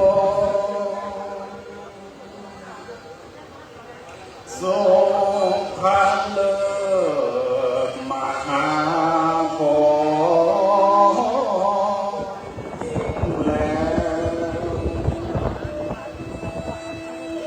จงได้บันดาลดลคนบุญปฐมงามทองแพ้วเลิศแล้วเจดีย์ อนใดดวงงามเด่นฟ้าโฟ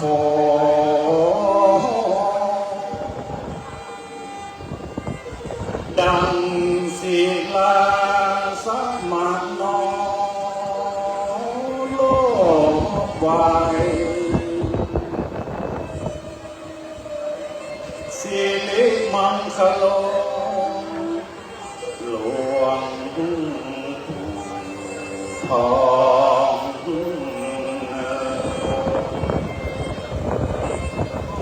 องค์จอมควันตั้งขายได้โมทนาวันตา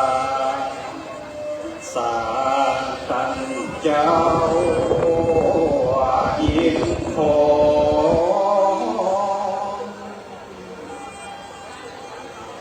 น้องลักลามังครอยู่ฟ้าจงได้มายินยอมสมบุญ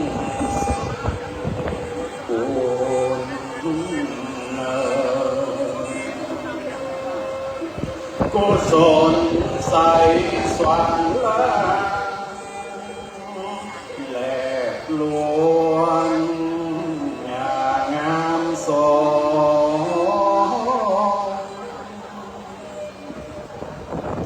บุญได้ลุกลวงแล้วว่าดีงามใสสว่างสุดเขตขางลุ่มฟ้าจงเป็นสะเป้าคำนำสู่เมืองโบสยองลุกโลกลาขอบฟ้าเนลำปางตั้ง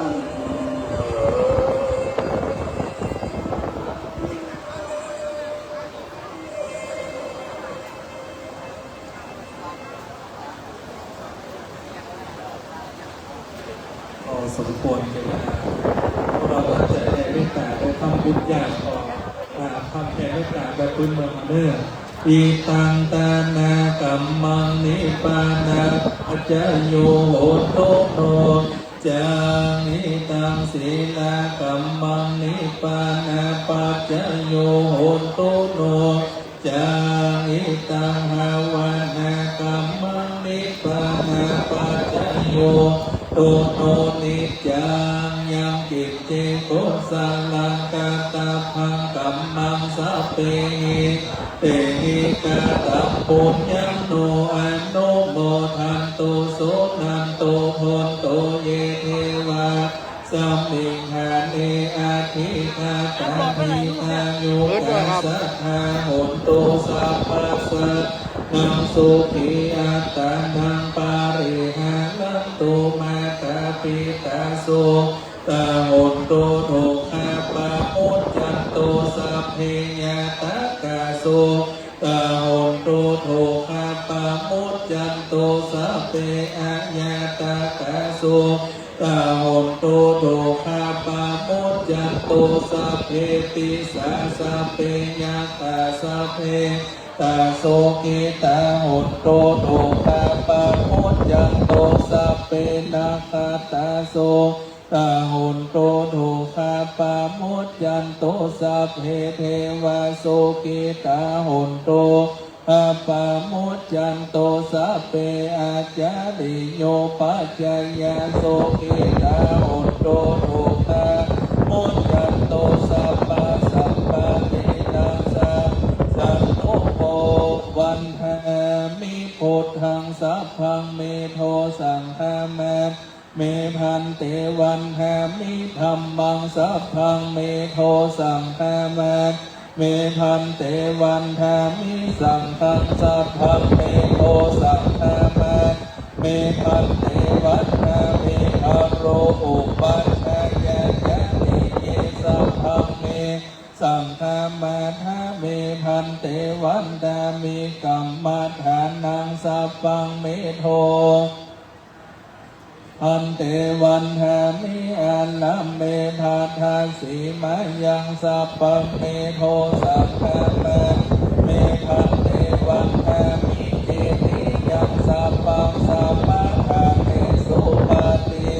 ตาสัลเลนะธาโตมหาโพติปุถทะรูปังสักกาลัง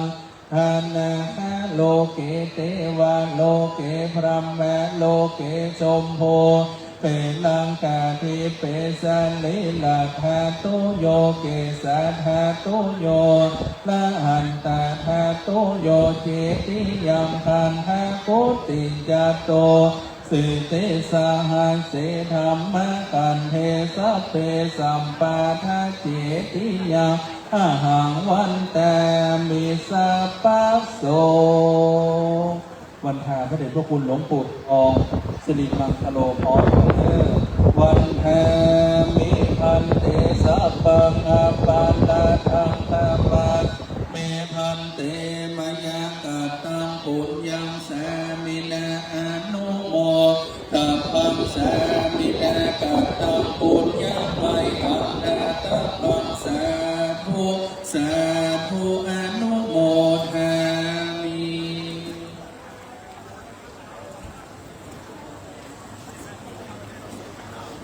ครับพี่น้องที่เคารพครับเรากราบลาพระรัตนตรัยพร้อมกันดังๆนะครับอะระหังสัมมาสัมพุทโธ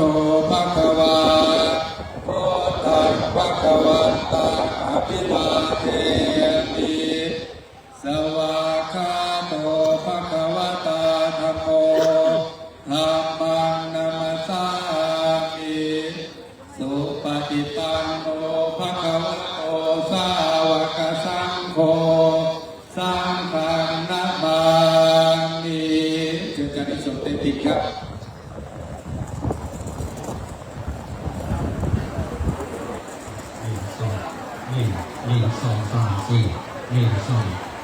คณะสงฆ์อำเภอหางดงเด้อครับต้นตั้งต้นมาเพื่อจะฟ้อนด้วยกันเนาะ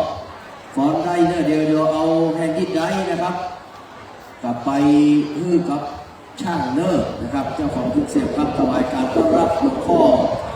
ท่านพระครูอาภรณ์วิสุทธิคุณนะครับหลวงพ่อหนองทองเจ้าคณะอำเภอหางดงพร้อมด้วยคณะสงฆ์แล้วก็รองคณะเจ้าคณะอำเภอทั้งสองรูปนะครับพระสงฆ์เถระโดยเถระทุกรูปเนอร์พี่น้องจางฟ้อนนะครับขอบคุณและอนุโมทนาเนอ